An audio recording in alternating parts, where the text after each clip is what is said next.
In the stone and tall Tower of Trials, there have been many attempts at conquest, from which the weapons of those who tried are still there. 58 minutes and 33 seconds remain before all of humanity is destroyed.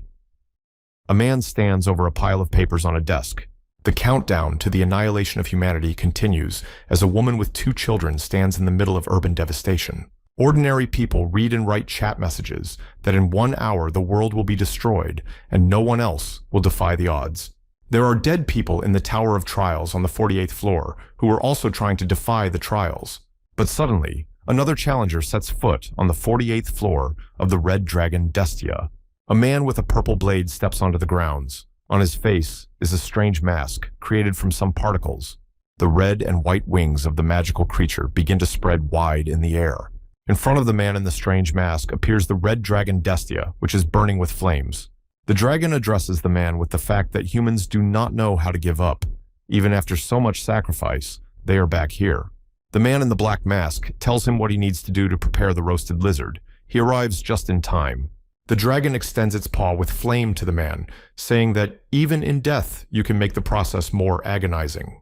The man sees no point in talking to the creature. Magical chains appear beneath his feet. The magical golden chains wrap around the man's legs, forming a magical circle beneath them. The red dragon swings its clawed paw at the guy as he stands before the creature, shackled by the chains. The Red Dragon Destia brings its paw down powerfully and deals devastating damage to the stone floor. The man is startled by the dragon's obvious pattern of cornering him and immediately attacks. The Red Dragon Destia reacts aggressively to the man's words, who glances at the creature's movements and realizes its actions. The red dragon is enveloped in flames of fire and is surprised that the man was able to dispel the effects of his skill in an instant. The red dragon claims that the human has simply chosen a torturous path and accumulates fire in its jaws. The red dragon's mouth opens wide and exhales a powerful stream of fiery flames towards the human. The red dragon controls its stream of fire and destroys everything in its path that the flames hit. The man in the strange mask manages to dodge all the blows from the red dragon's stream of fire. The man once again dodges the red dragon's strike and his blade burns with a pink light. Energy builds up in the man's blade. The man swings his small blade around. The man makes a powerful whiff and strikes the red dragon Destius in his jaw.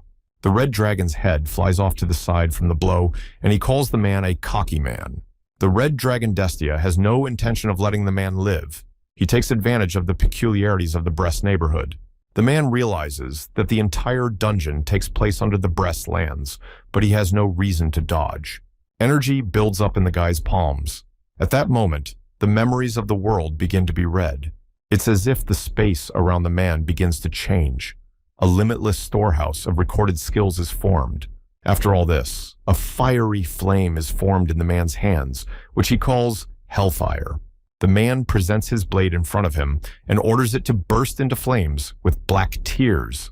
The red dragon taunts the lad for believing in the power of skill, for he himself cannot be defeated by it. The man waves his blade in front of his face and says that it is impossible here, so he will create it himself. The man grasps his blade tightly and again speaks aloud about hellfire and black tears. The man is going to combine these 2 skills of his to combine them. He contacts one palm with the other. When the 2 skills are combined, the skill becomes a whole rank higher, and not even a dragon can overpower it. With this, the man manages to detect and obtain the breath of Etherio, Dragon of the Void. The deacon's eyes express shock, because this is the strongest breath that the ancient Etherian himself used. This man manages to obtain this skill of the ancient dragon Eterian himself. The dragon asks who he is. The man introduces himself as Kangjin Hek. The guy stands in front of the dragon, controlling the dragon's breath of the void. This is far from the first time the guy destroys the dragon. Through trial and error, one gets smarter. The guy plays a game he calls Flop, an uninteresting game with terrible controls. These games are very unbalanced, so the guy stares unhappily at his screen. Also, Flop is called an absurd difficulty level. The virtual reality game Tower of Trials fits here. After the launch of this game, Koreans with their hobby took to the game to replay it, giving up food and sleep for a year. But when about 3 years passed, people fully realized that Tower of Trials was impossible to pass. In this virtual reality game, there was also a gate guardian who deserved to be called invincible. There is also a polar region with a temperature of minus 60 degrees where you die in just an hour. In Tower of Trials, there is a very long maze, which is more than 10,000 kilometers. This virtual reality game has become not entertainment, but a real torture. The guy freaks out and throws his headphones on the floor. After all these unbearable and difficult trials, the game Tower of Trials went bankrupt. To be more precise, it almost went bankrupt. After all, some old-timers challenged this absurd difficulty. The man struggles with gravity to catch his breath. Many drops of sweat from fatigue are protruding on his face. The guy is tired and sweaty from gripping the 50th floor. He is the first to clear the Tower of Trials. Guy grasps his wounded arm and holds his blade. He can't believe this is all happening for real. Unlike the others, the guy has gone through the game time and time again and has learned everything by heart and is confident that he can reach his goal. Kang Jin-hyuk had spent 11 years on this. He didn't expect to make it, and he didn't even turn on the live broadcast. The guy opens his holographic panel and thinks about putting all his efforts on YouTube. Unexpectedly, Kang Jin-hyuk gets an email notifying him to reboot the game in 12 hours. This is very surprising news to the guy, and he scoffs as if the company has found an oil field in the desert. Parquet leans against the remains of the wall and does not understand because the game does not make much profit. Apparently, the company is up to something. The broadcast, which is his earnings, will be the last time the guy will play the game, but even with the update, guys will not play it again. Kang Jin-hyuk has no family. He's 27 years old. He can't live on 500,000 won a month forever. He won't be playing sports for the time being either. Kang Jin-hyuk carefully pulls back the curtain on his window to look out and look at the street. The guy thinks he was once told to tag along as a professional fighter, but now money is more precious than sports. Deep night is falling outside, with lights still on in a few windows in the apartment building. Kang Jin-hyuk sets himself a table with various snacks and drinks and watches the chat on the broadcast. Suddenly, Kang Jin-hyuk tenses up and makes an emotionless facial expression at the camera. The guy calls his viewers Hyungs and calmly addresses them, about to announce something important. The guy reads different assumptions from the viewers in the chat room about what he is going to tell them. Kang Jin-hyuk abruptly snaps out of it and starts laughing at the top of his voice because he just caught up with the atmosphere. The guy takes a sip of his drink and thinks that he needs to officially announce that he's leaving tomorrow. Several green empty drink bottles stand on Kang Jin-hyuk's desk. Guy lies in his bed and sighs heavily from feeling bad, trying to get out of bed. Guy is holding onto his stomach and head, but now he needs to quickly post a video about passing the Tower of Trials. Guy walks over to his computer in poor health and presses the power button. Suddenly, the expression on Kang Jin-hyuk's face expresses wariness and genuine surprise. The guy notices the live feed on the screen, in which it can be seen that the test tower has indeed appeared. A small drop of sweat drips down the guy's face, and he asks himself if the Tower of Trials has appeared. Kang Jin-hyuk presses the enter button and enters the live broadcast, where he notices that the test tower is real. The guy on the broadcast says he learned about it from melon-flavored watermelon Hyung. It's from a test tower launched 11 years ago. The broadcast guy asks people if they can believe it. There's something going on in the test tower. Kang Jin-hyuk can't believe what's happening when he sees that this only happens when you first start the test tower. Kang Jin-hyuk notices a notification in front of him that the first stage of upgrading the new version of the Tower of Trials has been completed.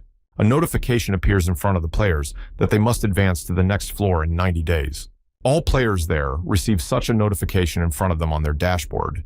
Following the notification of advancing to the next floor in 90 days, a failure notification appears. When Kang Jin-hyuk sees all the notifications in front of him, his computer desk falls to the floor. Kang Jin-hyuk looks at his monitors in shock and can't believe what's just happening. The guy excitedly looks at the notification that says that if he fails, all of humanity will be destroyed. In the Tower of Trials, they write that people's level of adaptability and acceptance of reality is increasing. Kang Jin-hyuk watches all of this excitedly and realizes that he needs to stay calm. He throws his jacket over himself and thinks that if the Tower of Trials is indeed real, now is not the time to hesitate. Guy storms out of his room because he needs to hurry to the place where he can get that item. The guy runs up the stairs, holding onto the banister. The world will probably be destroyed, but there's nothing he can do about it. Kang Jin-hyuk leaps over the railing and his heart feels like it's about to jump out of his chest. A large crowd of people are gathered in the central city, all talking and discussing amongst themselves. One of the people is looking at his phone and wondering what time and what is the fastest way to get to Busan. Two guys are discussing that they can't stay in Korea, so the only way to survive is to go abroad. The girl remarks that the tower has appeared overseas as well. There is no point in going there. People realize that they can't stay in Seoul, so they can't die. Kang Jin-hyuk runs past them. Kang Jin-hyuk stands in front of the escalator and looks down. Now is not the time for him to run, but the time to go forward. He remembers that the Korea server had chosen this place as one of the areas outside the tower. This place is the closest of all 40. Kang Jin-hyuk descends into the central underground room where a beautiful fountain is gurgling. Kang Jin-hyuk enters the event area where there are several other players besides him. Kang Jin-hyuk looks around the area and the people in it carefully and without further ado. The people here are all players who played the very first part of the Tower of Trials. Kang Jin-hyuk walks past the people who are just observing each other because there is nothing else to do. Soon there are about 5 limited edition items here. Suddenly, some man calls out to Kang Jin-hyuk. The man recognizes Kang Jin-hyuk as the player who has been playing with toys all day and night, hiding in the corner of the room. The man is BJ's partner of Paprika TV and has 500,000 subscribers on YouTube. Successful celebrity Lee Jong-soo. Also, Lee Jong-soo is a spokesperson for a company that Kang Jin-hyuk was also in. He thinks it's time for a live broadcast. Lee Jong-soo tells the guy to look at something by pointing his thumb at something behind him. Lee Jong-soo doesn't understand why Kang Jin-hyuk is hiding the floor level he went up to from him, since they're co-workers. Kang Jin-hyuk doesn't say anything back to Lee Jong-soo and is alarmed when he calls them co-workers. In the company Lee Jong-soo created, many players were cheated because of the unfair contract. The further it goes, the worse it gets. And all the protesting voices of these guys have been mercilessly drowned out by the force of a huge lawlessness. One of the players of this company covers the camera with his hand. Kang Jin-hyuk's co-workers that he was close to have left the company. Lee Jong-soo takes hold of the guy's shoulder and tells him that he's not a bad player and makes very appetizing mukbang. Especially for him, Lee Jong-soo is willing to change his contract terms to be more favorable to him. Kang Jin-hyuk is already starting to get angry and calls Lee Jong-soo out on the fact that this world has already changed. Kang Jin-hyuk punches the man in the face with his fist and says that you shouldn't throw around empty words. The man in Lee Jong-soo's suit grabs his mouth and covers it with his hands because Kang Jin-hyuk knocked his teeth out. Lee Jong-soo sits on his knees in front of Kang Jin-hyuk, who looks at him squeamishly, but relieved. Kang Jin-hyuk turns around and realizes that gradually he should start showing up now. Throughout the space next to the fountain, many bubbles begin to rise into the air. All the water that is in the area begins to bubble heavily and rise into the air. Throughout the event area in the Tower of Trials, some sort of transformation begins to take place. Water starts pouring all over the area in rivulets and strong streams, hitting everything around it. The huge tree standing in the event area also succumbs to the powerful streams of water. The players here notice the mangrove tree in front of them and marvel at what is happening. Kang Jin-hyun realizes that everything is happening just like in the Tower of Trials. There's nothing wrong with his memory. The mangrove tree of greed continues to grow in full swing, and its fruits appear on the tree. These appetizing fruits have an effect that raises dexterity, strength, and mana stats. Kang Jin-hyuk knows that this is undoubtedly a good item, but there are only 4 fruits on the mangrove tree. The players start looking around amongst themselves, about to start a battle over the fruit of the mangrove tree. All the players pounce on the mangrove tree and push, throwing themselves at each other for one of the fruits. It looks violent. Lulis are pushing each other, pulling the hair of men and women trying to get to the item first. One of the men's bloody jacket falls to the ground, making the man angry and knocked out. Lee Jong-soo suggests that Kang Jin-hyuk join forces and split the fruit in half. It would be a win-win for both of them. Lee Jong-soo aggressively says that Kang Jin-hyuk is already too late and missed out on one of the fruits. Kang Jin-hyuk points out to Lee Jong-soo to sit quietly if he doesn't know anything. Kang Jin-hyuk observes what's going on and realizes that this isn't the time to pry for the fruit yet. The multitude of players continue their attempts to get through the others and get to the fruit of the tree. One of the players manages to grab the fruit of the mangrove tree to get it for himself. The man grabs the mangrove fruit and wordlessly brings it to his mouth and bites it. One of the players, the man in the suit, manages to grab the fruit and gain +3 units to dexterity. The normal people from the players don't even know this mangrove tree with the fruit exists. People who have played Tower of Trials several times will focus their attention on eating the fruit. Kang Jin-hek continues to watch the rowdy people and ponders a plan of action. Kang Jin-hek smirks and knows that the old men will enjoy a more violent spectacle. One of the mangrove tree roots bursts out and is about to attack the people standing nearby. Several more tree roots burst outward in such a way that they even break the stone floor beneath them. One of the players claims that if you eat all the fruits of the mangrove tree, it becomes very dangerous. The players are about to escape as they have passed this point a long time ago and have died here at least 50 times. Kang Jin-hyuk is standing in the middle of the event area between the other escaping players. The same Lee Jong-soo also turns around and is about to escape from here with the other players. Kang Jin-hek notices Lee Jong-soo leaving and asks if he's really going to give up too. Lee Jong-soo confidently agrees, because the only thing to do in this place is to die. Kang Jin-hyuk tells him that the real reward will only come when all the fruit is eaten. Lee Jong-soo listens attentively to the guy and doesn't believe what he's saying, questioning him further. Kang Jin-hai replies confidently that if he wasn't telling the truth, then why would he stay here? Lee Jong-soo thinks about how he didn't understand why the guy didn't show any interest in the fruit. Now he realized what the issue was. Kang Jin-hyuk smiles contentedly and thinks that he doesn't know about the other, but now he can smell the sweet smells. Lee Jong-soo admits that Kang Jin-hyuk's words are true. He asks what the guy is going to do. Kang Jin-hyuk answers the man in the suit and states that he needs to get inside first. He explains that if they move next to each other, they will become an easy target. They need to approach from both sides. Lee Jong-soo doesn't run away anymore and asks if Kang Jin-hyuk is suggesting that they spread out. Kang Jin-hyuk warns that if even one of them starts to waver, it's all over. Lee Jong-soo isn't about to be set up. Kang Jin-hek is already standing in full readiness to snap and sneak in next. Kang Jin-hyuk chooses the right moment and snaps out of his seat, heading towards the designated spot. The man dressed as Lee Jong-soo immediately does the same and follows the guy. The huge mangrove tree begins to rage and make threatening sounds. The huge mangrove tree gives free rein to its long and powerful roots, which get out. One of the roots of the mangrove tree makes a swing and attacks Kang Jin-hyuk, who dodges the blow. Kang Jin-hyuk, in the moment, thinks about the man in the suit, Lee Jong-soo, who followed him. Lee Jong-soo stands back and says that Kang Jin-hye is crazy for thinking that someone would listen to him. Lee Jong-soo smirks, and it's noticeable that he has a few teeth knocked out. He wants Kang Jin-hai to be the bait. Kang Jin-hek continues to dodge the punches from the mangrove tree and is relieved. Kang Jin-hek smirks and thinks about the fact that Lee Jong-soo's character hasn't changed at all, and it's to his advantage. The sharp and sharpened ends of the roots break free and are about to attack the guy. Kang Jin-hyuk dodges the blow again, but the root ends still cut off a piece of fabric on his sweatshirt. Kang Jin-hyuk dodges and thinks that the one who will be the bait is Lee Jong-soo, who is standing to the side. The sharp and long roots of the mangrove tree head straight towards Lee Jong-soo's face. The long and powerful roots grab the man in the suit and encompass his body while restraining him. Lee Jong-soo tries to break free from the strong grip of the tree roots that are restraining him in their trap. As the mangrove tree restrains Lee Jong-soo, Kang Jin-hyuk rushes forward towards his goal. The tree begins to encompass Lee Jong-soo's face as well, restraining and squeezing him harder.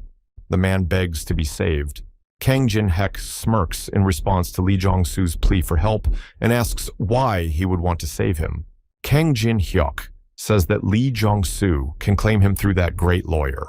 Lee Jong-soo is swallowed up by the mangrove tree trap.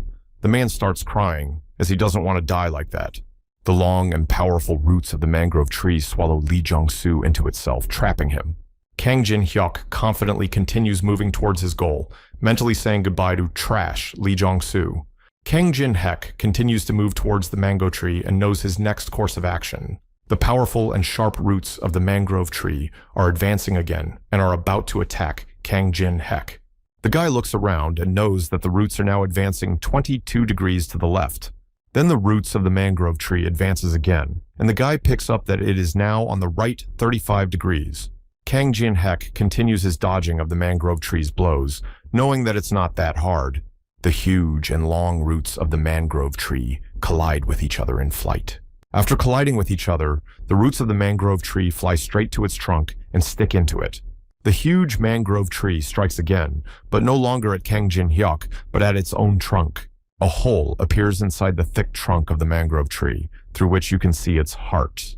Kang Jin-hyuk notices that the very core he needs appears in the trunk of the mangrove tree. The guy realizes that there is no error here from what he went through in the game. Knowing the exact trajectory makes it hard to let himself be attacked. There are many broken-off tree branches lying on the floor in the event area of the challenge tower. Kang Jin-hyuk grabs the first broken-off piece of mangrove tree root with his hands. Kang Jin-hyuk suggests to the mangrove tree to not tire of each other and part with the tree heart. The guy knows that the mangrove tree is an event mob, so he won't give experience, but he raises the honor level for 24 hours. The mangrove tree is clearly not happy with this offer, so it starts waving its roots around aggressively. Kang Jin-hyuk stands in front of the mangrove tree that uses the blood-sucking vine skill. Kang Jin-hyuk realizes that even though he is an old man, even he will have a hard time dodging it.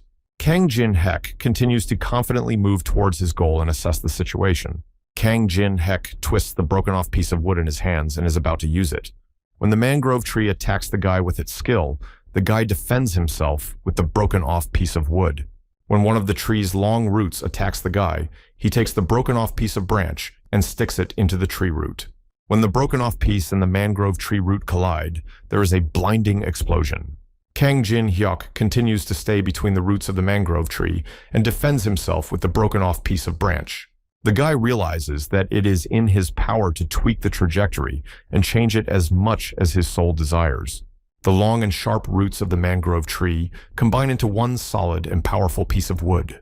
Kang Jin-hyuk realizes that there is no need to be frightened and worried, so he continues to confidently defend himself with the piece of branch. Kang Jin-hyuk swings his handy weapon every now and then and fends off the mangrove tree's attacks. The huge mangrove tree swings its roots every now and then and breaks through the stone floor.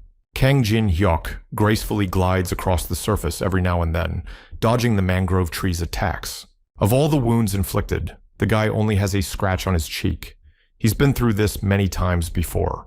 Kang Jin-hyuk tries time and time again to get through the attacking roots of the mangrove tree. Kang Jin-hyuk has already broken a sweat, but he continues to push forward because he's almost there. Suddenly, the space around the mangrove tree begins to exude a turquoise color. Many magical butterflies fly out of the mangrove tree, oozing turquoise light. Kang Jin-hyuk raises his gaze to the flying insects and realizes that they are the same soporific butterflies. Kang Jin-hyuk covers his airways with the sleeve of his sweatshirt without further thought. These butterflies release soporific pollen as a defense. It is inhaled instantly, so you need to know ways to protect yourself from it. Fortunately, Kang Jin-hyuk knows the best and most necessary way to protect himself from the butterfly's soporific effect. Kang Jin-hyuk rushes upwards and knows that if he simply holds his breath, the soporific butterflies will not affect him. The tree heart is quite close and is surrounded by many soporific butterflies on its way to him. Kang Jin-hyuk swings a splinter of tree root and sharply stabs it into the tree heart. From the blow to the tree heart, the entire space around it is illuminated by a bright flash of light. Kang Jin-hyuk's eyes begin to light up furiously as he swings his hand at the mangrove tree. The guy hits the tree's heart with all his might with his palm. The mangrove tree tries to push and kick the guy away from its trunk, where the woody heart is located. The guy's eyes continue to burn fiercely, and he's sure he's not going to back down from his goal. The mangrove tree tries to fiercely resist and fend off Kang Jin-hyuk's blows. A notification appears in the Tower of Trials system that Kang Jin-hyuk was the first to defeat the mangrove tree of greed. The trunk of the mangrove greed tree splits in half and emits a bright light. Kang Jin-hyuk calmly exhales and smugly observes the mangrove tree.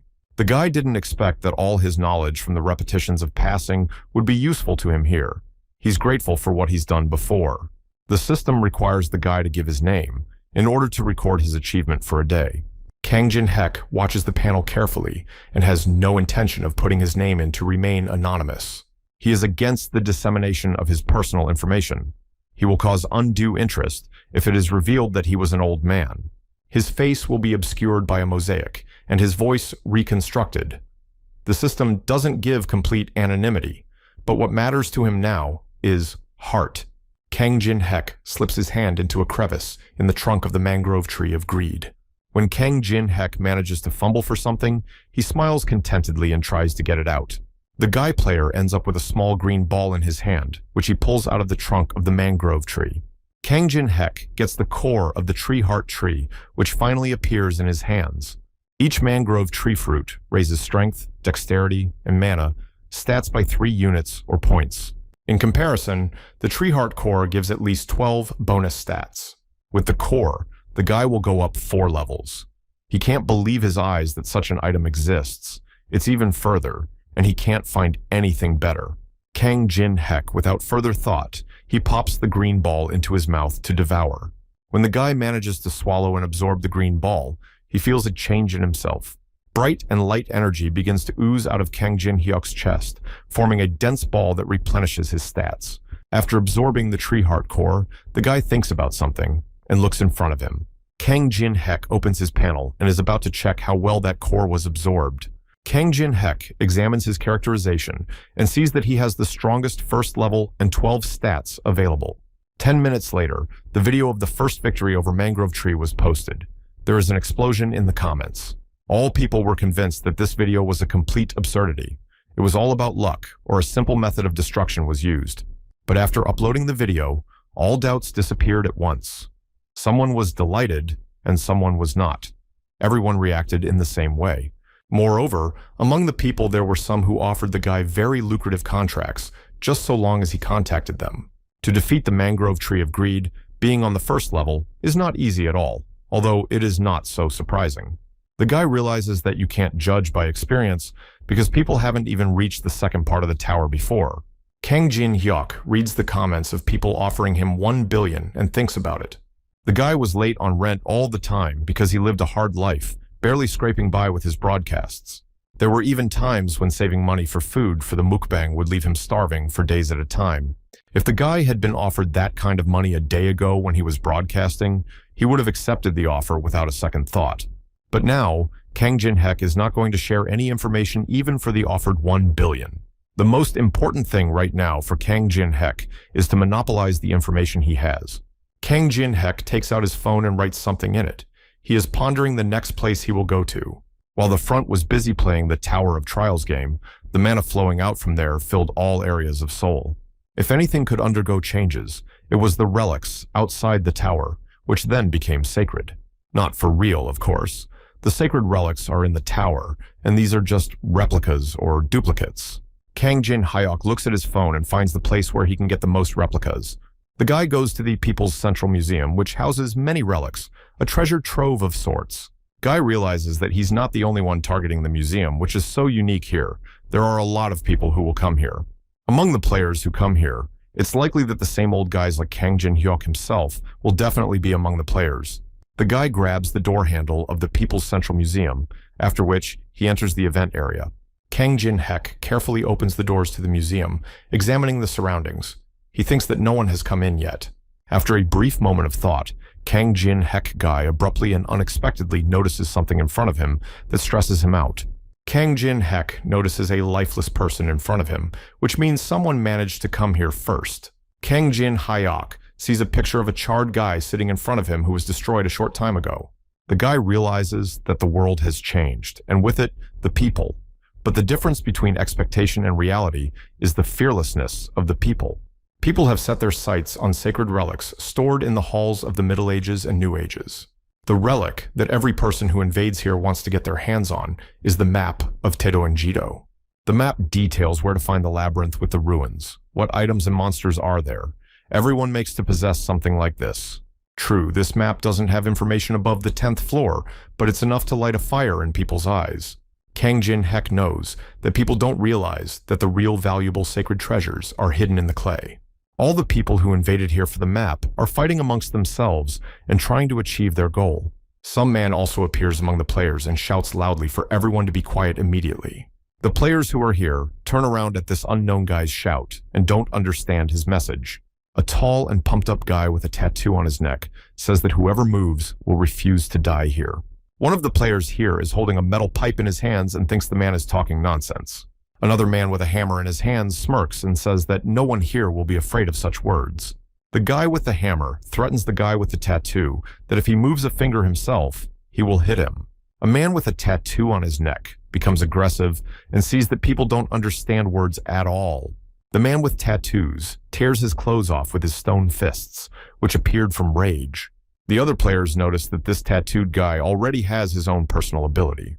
The aggressive man with the stone fists demands everyone to stand back because the Tedo and Jito card will be his. The aggressive tattooed guy violently exhales air, and someone calls out to him from behind.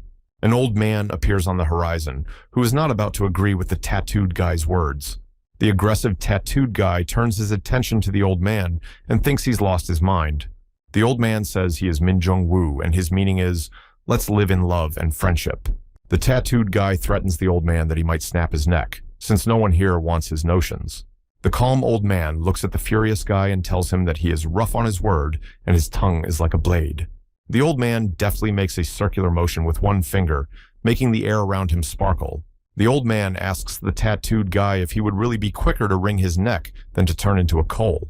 In his index finger, the old man manages to create a small ball in the shape of a flame of fire.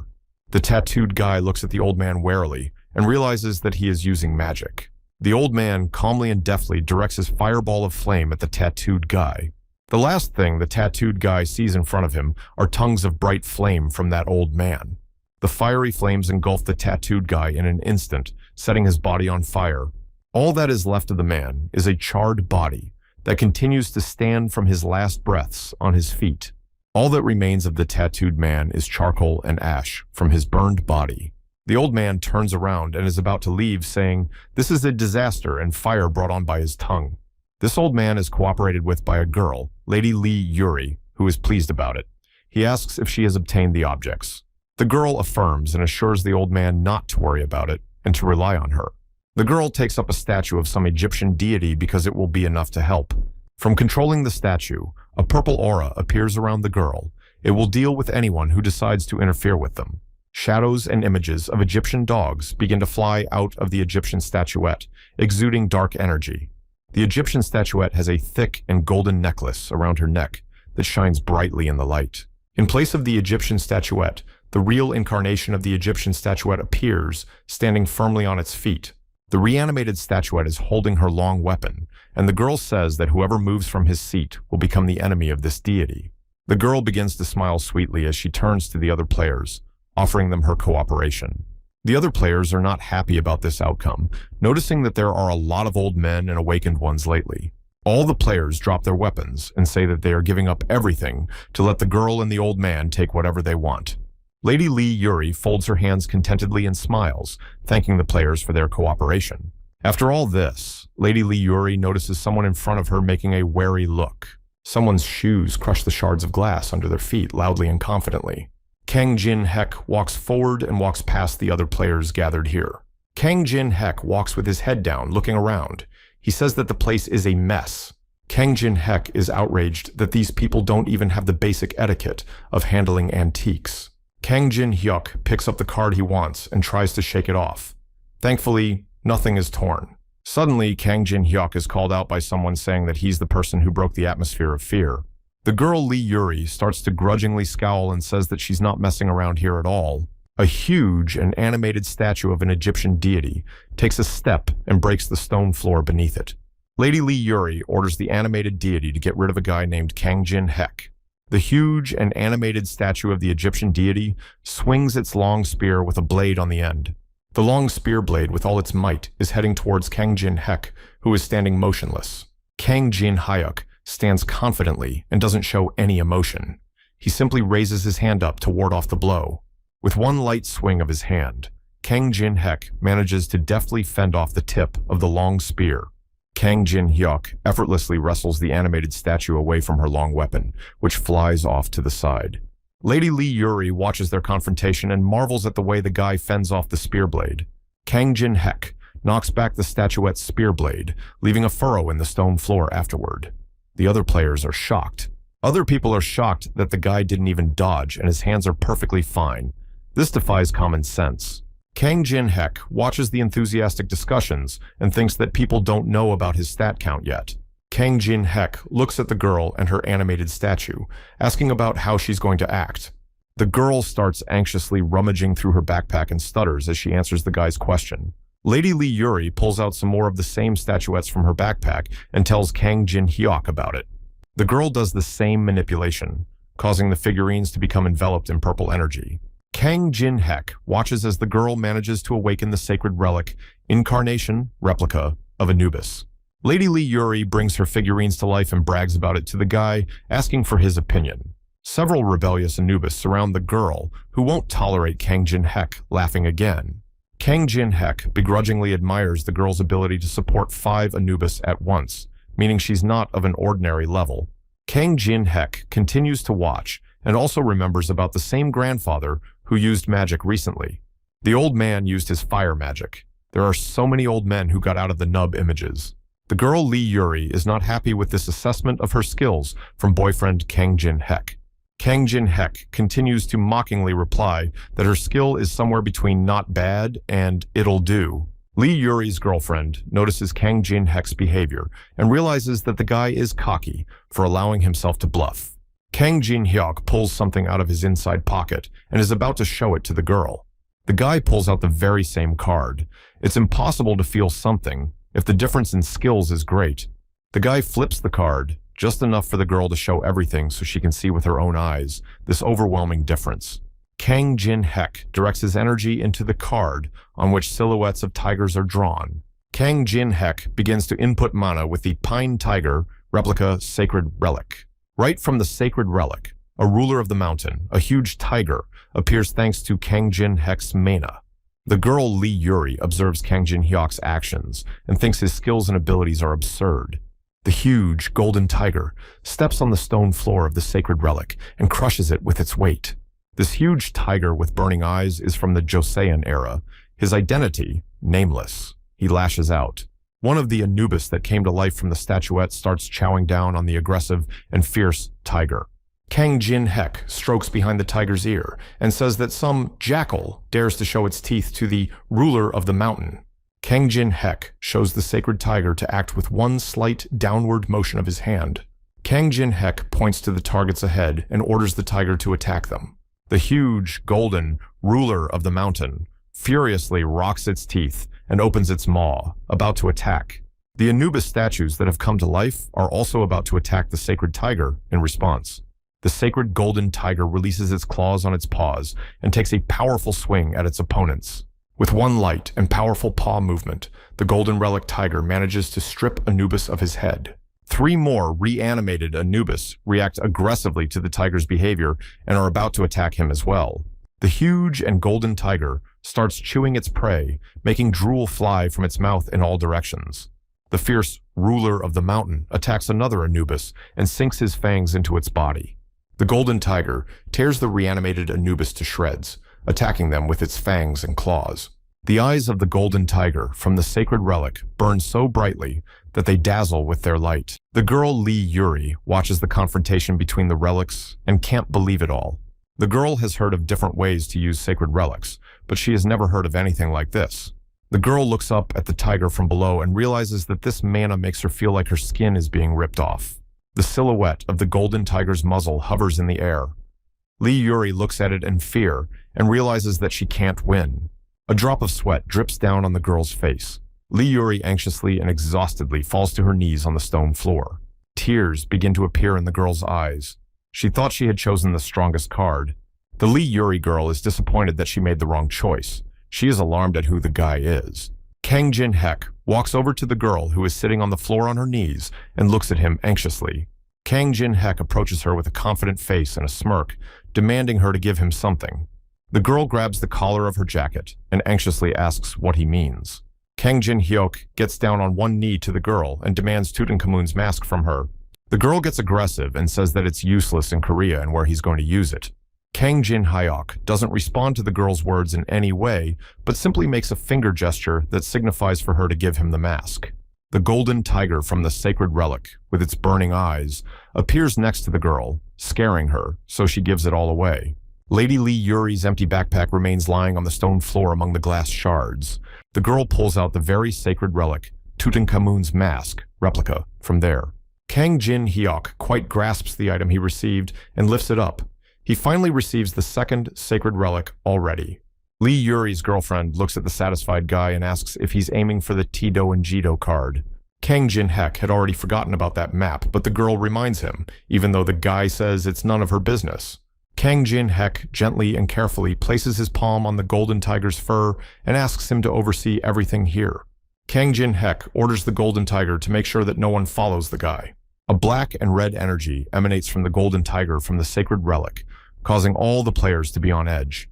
The huge ruler of the mountain from the relic adopts a fighting pose and bares its fangs in front of everyone.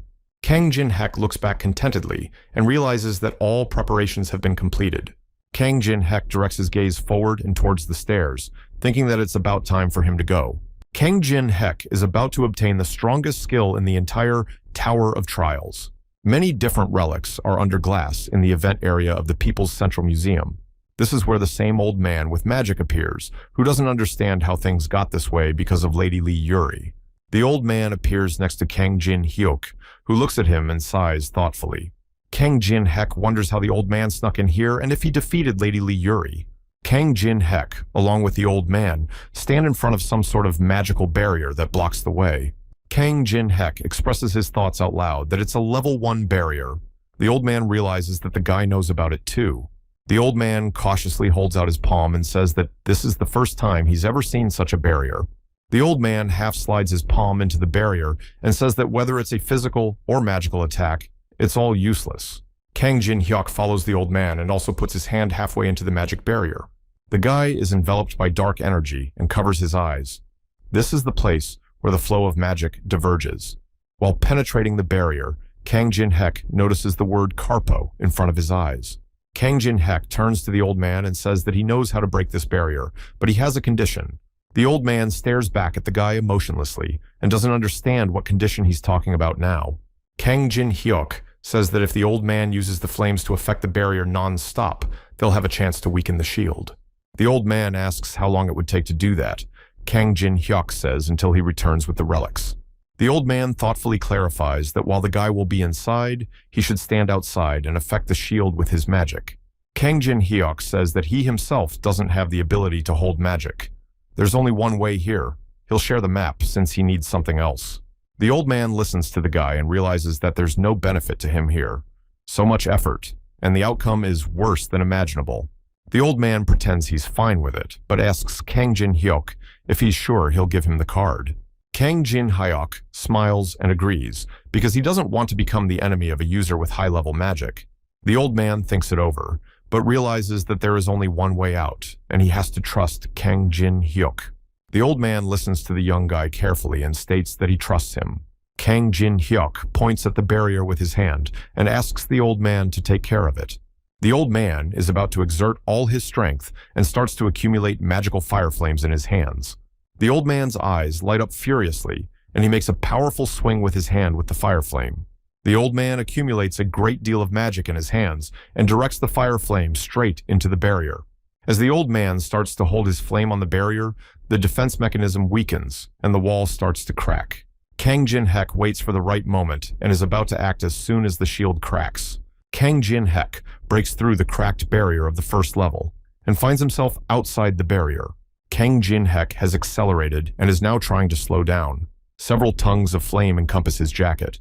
The old man demands the young lad to hurry up because he is already starting to sweat and won't be able to hold the flames for long. Kang Jin-hyuk smiles slightly at the old man and assures him that he will do what is necessary. Kang Jin-hek is really not going to indulge the old man and will do everything as he wishes. In the People's Central Museum, there are many different relics behind a barrier, such as a map. Behind another glass rack is another relic in the form of a seal kimono. Also, besides the other relics, there is also some kind of gold ingot that holds something valuable. Kang Jin-hyuk looks around and realizes that unlike the lower floors, there is nothing to indicate that anyone has been here.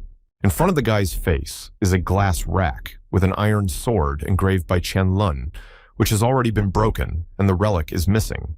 Kang Jin-hyuk realizes that the person who was here has done what he wanted and has already left. He is also the one who put up the barrier. Kang Jin-hek realizes that the person doesn't care about the battles. He just got what he wanted and left this place. Kang Jin-hek picks something up and begins to examine it. The person who had been here didn't know something. The item that person received was only a second-grade relic. Kang Jin-hyuk found something he wanted. Behind the glass rack, the Lee Dynasty gold coins appear in front of the guy. A personalized ability just for him. These coins are the last piece of the very mosaic to create the strongest skill in the Tower of Trials. Kang Jin-hyuk scrutinizes the items in front of him, going to gather all the necessary ingredients. There's a ceremonial Persian pouring mold and the right eye of Tutankhamun's mask. Kang Jin-hyuk is going to combine these two relics to create something more powerful and stronger. These two relics react with each other. Such a message appears when two matching relics meet. Kang Jin-hyuk contentedly watches the fusion of the two matching relics while immersed in his thoughts. In order to advance further, one must pay their price. Kang Jin-hyuk breaks the rope on the coins of the Lee Dynasty. Kang Jin-hyuk is about to add the gold coins of the Lee Dynasty to the other two relics. Kang Jin-hyuk covers up from the aftermath of the reaction between the three holy relics. Kang Jin-hyuk overcomes the disgusting percentage and succeeds greatly in uniting. Through the unification of the three holy relics, Kang Jin-hyuk obtains the relic Eyes of Truth. They can be used to open a window of another person's state. They are the best eyes in existence, but that's not why he came here. By combining the three relics, a hidden quest is available for Kang Jin-hyuk that unlocks a strange destiny. Kang Jin-hyuk has the ability to copy and save abilities, creating powerful skills afterward. This is Kang Jin-hyuk's personal weapon, the Overrun, in order to become the strongest in the Tower of Trials. The memories of the world are formed. The guy gains the personal ability Unification, but certain details can be changed if the level rises dramatically. Kang Jin-hyuk is distracted from his thoughts by the same old man who keeps destroying the barrier with his flames. The old man is already covered in sweat and says that his strength is running out. If Kang Jin-hyuk is already finished, then he should hurry up. Kang Jin-hyuk looks around thoughtfully and thinks about what he should do now. Kang Jin-hyuk purposefully looks at the old man and thinks about what he needs to do to copy his abilities. The old man continues to hold his fire flame. In order to copy his ability, you have to make Min Jung-woo's true essence manifest. Kang Jin-hyuk sees that the old man is hiding his feelings behind a mask, but he already knows how to be. Kang Jin-hyuk reads the terms and realizes that all he has to do is just make this old man angry. Min Jung-woo holds his fire flame from the last of his strength and is already yelling at the young guy to be quick. Kang Jin-hyuk faces the old man and tells him that he may not use his skill anymore. The old man, Min Jung-woo, listens to the guy carefully as he continues to hold his flame. Kang Jin-hyuk assures the old man that there was really no special need to use his skill. The old man, Min Jung-woo, relaxes and asks the young guy why he told him to do that. Kang Jin-hyuk says Carpo, which is Latin for spell of destruction. It was getting through the easy way. The old man didn't contribute to it in any way. Kang Jin-hyuk thinks the old man really fell for it. In the end, the old man's mana was depleted very quickly. Kang Jin-hyuk looks at the picture and thinks that he overreacted, and now he needs to piss the old man off. Kang Jin-hyuk knows everything about the tower down to the smallest detail, so the map is completely useless to him now. The guy is holding a lighter and is not going to give this map to anyone even under these conditions. Old man Min Jung-woo is already getting nervous and asks the young guy in a shouting voice what he's going to do. Kang Jin-hyuk makes a smirking and angry face and says that he already told the old man about it earlier. Kang Jin-hyuk brings a lighter to the card and is about to light it on fire because he doesn't need it at all. With this map, anyone can find out information up to the 10th floor, and the guy's advantage will be gone. So he sets it on fire. The old man observes Kang Jin-hyuk's actions and starts yelling loudly and anxiously for the guy not to do it. In such a case, the surest way is to get rid of that possibility. The card burns with a bright and thick flame. The old man becomes very aggressive and violently insults the guy for burning the card he wants. Kang Jin-hyuk looks scornfully at the old man while the flames burn brightly behind him. He fulfills the needed condition. Kang Jin-hyuk stands proudly and notices that he succeeds in copying Min Jung-woo's fire element skill. The copied element is stored in the memories of the world. It allows him to control fire and increases his affinity with the fire element. Kang Jin-hyuk observes his panel and thinks that the fire element is not a bad stat for the first copying. Old man Min Jung-woo aggressively threatens Kang Jin-hyuk that he will regret what he did. Kang Jin-hyuk turns to the old man and sees that he doesn't understand what the guy is burning this card for now. Kang Jin-hek activates a level 1 fire element and is instantly enveloped in flames of fire. Old man Min Jong-woo holds the small flame in his palm and watches Kang Jin-hek, shocked. Min Jong-woo realizes that it's definitely the same skill he has, but the power differs like heaven and earth. The old man realizes that the guy is far from a mere mortal since he has that level. He really doesn't need any card. The old man, Min Jong-woo, starts to squint contemptuously and turns to the young man, Kang Jin-hyuk again. Kang Jin-hyuk tells the old man that if he wants to continue to climb the tower in peace, he should obey the guy well. Kang Jin-hek, when he first entered the People's Central Museum, he immediately starts to assess the situation. He realizes that counting him, only 4 old men have appeared in the Tower of Trials. Now that the tower has become a reality, he understands the general desire to reduce risks. The boy stretches his whole body boredly. Wanting to get ahead of everyone else by doing such a thing is foolish. Kang Jin-hyuk's stats and abilities noticeably change in a big way. Be that as it may, as many personalized abilities and skills as possible should fall into his hands.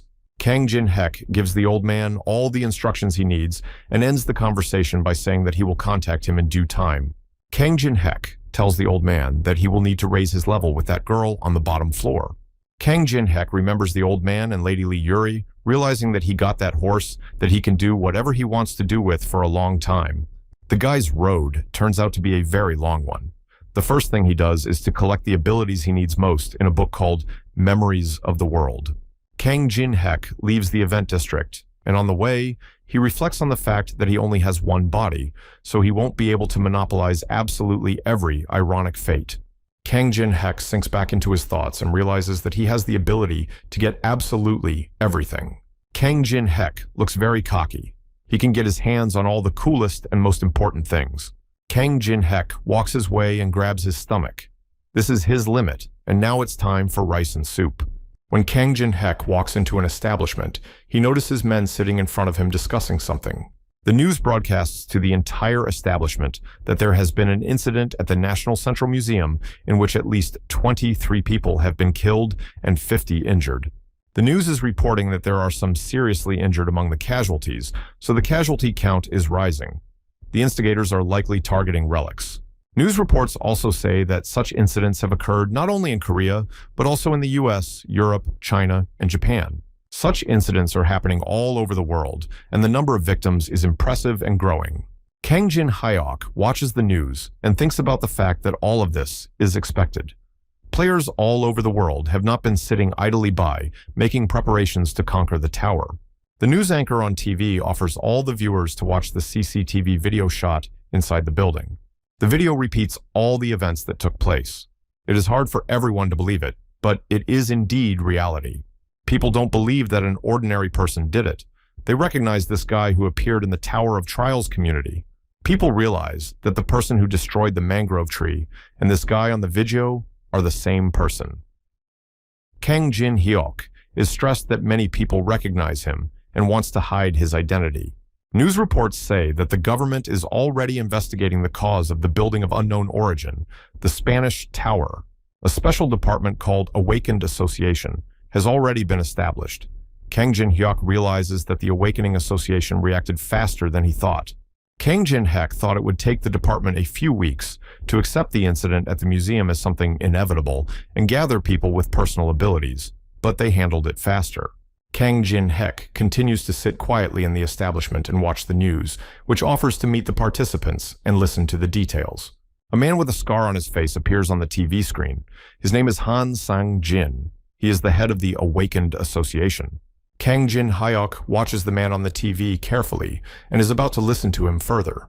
The head says that the reason he is here is to recruit the awakened ones. It all depends on their level. The pay will be in line with a 7th grade civil servant. The head's salary is 60 million won. Kang Jin-hyuk listens attentively to the head's words that the people who appeared on the broadcast will be the exception. The head of the Awakened Association, Han Sang-jin, assures the viewers that he's willing to stake his head's name on it. Han Sang-jin says that if anyone joins them, whatever the person wants, all their needs will be funded by the government. The people around Kang Jin-hyuk discuss how lucky those people are to get into the associations. It will be a drastic turn in their lives. Kang Jin-hek realizes that the people who appeared on the broadcast are the exception, meaning that he was the target of the association. Kang Jin-hek realizes that he is considered a serious threat. No matter what price he is offered, he is not going to be owned by anyone. One experienced person has much more value than 100 similar players. Han Sang-jin realizes this too, trying to lure him to his side with his bank account. Since Han Sang-jin has been entrusted to be the head of the association, he must have a pretty good ability. The guy suspects that this is possible because of his long time playing Tower of Trials. It would be glorious if the head had a really good ability. Kang Jin-hyuk realizes that if the chapter has a good ability, then he will surely taste the taste of copying. Kang Jin-hek continues to be in this establishment and abruptly turns around to look at the clock to see the time. At 7 o'clock tonight, when the hour hand indicates the new time, the Tower of Trials will open. The very structure of unknown origin, called the Test Tower, appears in Korea. When the Test Tower opens, the space around it changes slightly. The players who came here gather in a crowd and are about to enter the tower. Some of the people gathered here yell out for no one to hurry because finally, this place is completely the same as what they did before. Kang Jin-hyuk looks around and still can't believe it. Many players here are very much like newcomers. In honor of entering the tower, each of the players are given 100 coins. These can be used in the tower. 100 coins will be given for every 10,000 views of the player's achievements. Viewing videos by those who dwell outside the tower will only count when they watch them for the first time. Therefore, you need to be more cautious when choosing a video. The live streaming feature can only be used while mopping up boss monsters to get to the next floor.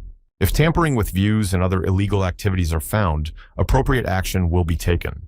Kang Jin-hyuk listens carefully to all the conditions and instructions received, thoughtfully holding his hand at his chin.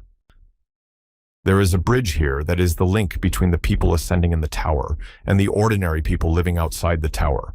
In the live streaming system, viewers watch videos of the players, wanting to see the end of the tower, and thus raise views. The most interesting setup of Tower of Trials is the system. Simply put, the more famous you become, the more coins you can earn. Players get off the ground and are going to head to the Goblin Cave first. There they will be able to find a spot and hunt around. They'll get their share and have some fun. The players running past Kang Jin-hek cheekily push him in the shoulders because they're trying to get in the fastest. Kang Jin-hyuk looks around and notices such a rush in people. He sinks into his thoughts. Kang Jin-hek suspects that the people want to clear this place quickly and get ahead of everyone else.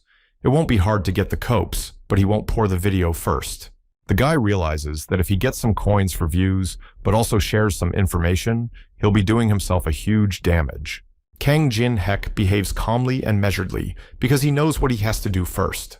Kang Jin-hek smirks contemptuously and observes the people in a hurry, realizing that he is choosing a different path for himself, different from others.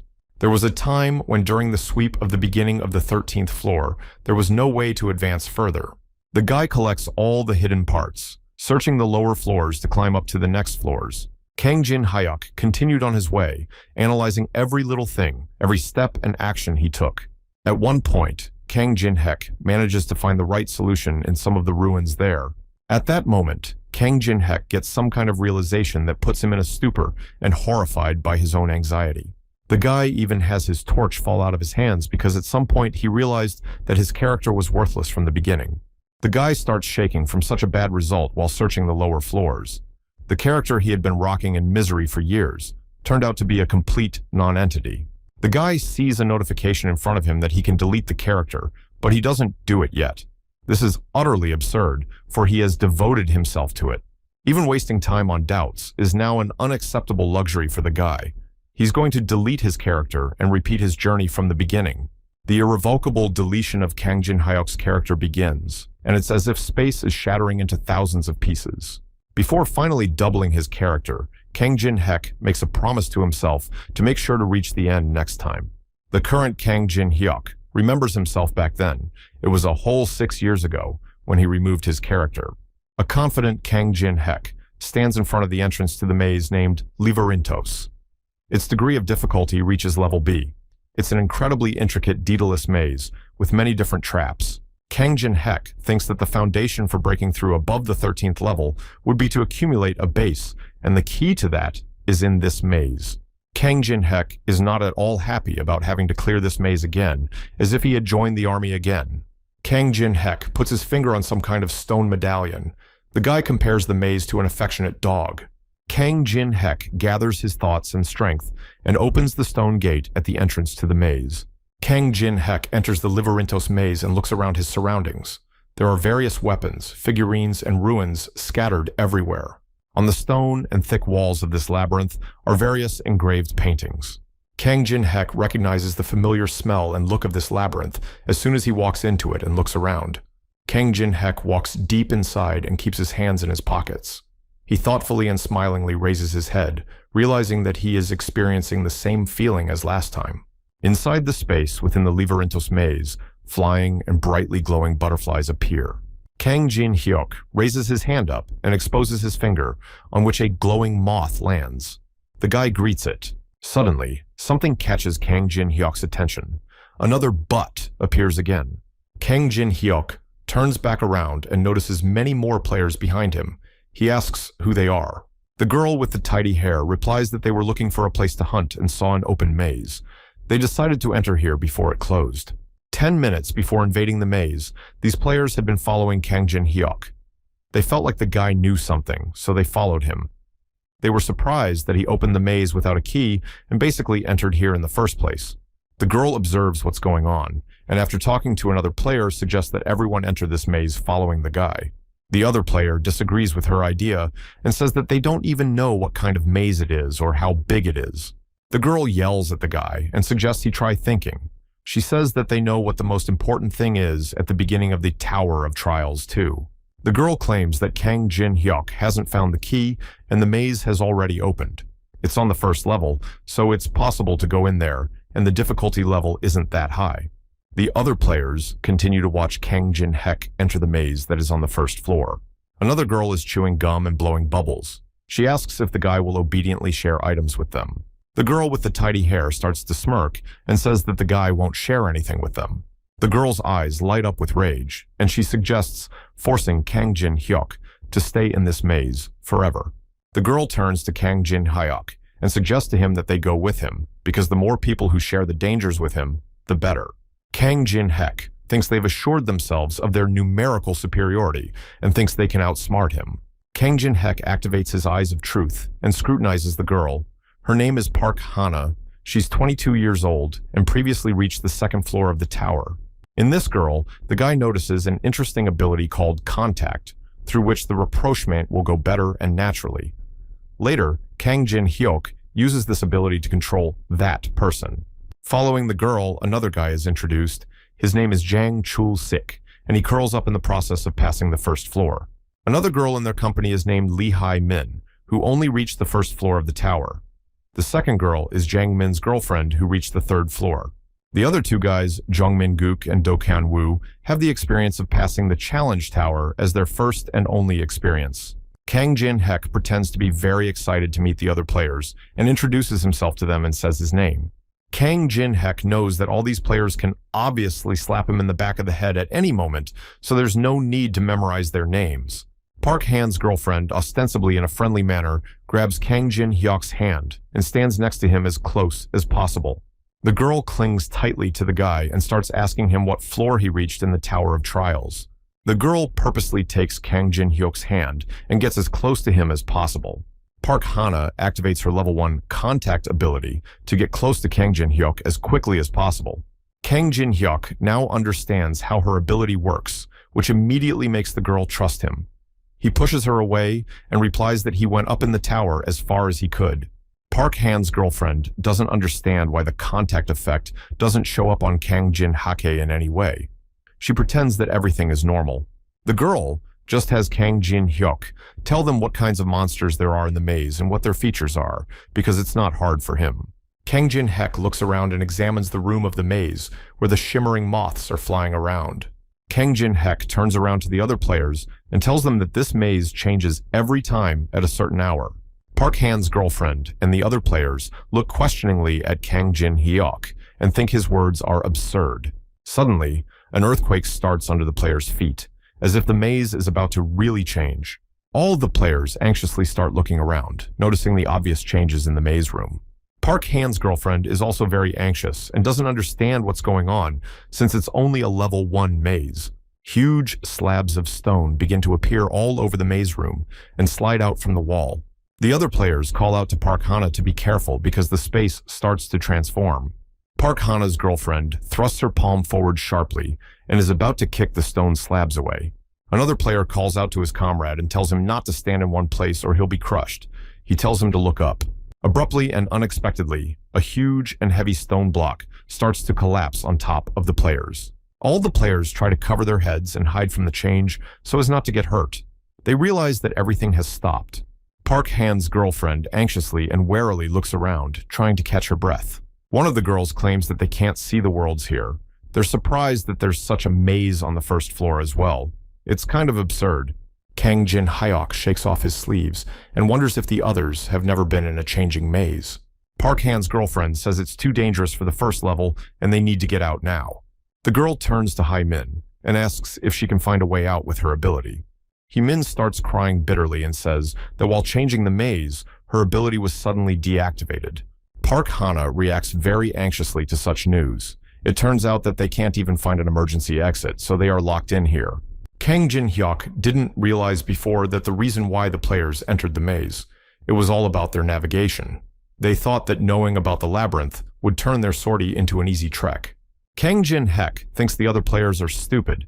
He's waiting for the right time to come when he shows up here. Park Han's girlfriend aggressively turns around to Kang Jin Hyuk, and her face expresses rage and hatred. The girl aggressively calls out to Kang Jin Hyuk and is about to start getting into an argument with him. The girl confidently heads towards the guy and tells him why he didn't warn them in advance that this maze is changing, because walls don't just fly. The Park Han girl yells furiously at Kang Jin Hyuk because they were dodging like crazy and many people got hurt. He almost got everyone killed. All the other players second Park Hana's words and start pointing their fingers at him and calling him names. Iz and Mina were separated because of him. Kang Jin Hyuk does not react to the provocations and curses of the other players, but only exhales heavily. Kang Jin Hyuk makes a displeased and disdainful expression as he didn't tell the others to follow him here. Park Han's girlfriend reacts anxiously and fearfully to Kang Jin Hyuk's words that no one asked them to follow him. Kang Jin Hyuk is already getting nervous and angrily replies that they said they came from there themselves. No one dragged them here by force. One of the players is holding some stick he created. He thinks Kang Jin Hyuk is the reason they're stuck here, so he's also ruining their mood. The blonde guy is holding a metal stick. Kang Jin Hyuk didn't like him from the moment he first saw him. The blonde guy was about to say something else to the guy, but something terrible and unpleasant happens to him. Some kind of small axe flies into the stone surface in the maze and crashes into it. The blonde guy is abruptly knocked off his feet by something and falls sideways to the ground. The other players are shocked by this. One of the girls starts calling the fallen guy's name and crying hard. The guy with glasses watches anxiously. Suddenly, someone's large foot, completely covered in animal hair, appears from somewhere. Out of nowhere, the minotaur that inhabits this maze appears. It leaps out of its seat and is ready to attack. Each of the players realizes that they are about to face a minotaur. They prepare their weapons and abilities. The double-sided axe that knocked the blonde guy off his feet earlier continues to be in the stone wall. At some point, the double-sided axe bursts out of the wall as if at someone's command. This double-sided axe belongs to a minotaur, who swings it aggressively and threatens the players. Park Han's girlfriend looks down at the minotaur in horror and fear, realizing that they are all dead. Kang Jin Hyuk demands everyone to stand back and bullets past the players present. He's going to deal with everything. The minotaur is many times larger than Kang Jin Hyuk himself, but the guy purposefully heads under its blows. The huge and fierce minotaur swings his axe hard and hits the stone surface of the floor with it powerfully. The minotaur's double-sided axe ends up in the stone slab as Kang Jin Hyuk dodges its blow and soars into the air. Kang Jin Hyuk receives another system notification that the guy successfully dodges the blow. A small but deep scratch appears on Kang Jin Hyuk's shoulder. The guy has a hidden stat gap, which greatly reduces the level difference when fighting a strong opponent, and vice versa when fighting a weak one. Kang Jin Hyuk pushes off the minotaur's horn with his palm, thinking about the fact that when fighting an opponent stronger than him, the level difference decreases for every 3 points. While the aggressive minotaur looks around for his opponent, Kang Jin Hyuk clings to its horn and hangs onto it. The guy swings slightly on the monster's horn and jumps down with ease, stopping just a bit away from the minotaur.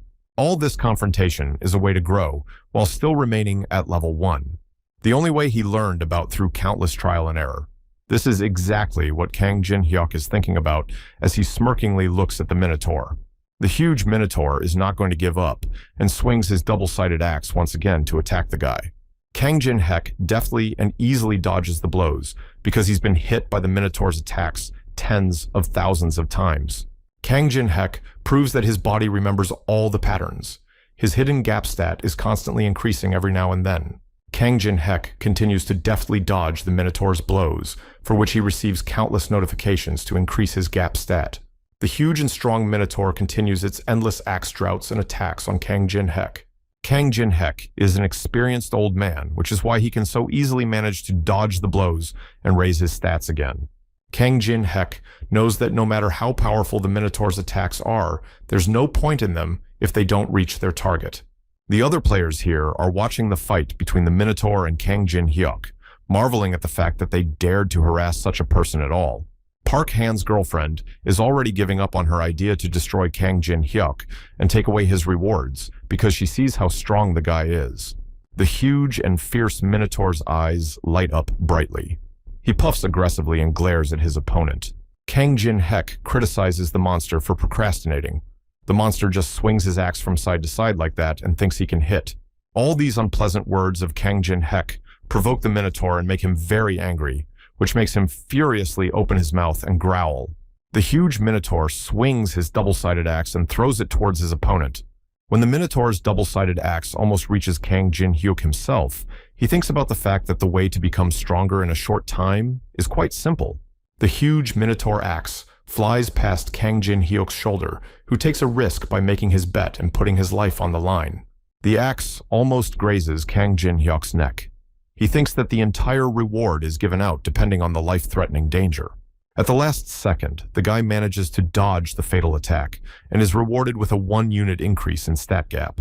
He's glad, getting 1 stat point per scratch. Kang Jin-hyuk does manage to get his palms drenched in blood in the process of this fight.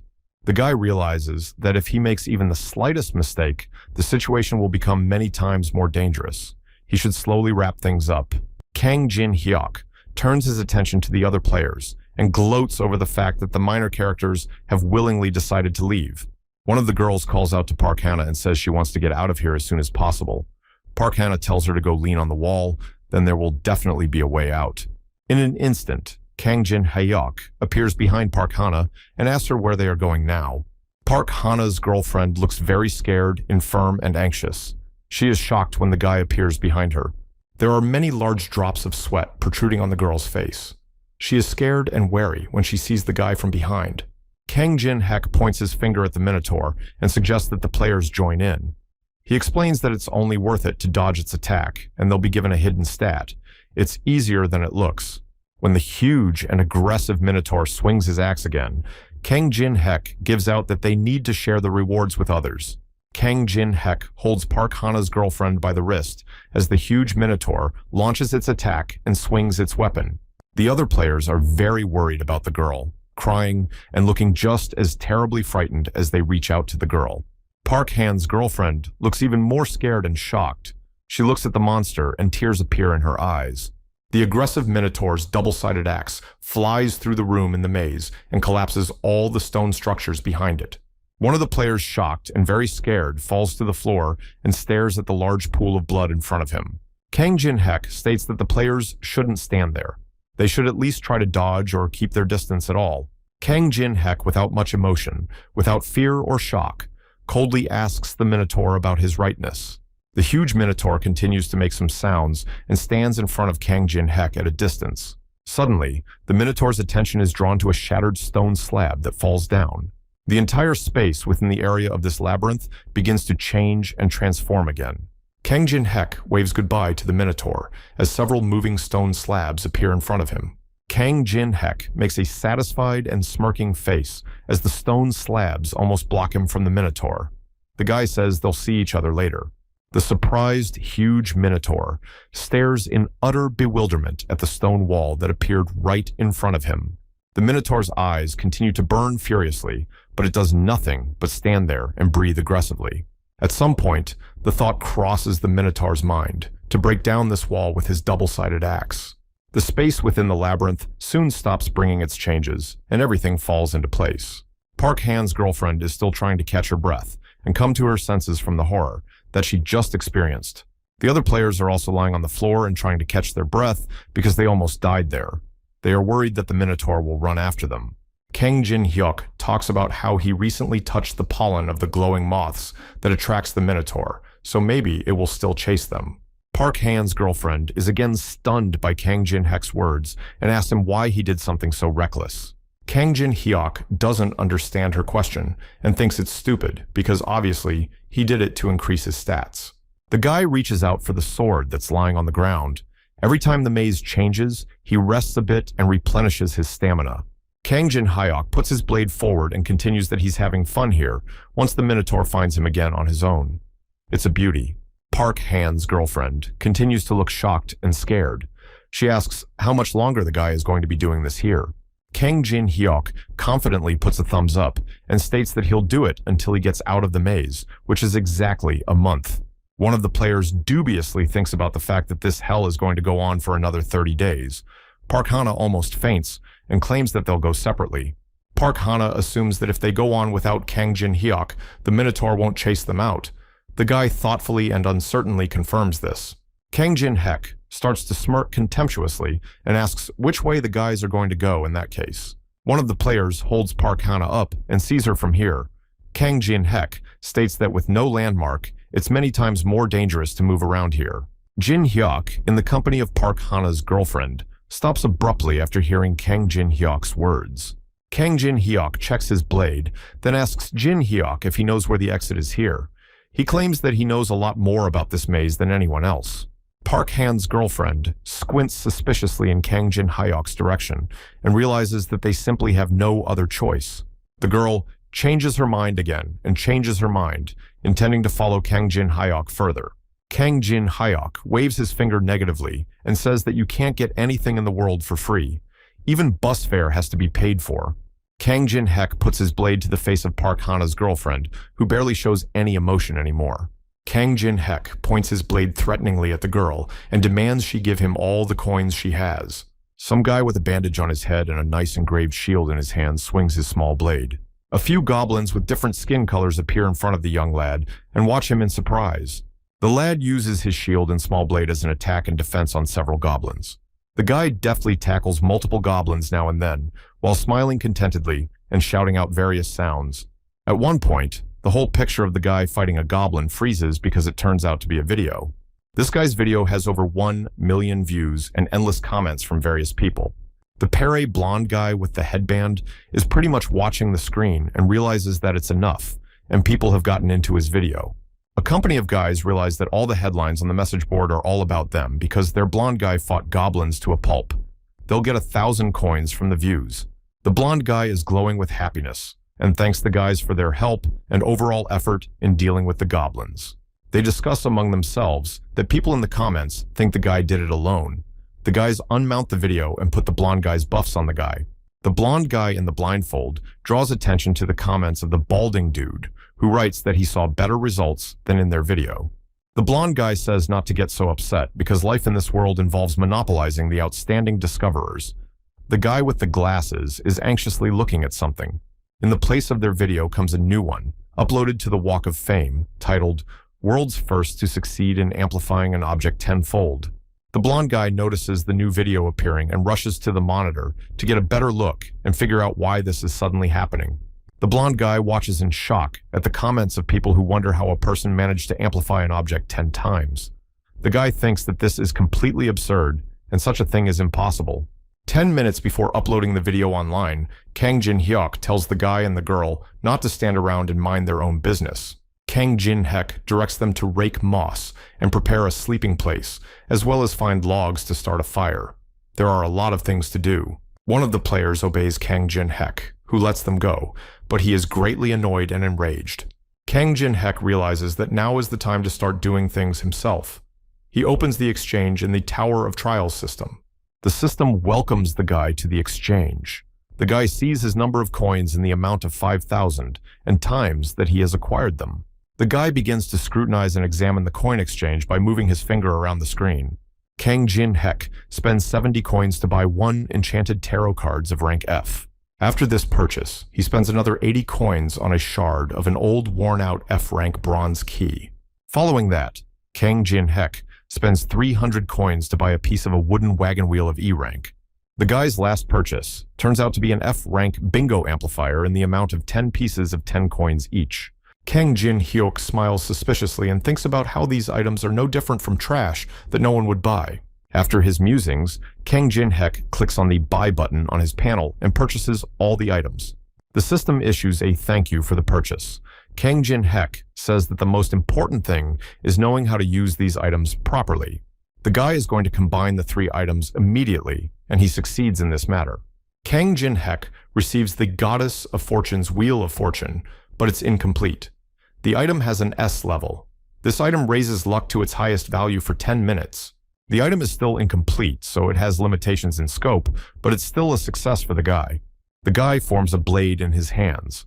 Luck with a limited area of application, and if one doesn't know the limit of its application, the resulting luck can play the opposite effect. Kang Jin-hek is quite taken with the Wheel of Fortune and is confident because he knows the limit of luck.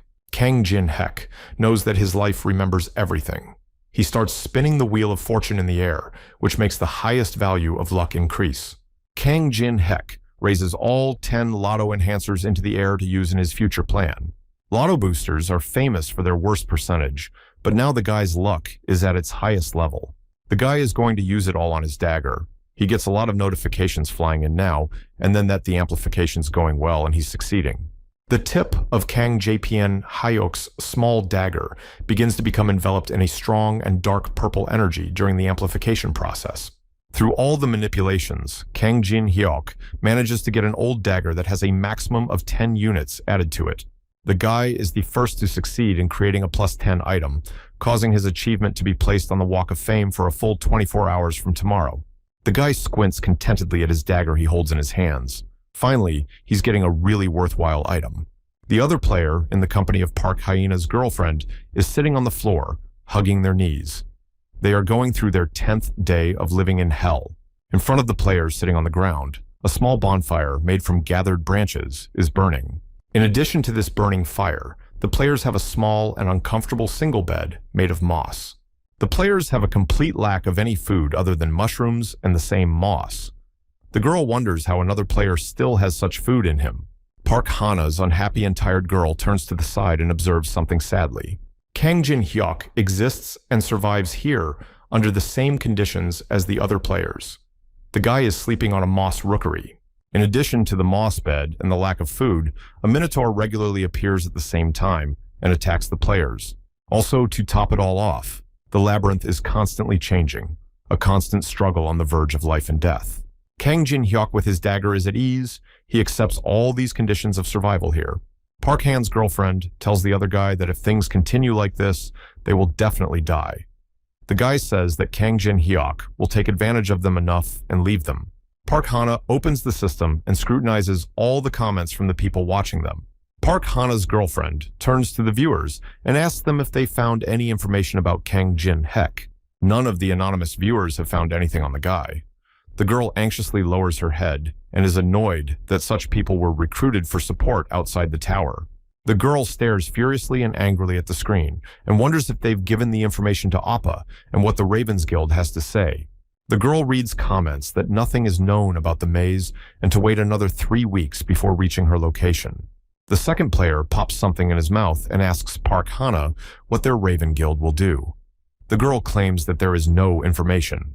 While Kang Jin-hyuk is quietly sniffling and resting on the moss bed, the girl is about to tell the second player something. She suggests that they destroy Kang Jin-hek and hold out here a little longer until Appa comes to the cave they discovered.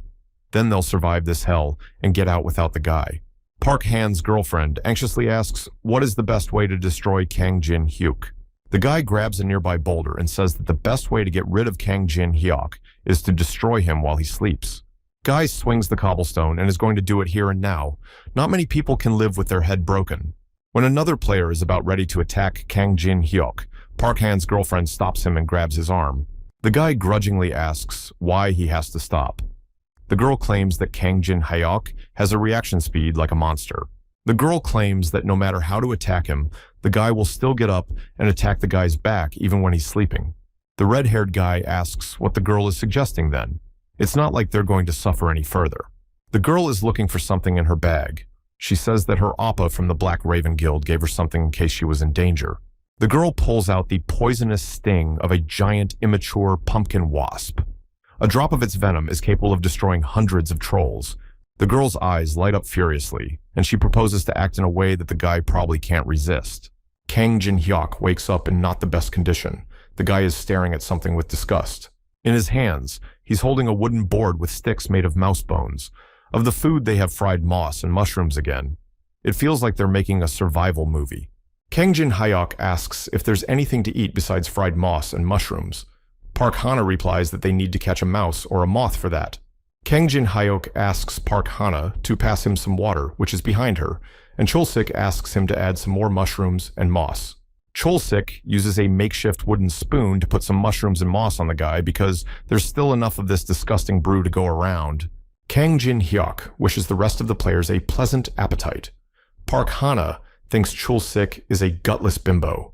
Kang Jin Hyuk begins to eat his disgusting and unpalatable food with sticks made of mouse bones. Park Hana's girlfriend watches Kang Jin Hyuk closely as he eats the poisoned food. Cholsik's boyfriend also watches Kang Jin Hyuk's meal intently, waiting for the consequences. Suddenly, a wooden board with fried moss and mushrooms falls out of someone's hands right onto the ground with a clatter. Player Cholsik starts choking on something hard, and dark green foam starts coming out of his mouth.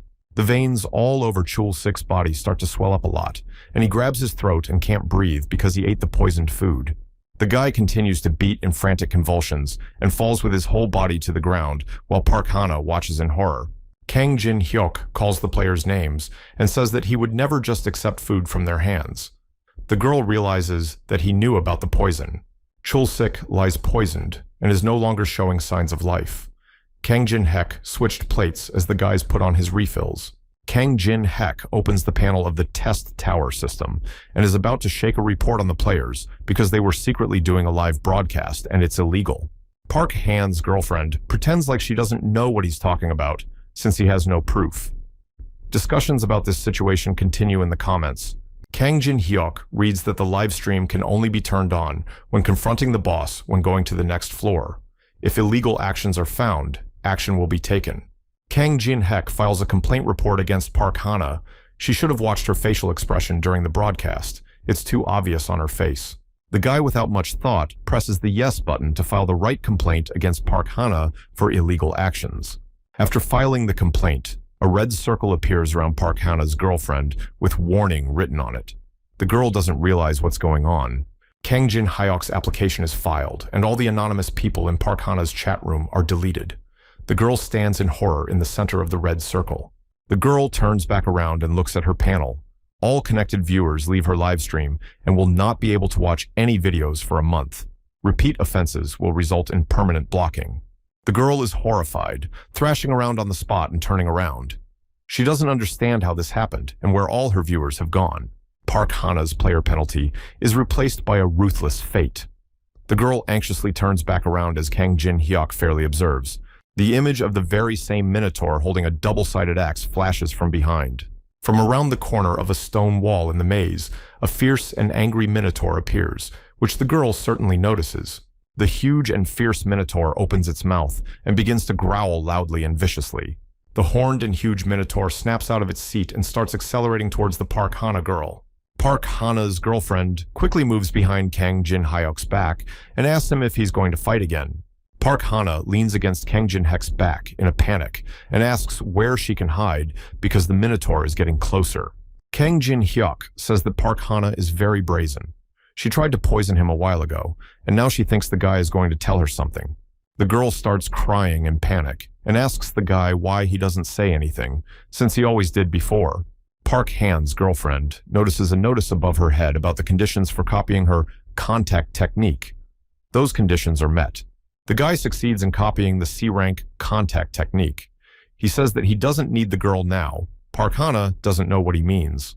Park Hana's girlfriend breaks down into a scream and tells Kang Jin Hyuk that he will regret his actions.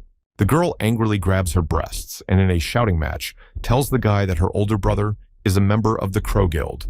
A powerful swing of the Minotaur's double-sided axe happens and knocks the girl to the ground, pushing her backwards. During the Minotaur's attack, Kang Jin-hyuk flies into the air and dodges it as Park Hana just falls to the ground. The girl sits on the cracked stone ground and looks anxiously at the guy who soars into the air. Kang Jin-hyuk pulls out his old dagger and makes a powerful swing, leaving a trail of purple energy in the air. The guy's entire trajectory makes multiple turns before reaching the Minotaur with his rusty dagger. Kang Jin-hyuk shallowly manages to stab his rusty dagger into the huge Minotaur's back. The huge Minotaur swings its fists again, trying to attack Kang Jin-hyuk, who dodges again.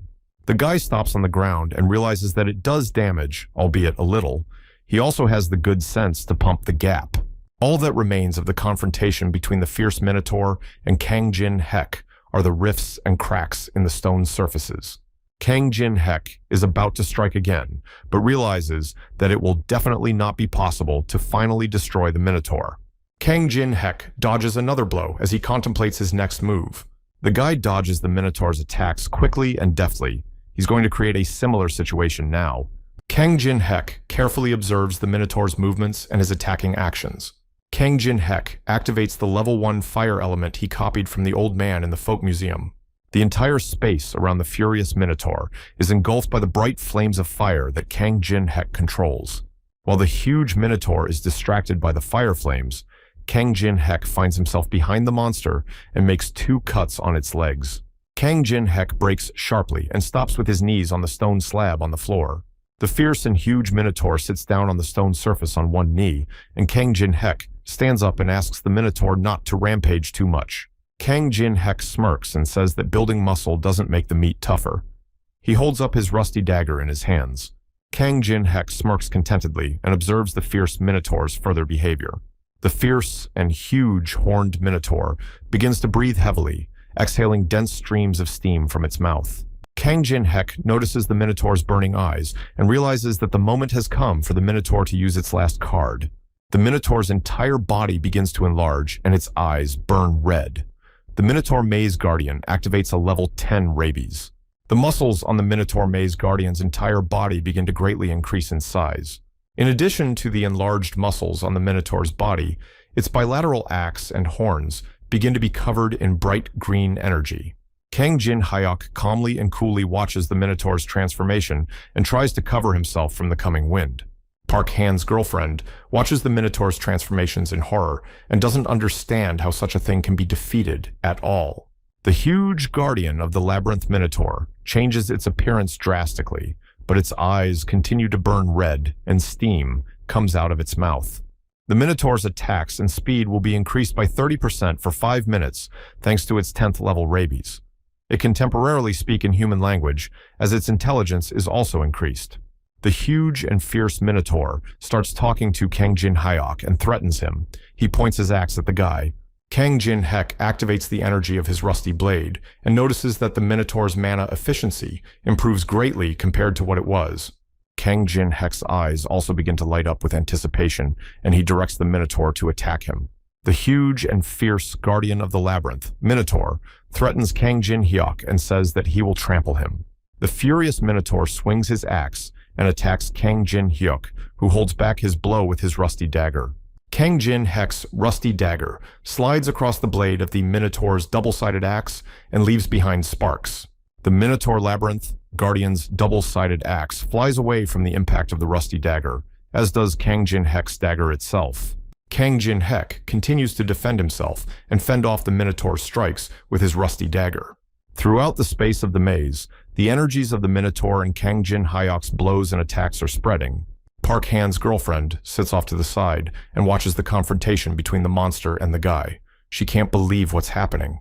The girl crawls aside and hides behind the nearest wall.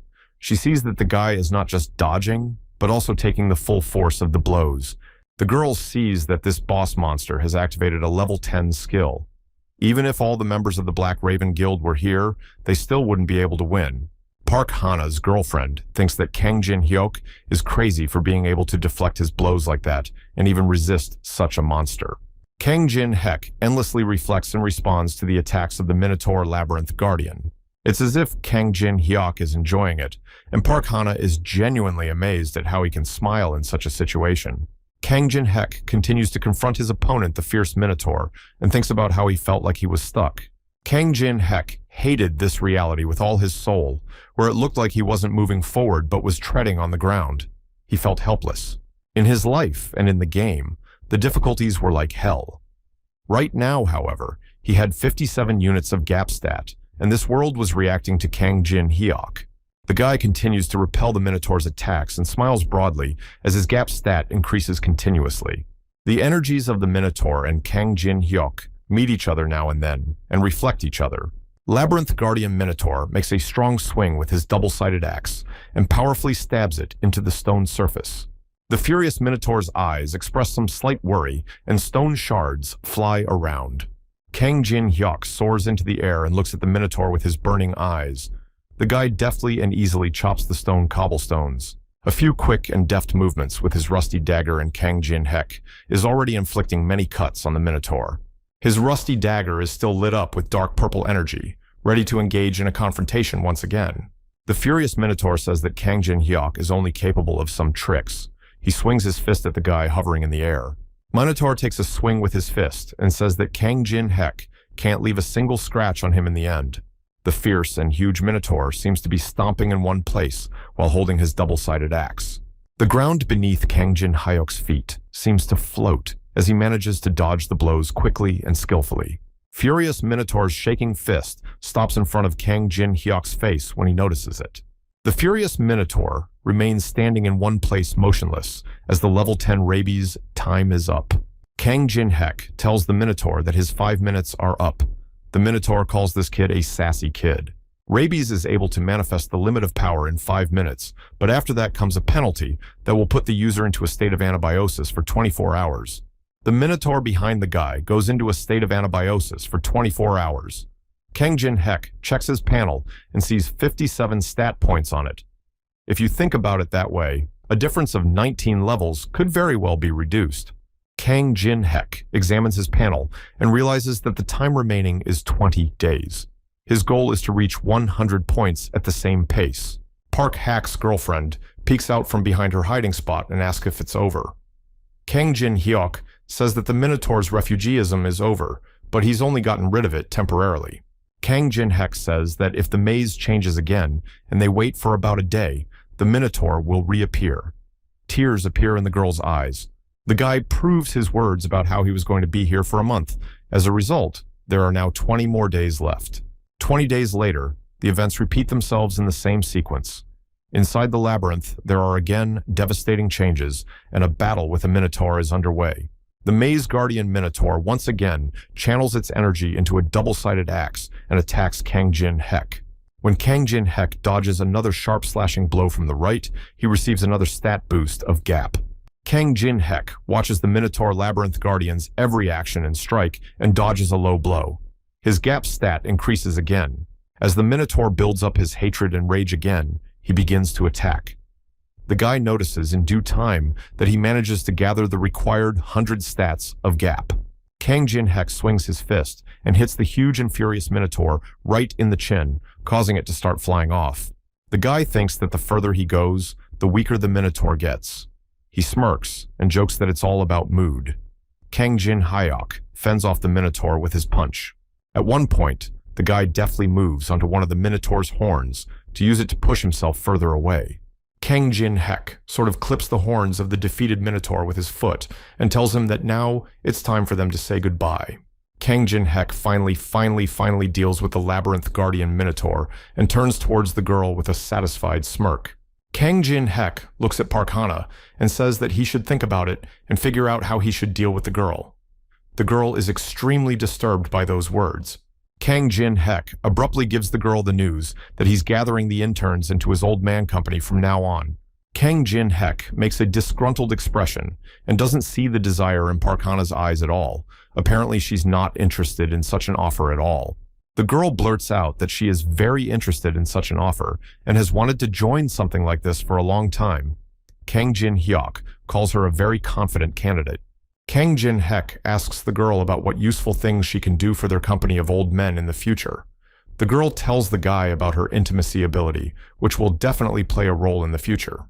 Kang Jin-hyuk thinks about the fact that he's already gotten himself her ability, so he's not interested in her offer at all. Kang Jin-hyuk steps confidently towards the girl. Park Hana blurts out that she would never betray Kang Jin-hyuk, but he's not interested and asks what else she has to offer. Kang Jin-hyuk gets as close to the girl as possible and leans into her. He calls her a total disappointment. Kang Jin-hek claims to be summarizing past interns into the first set of old man company. The girl pleads with him to give him time to think. Kang Jin-hyuk's eyes light up with hatred and contempt. He refuses the girl's plea and request. The girl falls on her knees in front of Kang Jin-hyuk and tells him in a scream that she is ready to give him the Bram ring. The girl grabs onto the guy's leg and begs him to keep her alive. Her older brother tells her that he made a deal with China and provided Goryeo ginseng as payment. Kang Jin-hyuk listens to the girl carefully and is stunned by the news that the Brahma ring has fallen into the hands of the Black Crow Guild. The Brahma ring is one of the best items you can get on the first floor. It increases movement speed, provides magic resistance, and restrains the mana of monsters. Kang Jin-hek activates his level 1 Eyes of Truth, which help him realize that Park Hana is telling the truth and is not being devious at all. Kang Jin-hek puts his hand on the girl's shoulder and congratulates her for just succeeding in becoming the intern of the old man's company. Park Hana is happy that she managed to survive. Kang Jin-hyuk puts forward the conditions of their old man company. Interns don't get paid a salary, and wherever and whenever she's called, she has to arrive on the spot with a bullet, whether it's 3 in the morning or an island in between. He doesn't care. Kang Jin-hek brings up the last and most important point. They need to sign a contract. The girl is surprised that there's also a contract to sign. Kang Jin-hek confirms to her to sign the contract. The guy opens and starts reading the Memories of the World. The guy uses 2 skills, Contact Level 1 and Fire Elemental Level 1. Kang Jin-hek combines the 2 skills and gets a soul brand of rank A. He says it's about to get a little hot. Kang Jin-hek grabs the girl's shoulder and pulls her close to him. Park Hana doesn't realize what he's doing. It's not like it's a contract like that. Kang Jin-hek points his hand with the soul branding at the girl. He asks if she really thought she was going to stamp it on plain paper. The guy congratulates her for joining the Black Enterprise. The girl tries to stop him. He leaves a level 1 soul stamp on Park Hana's face. The object is obliged to obey the owner's orders, and if broken, the entire body ignites. The huge and powerful gate at the entrance to the maze opens, and the boys manage to get out. A system notification is issued that the first floor maze has been traversed for the first time. Park Hana breathes in the fresh air and is happy that they survived there. Park Hana and Kang Jin-hyuk will be on the honor roll for 1 day. Also, each of the players are awarded 5,000 coins for passing the maze. Lavushka is genuinely excited about the rewards for such torment, as suddenly Kang Jin-hek calls her out and she calls him boss. Kang Jin-hek puts his hand forward and demands the girl to give her all the coins she received. The girl frustratedly gives the guy all her coins, and now he has about 10,000 coins in hand. At this point, there are no players with more coins. Kang Jin-hyuk approaches the girl again and demands that she bring him the Bram ring within 3 days. The girl says that 3 days is too short. When the girl starts to contradict, Kang Jin-hek once again saves up the soul branding energy in his palm and gives her a deadline of 2 days. Park Hana's palm marks Park Hana's face, and she says she will try to do it in 2 days. The news on the street TV announces that the strongest guild, the Tangun Guild, is planning to defeat the boss of the 3rd floor of the Tower of Trials in a week's time. The Tangun Guild is the leading guild in all of Korea. Indeed, the tower is fiercely fought by players from the United States, Japan, and Europe, but the stakes are very high for Korea as well. A dejected Park Hana, in the company of her boss Kang Jin-hyuk, walks down the street where the news reports that there are still no statements from the Chinese. The news reports discuss that rather than wait for help from the other side, it's easier to try and take over everything on their own. The Tangun Guild is able to cope without outside support. Kang Jin-hek thinks that they're in too much of a hurry since they're already planning to go after the 3rd floor boss. Kang Jin-hek isn't sure that they won't regret their decision. Their haste is understandable because they want to get their hands on as many resources as possible. He knows that each floor is given 90 days to complete. There is no need from and to the third floor or even the second floor. They won't strengthen their rear and the difficulty will increase. When the Tangun Guild faces all of this, they won't be able to handle the current difficulty level, and humanity won't get a second chance. The guy goes back to his home and is going to start by gathering information about the events of the last month. He needs to find reliable information amongst the gossip and lies. The guy takes out his phone and is going to contact people he can trust, i.e., informants whose information he will surely trust. Kang Jin Hyok opens up a form and scrutinizes it, and then he's going to enter a name in the user search bar. After all this, Kang Jin Hyok packs up and arrives at a meeting place at some busy cafe. The first such person is Yi Dai-min, with the nickname Bald Head. In life, the guy is very different from what he is in the game. The second such person is a girl named Yu Yun Hua, with the nickname Fire Fist, a very combative girl. Kang Jin Hyok is wary and confused looking at the guys he played with together 2 years ago. They don't look like their characters at all. The guy didn't think the first group would be set up like this. The girl is able to overpower a bear with her bare hands, the white-haired guy throws fire, and Kang Jin Hyok himself is a nerd captain. Kang Jin Hyok applies his Eye of Truth and examines Yi Dai-min. As he expected, the guy gets the King of Machines this time too. Powerful magic and no serious disadvantages, an ability useful in large-scale battles. Next, he moves on to the girl Yu Yun Hua. Her ability, Heavenly Hwaran Spirit, helps to fight in close combat. They both have almost the same level, so they hunted together. Kang Jin Hyok knows that they've gotten along well before. The conditions for copying their abilities is that the three of them need to reach the 20th floor. And Dae-min points his hand at the guy and tries to find out what he's stalling about. The guy needs to talk about himself, so it's his turn. Kang Jin Hyok greets the guys and gives his name and his nickname, Captain Nerd. The guy already regretted creating that nickname 11 years ago. Kang Jin Hyok says he's 27 years old and streaming on Paprika TV. And Dae-min is surprised that the guy is a streamer because he used to watch that channel sometimes too. Kang Jin Hyok lowers his gaze thoughtfully and tells Yi Dae-min that he's not streaming anymore now. Yi Dae-min smiles widely and waves his hand at Kang Jin Hyok, reassuring him. After all, they've been playing together for so long. Yu Yun Hua confirms the words of Yi Dae-min sitting next to him and says that they're more comfortable with him. The guy remembers one of his betrayers, who was diluted by a mangrove tree in the beginning. He also remembers Park Hana, who also wanted to use him and betray him. He was very tired while he was among those hypocrites. Kang Jin Hyok, in the company of Yi Dae-min and Yu Yun Hua, sits in a cafe and realizes that he feels comfortable around them for the first time in a month. Thus he learned from the guys what was going on, while he himself was in the maze. One of these things is the development of the major guilds of the world. During this time, there is also some new trend of streamers that is popular nowadays. But the main problem now is the emergence of a collective of miners who have set up some sort of factory and are kidnapping people. And Dae-min asks Kang Jin Hyok about the fact that he's been missing for the last month or so, which means he didn't take the test. Kang Jin Hyok proceeds to eat his ice cream and asks his comrade what test he's talking about. The guys all get into a cab and drive off somewhere on a busy highway.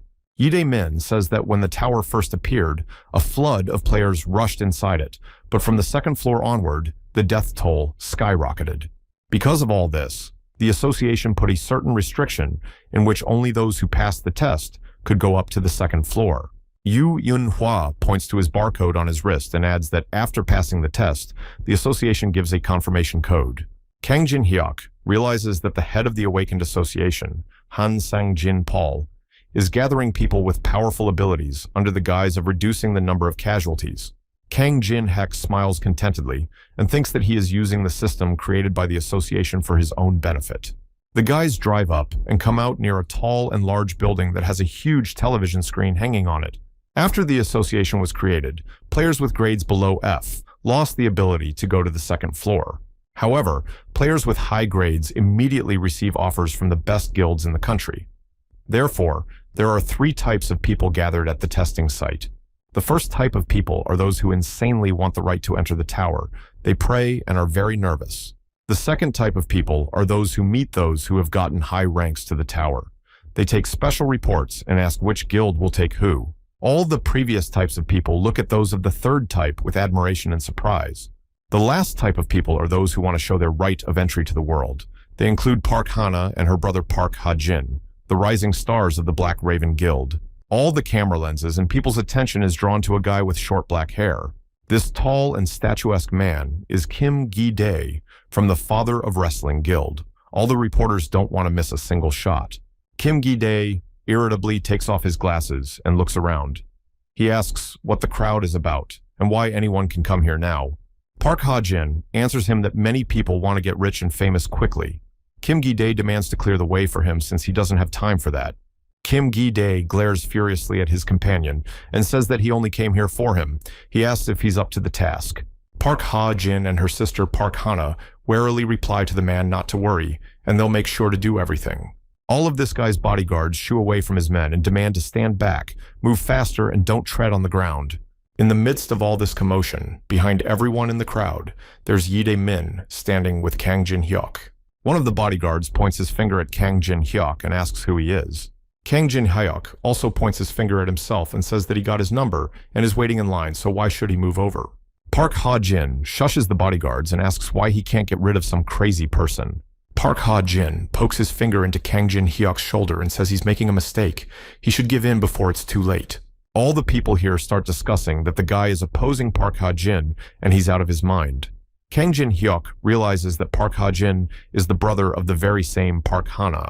While looking at Park Ha-jin, Kang Jin-hyuk activates his Eye of Truth ability and notices he has a very interesting, devastating attack ability.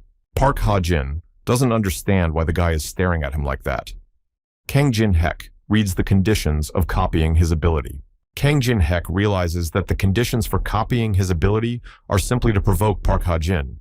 Park Ha-jin starts to threaten Kang Jin-hyuk, saying that even if there are a lot of people here, he won't get away with it. Park Hana appears behind the guys and notices Kang Jin-hyuk in front of her, and her face expresses terror and fear. Park Ha-jin points her finger at Kang Jin-hyuk and says that he's lost his way, but Kang Jin-hyuk is already aggressive and furious.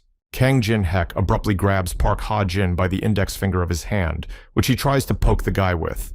When Kang Jin-hyuk takes hold of the guy's finger, his eyes light up aggressively, and he abruptly curls Park Ha-jin's finger upwards.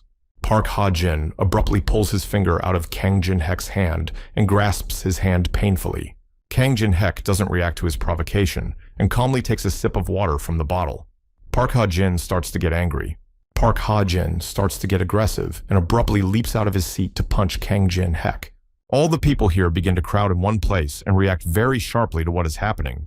Kang Jin-hyuk takes a sip of water and notices Park Ha-jin's boyfriend coming at him.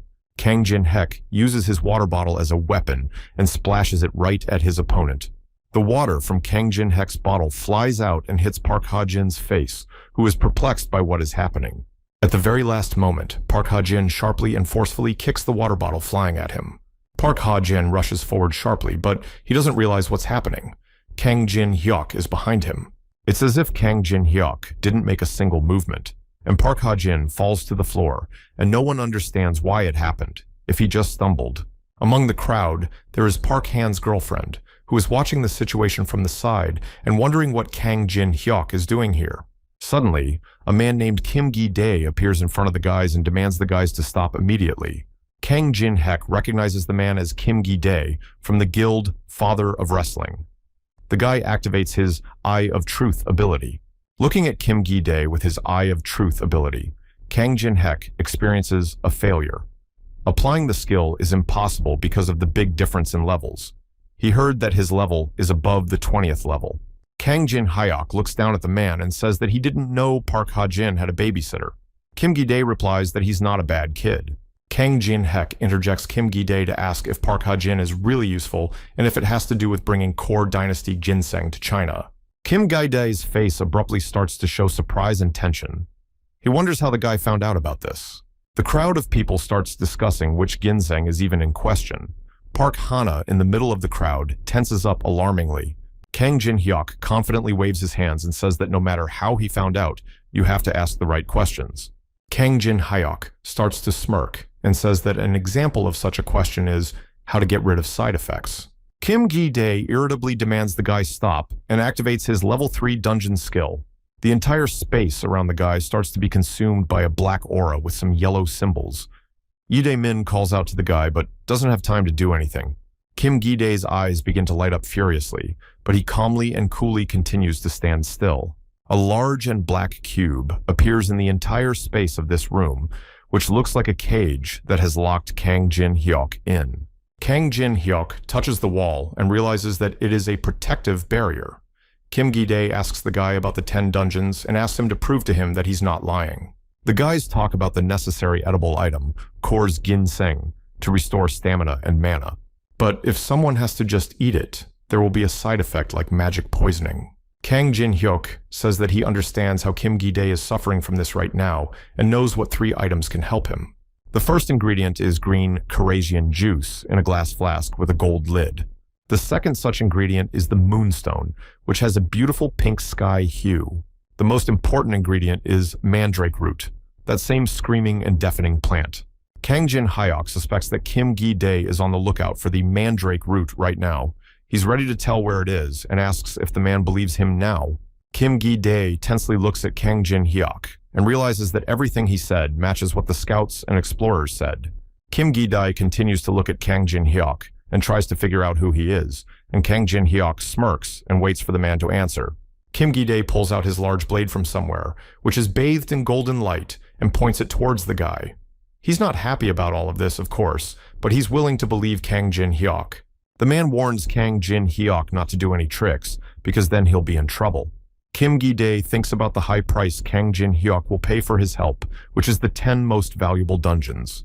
Kim Gi-dae can't accept such a high price and is about to end it all here and now, but something in the moment stops him and passes right in front of his blade. Kim Gi-dae becomes alarmed, and his facial expression depicts a look of horrified surprise and shock. Kang Jin-hyuk is enveloped in purple energy and smirks. Kim Gi-dae doesn't seem to have realized anything yet. Kang Jin-hyuk pulls out his rusty blade and says that their deal with Kim Gi-dae and his life is solely in his hands. One of the bodyguards powerfully flies off into a stone wall and expectorates from the resulting pain. Min and Yu Yunhua are outside the black cube and fight off the bodyguards attacking them. Yu Yunhua's girl has her red energy appearing around her. The girl chases the guards away if they don't want to die. At one point, Kim Gi-dae's 3rd level dungeon is cancelled and the men disperse. Kang Jin-hyuk asks Yu Yunhua to calm down. Min and Yu Yunhua try to find out if Kang Jin-hyuk is okay. They are willing to destroy everyone for him. The man, Kim Gi-dae, turns his back on everyone and walks away. Kang Jin-hyuk says that they were able to find common ground. Park Ha-jin runs after Kim Gi-dae and aggressively tries to see if he's really going to just let Kang Jin-hyuk go. Park Ha-jin slams his fist into his palm and says that if the man gives him a chance, he will come up with a good plan. The man, Kim Gi-dae, aggressively and powerfully grabs Park Ha-jin by the neck in a way that makes the guy drool. The man lifts the guy up while holding his neck. He says that Park Ha-jin is no match for Kang Jin-hyuk. If he pulls something like that again, he'll regret it a lot. The veins in Park Ha-jin's neck start to swell from the strangulation. He squeezes out the last of his strength to say that he understood. The man, Kim Gi-dae, throws the guy to the floor and walks away with his guards. Park Ha-jin is very curious about what happened inside that dungeon. Park Ha-jin starts to get very aggressive, and his eyes fill with rage. He won't let Kang Jin-hyuk humiliate him anymore. When Park Ha-jin greatly increases his hostility towards Kang Jin-hyuk, the guy manages to copy his stealth skill. He uses it to control his breathing and heart rate. People around are discussing Kang Jin-hyuk, who just tore into Park Ha-jin, while the guy himself goes about his business and is about to take the test. Kang Jin-hyuk looks at the results table and notices Park Ha-nu in first place. He marvels at her abilities as if she drank ginseng. His name is called Next. Kang Jin-hyuk walks into the room to take the test, where you have to hit a magic stone. All skills can be used. The examiner asks Kang Jin-hyuk if he's only going to use his dagger. He assures him that it's enough. The examiner looks at his tablet without distraction and tells Kang Jin-hyuk to start when he's ready. The examiner turns towards the guy who is walking towards one of the rocks here. The examiner asks Kang Jin-hyuk to walk over to the entry-level stone because he is now standing at the middle-level stone. The examiner shockingly tells him that ordinary players can't even activate a mid-level stone.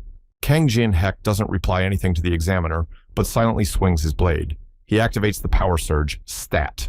Kang Jin-hyuk's eyes begin to burn with confidence, and he wants to see what all his suffering in the maze is worth.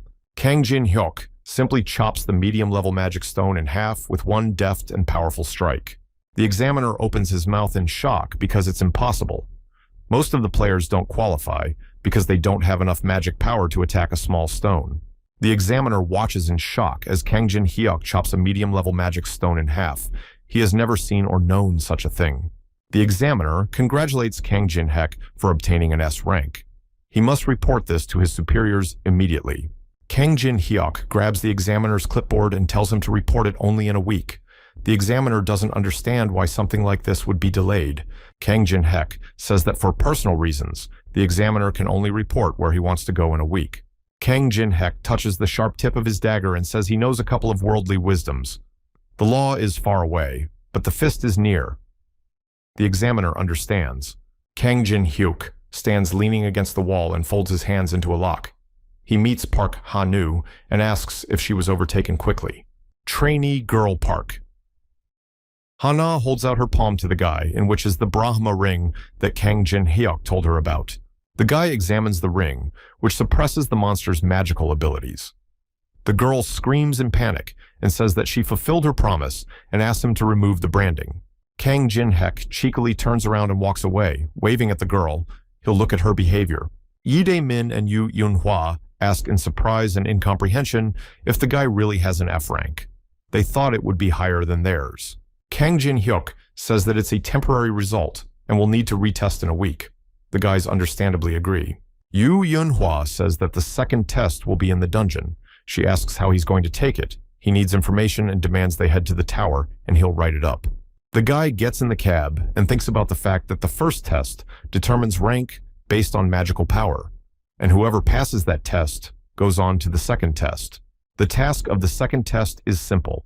You need to pass one of the dungeons. There's no difficulty limit, and you can choose any opponents you want. Kang Jin-hyuk is going to go to the ancient ruins on the first floor. Neither then, 11 years ago, nor now in reality, no one was able to pass this forbidden zone. The guy with all his preparations heads to the abode of the fallen. He tries to remember the last time he was here. An empty soda can flies into Kang Jin-hyuk. Someone demands that he carry his suitcases there. Kang Jin-hyuk is going to the mountain ruins on the first floor of the Tower of Trials. Having F rank, he can't get there alone. The guild guarding the ruins won't let him go there. Kang Jin-hyuk goes up to the ruins in the company of some guys. The best option is to go there as a porter. One of the men he goes up to the ruins with turns to him and asks him how the guy got here. Kang Jin-hyuk replies that he needs a lot of money to survive. The man replies that everyone here needs money. The man pulls out his phone and shows a picture of his family. He says that he is here to feed his wife and children. The man continues to discuss the picture with the guy, but Kang Jin-hyuk realizes that the man is one of those suicide players. The man explains that with their F rank, they have to be extremely careful. Where they point, that's where they go. There's no machinery inside, and the ambulance isn't coming soon enough. Kang Jin-hyuk smiles and tells the man not to worry. He assures that those who are here will return home unharmed. The man smilingly looks at the guy, but sweat is showing on his face. He asks the guy if he's telling the truth, but he himself doesn't believe his words, thinking it's just a kind word. Kang Jin-hyuk and the other man reach their destination. The quest for the raid team begins. Here, it is necessary to accomplish the capture of the S-level ruins. Kang Jin-hyuk scrutinizes the conditions and notices a special reward for the first conqueror of the Tower of Trials. The guy just gets rewarded with an increase in the luck and adaptability stats, a cold heart skill to help keep calm, and a monopolization skill where the best reward for completing the trials alone is given. Kang Jin-hyuk is very happy about such a wonderful special reward. He makes a crazy expression on his face and thinks about how nothing cooler and better can be anymore. The guy realizes that there are an incredible amount of awards in the tower, but to get even one of them is already a great luck. The guy thinks about how he doesn't even need luck with that passive. He is distracted by the fact that a magic circle appears in the center of the ruins. All the players here are watching the magic circle appear and spread in the center of the ruins. Some man in armor appears. He has a headache. He can't get used to all this. The man goes in the company of another guy and a woman who report to him that everything is fine and all 50 people are alive. The male bearers recognize these guys as a raid team of the Parhe Guild, which means ancient Chinese state. They recognize the leader of the team. While the man in armor is handing out his instructions, Kang Jin-hyuk activates the Eye of Truth and examines his data. The man's name is Sung Jonghua. Kang Jin-hyuk examines the copy conditions in which one must gain Song Jonghua's trust while going through the raid. Kang Jin-hyuk realizes that fulfilling such conditions will be extremely difficult and hard for him. After all this, some kind of realization suddenly comes to Kang Jin-hyuk, and he thinks of something. Kang Jin-hyuk observes the raid team and notices that the head of a top 10 guild only has that level. Kang Jin-hyuk tries his best to blend in and disguise himself, just to avoid being exposed and recognized. These ancient ruins in the Forbidden Zone look very large, old, and diverse. A man with a staff and a hooded hat asks the others to follow him as it gets dark further on. If anyone gets lost, no one will rescue anyone. The hooded mage raises his staff up and activates his level 1 lamp ability, lighting the path ahead. As the ray of light from the stone in the mage's staff rises to the ceiling, it illuminates the space, and the many knights and mages who have died here can be seen. All the male bearers look around the ruins with interest and wariness and marvel at the setting. It turns out that these were not knights and mages, but dead monsters that the raid group had already managed to destroy. The male bearers notice how frightening and intimidating the atmosphere here is. One tells the other to shut up. It's scary enough as it is. The head of the raid team calls out Jung Hua Hyun and waves to the porters who have arrived. Kang Jin Hayon notices the raid team members in front of him, and something makes him very nervous. He watches the guys and finds it strange that they had no casualties, even though they had taken out so many monsters. Kang Jin-hyuk watches the head of the team, Jeon Hua Hyun, and realizes that his strategy is strange. The man who keeps Kang Jin-hyuk company in the porters taps the guy on the shoulder and tells him not to stand still and to go hand out water and stuff. The man talks about how they can handle themselves here, and Kang Jin-hyuk needs to help the foreigners. The guy has already forgotten that he's a porter from here now. Kang Jin-hyuk observes the foreigners from the raid group wearing some knight armor. On the raid group's knight armor, Kang Jin-hyuk notices some kind of sign, trying to recognize it and figure out what it means. He notices one of the raid group wearing blue and white armor and remembers that it is the mark of the warriors from the Zion Guild. Kang Jin-hyuk scrutinizes the members of the raid group and finds them to be fragile creatures. He is about to befriend someone. Kang Jin-hyuk takes out a metal camping mug and pours water into it, adding ice. He holds out the mug to someone. Kang Jin-hyuk serves the water to the knight in white armor for doing a good job here. The man thanks him. While handing over the water mug, Kang Jin-hyuk activates his level 1 communication skill. The man starts to remove his helmet, from underneath which his long and blonde hair starts to fall out. The man clearly has a slight interest in the guy. A beautiful and young girl with long blonde hair appears from under the helmet armor. Kang Jin-hyuk had no idea that there would be such a beautiful and young girl underneath the armor. Kang Jin-hyuk recognizes this young, beautiful girl as the youngest daughter of the aristocrat Laurentia family from Europe. She is a versatile player connected with divine power. The girl has skills in offense, defense, and healing. She saved Amsterdam from chaos, very famous in Europe. This girl is the Saint of Amsterdam, Teresa de Laurentia. Now the boy understood why there were no losses. She is at her best in battles with undead and uncleanness. Kang Jin-hyuk also reflects on the fact that many people want to go higher, but she is here even though there is a raid on the third-floor boss. The young girl rather drinks a mug of water that refreshes her. At this time, Kang Jin-hyuk activates his Eye of Truth. At first, an error is given due to the difference in levels, but then the stats Luck and Adaptability compensated for the difference in levels, raising the Eye of Truth to level 2. Now he could see the target's status. The conditions for copying her abilities and skills are to rescue Teresa from a dangerous situation, as she is one of the 100 players in the world. Now it is clear why she is admired by everyone. The guy notices that the girl is undergoing a profession quest. Most likely for this purpose, she is here in the ruins. Teresa de Laurentia thanks Kang Jin-hyuk for helping her quench her thirst. Kang Jin-hyuk smilingly takes the mug from the girl and thinks about the fact that he should be the one to thank her for the opportunity to get the patronage of the heavens ability. Kang Jin-hyuk only has to find out what kind of situation could be dangerous for this paladin and how to save her. It's a very difficult environment, Someone calls out loudly for the team leader Jeon Hwa-hyun to come over here immediately. The guy runs with all his might. Jeon Hwa-hyun comes to the stranger's call and observes the situation. Sweat is running down his face, and he is alarmed. The man and the girl point at the dead sentries who have already been eliminated. The raid team notices that the guardians of the ruins are watching for trespassers. The time remaining is 9 minutes and 59 seconds.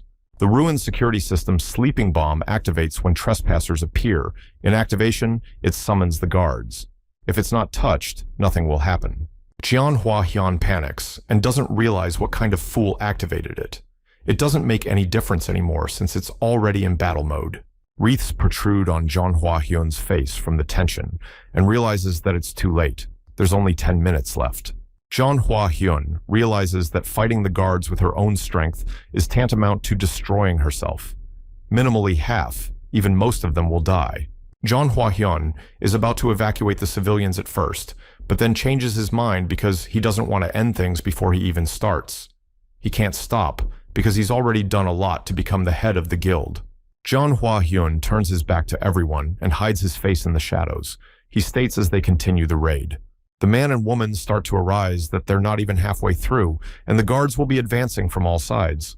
Jeon Hwa-hyun orders him to shut up and follow him, and he'll take charge.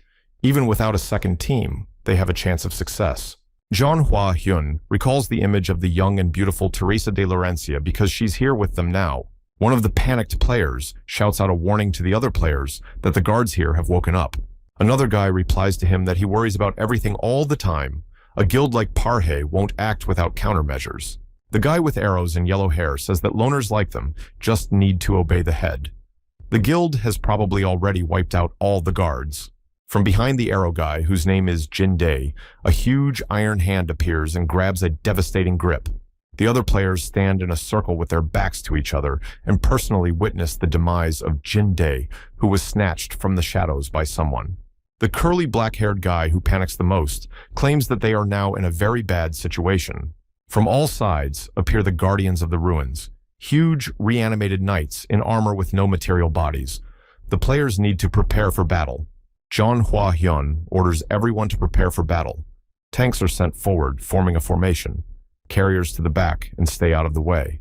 Orders are shouted for the tanks to give buffs and the healers to get ready. Everyone scatters to their places. Song Jong-hwan grabs his weapon and activates his level 2 steel defense. All members of the raid team stand in their places and on alert. Sung Jong-hwan activates his level 2 combat concentration. From behind the rest of the raid team, a mage with a staff named Lee Yoon-mi rises into the air and activates a level 2 angel song. Song Jong-hwan shouts out to the others that the ruin guards are approaching them. The iron guards are already advancing to attack. The huge and iron guards attack the team leader Song Jong-hwan, who defends himself with his steel defense. A serious confrontation begins between all the members of the raid team and the iron guards of the ruins.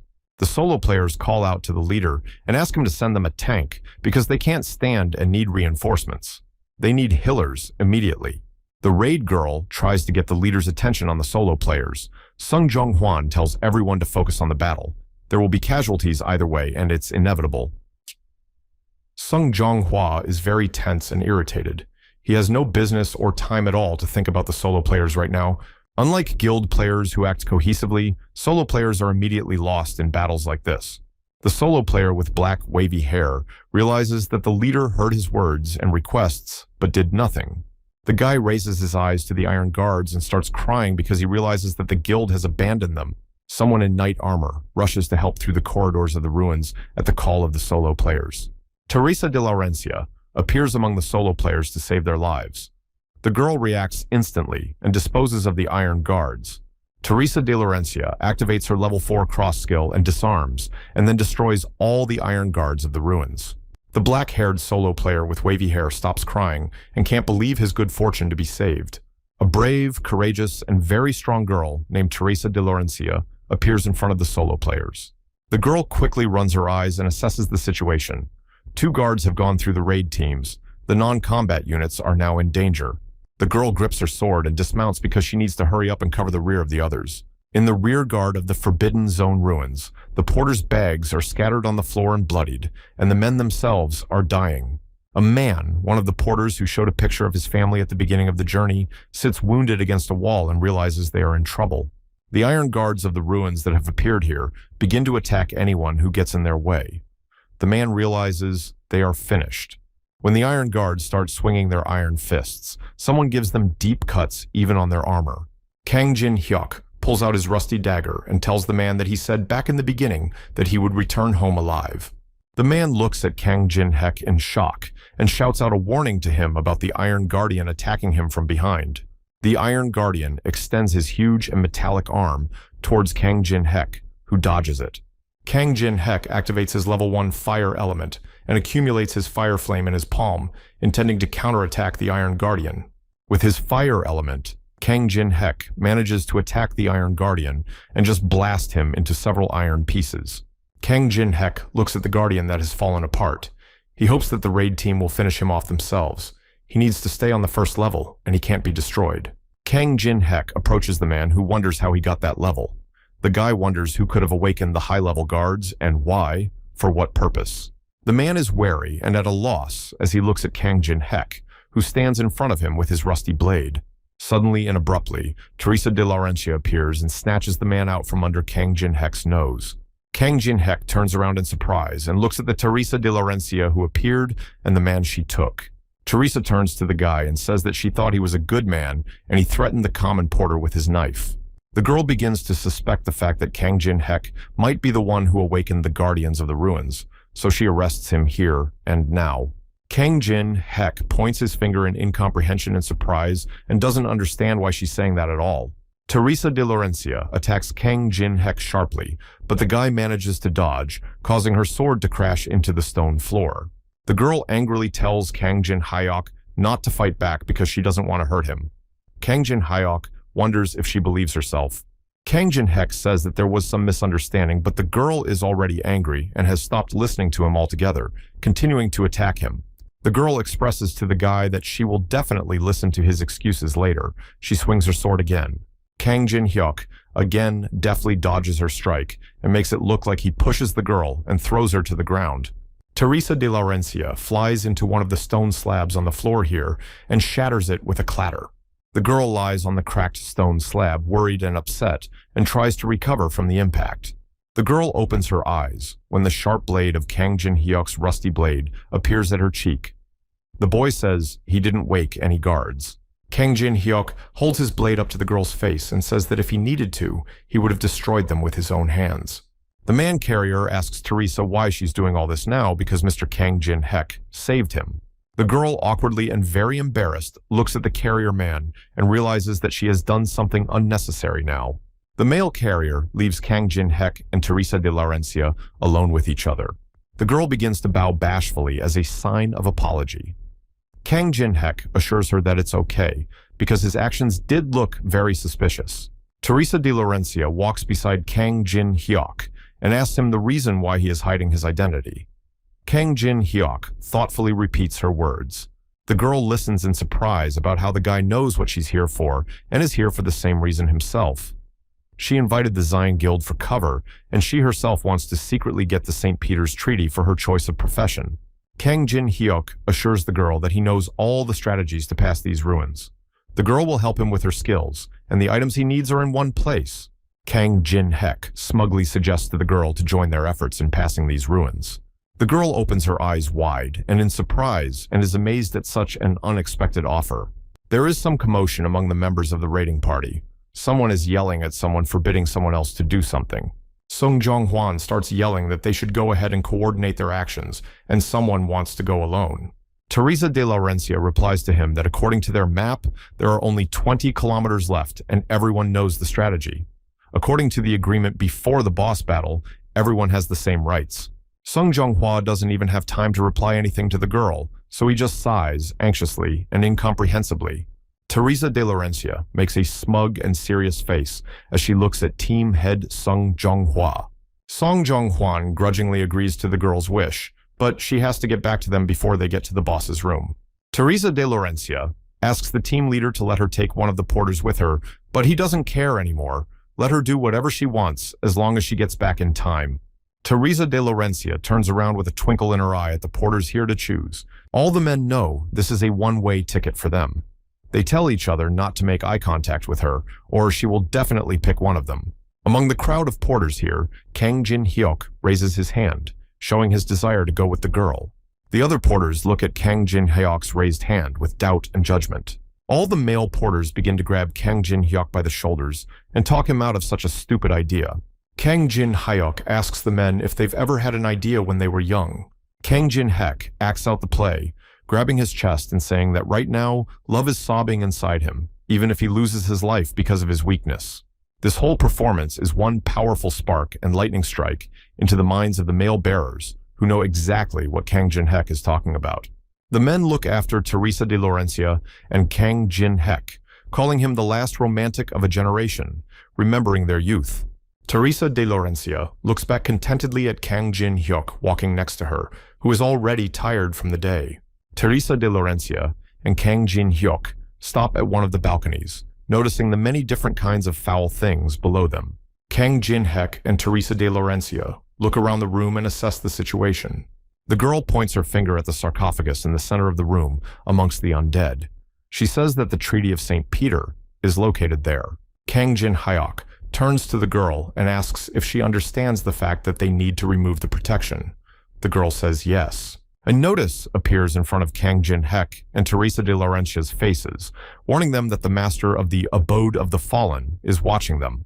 Kang Jin-hyuk studies the notice and realizes that it's about the boss, but he's never been interested in the players, and now he suddenly decided to show himself. Teresa de Laurencia points her finger at the notice and asks if Kang Jin-hyuk saw what was written. She doesn't understand what the words mean.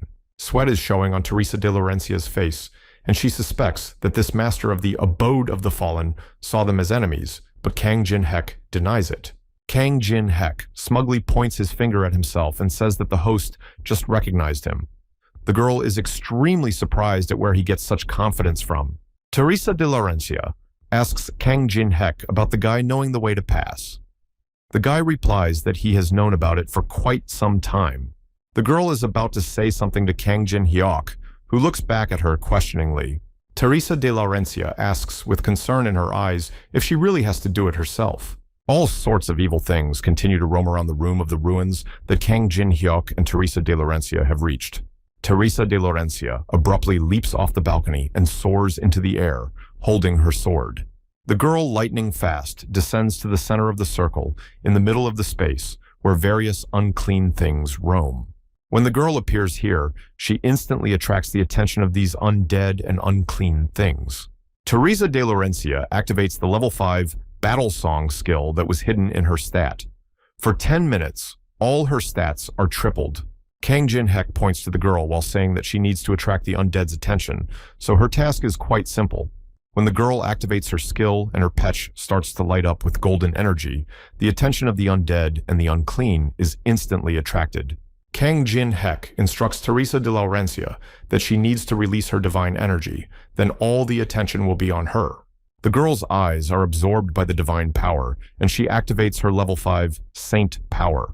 The girl presents her sword in front of her face and covers her eyes, spreading her divine energy around. When the unclean and undead reach and begin to touch Teresa de Laurencia's divine energy, they instantly begin to dissolve. Teresa de Laurencia's divine energy spreads everywhere, burning and dissolving various undead. The girl is very skillful and quick with her sword with divine energy to deal with uncleanness and undead. The boundless amount of unclean and undead continue to advance and attack Teresa de Laurencia. Taking advantage of such a moment, Kang Jin-hyuk snaps out of his seat and begins to stride over the heads of the undead towards his goal. Kang Jin-hyuk deftly walks over the heads of the undead and realizes that all the undead are now angry at Teresa and are directing their attention to her. The guy moves through the undead and realizes that because of her control over the mobs, he won't join and level up. At some point, some spark and lightning realization crashes into Kang Jin-hyuk's head. Something is going wrong. Suddenly, red lightning bolts start appearing from somewhere and strike right in the center of the room. In the room, right in front of everyone, elite undead appear, and special dead monsters rise up. An explosion spreads throughout the space, in the center of the ruins, and smoke rises up from the destruction. From the smoke from the explosion, It's as if Kang Jin-hek rises up, who realizes that now a mini-boss is finally appearing in front of them. One of the Iron Hand Guardians of the Forbidden Zone ruins appears in front of the rising Kang Jin-hek. The Iron Guardian appears out of nowhere and begins to attack Kang Jin-hek, who again deftly dodges the blows. Kang Jin-hyuk thoughtfully reasons that Durhan shouldn't be here. Most likely the conditions have changed because of Teresa.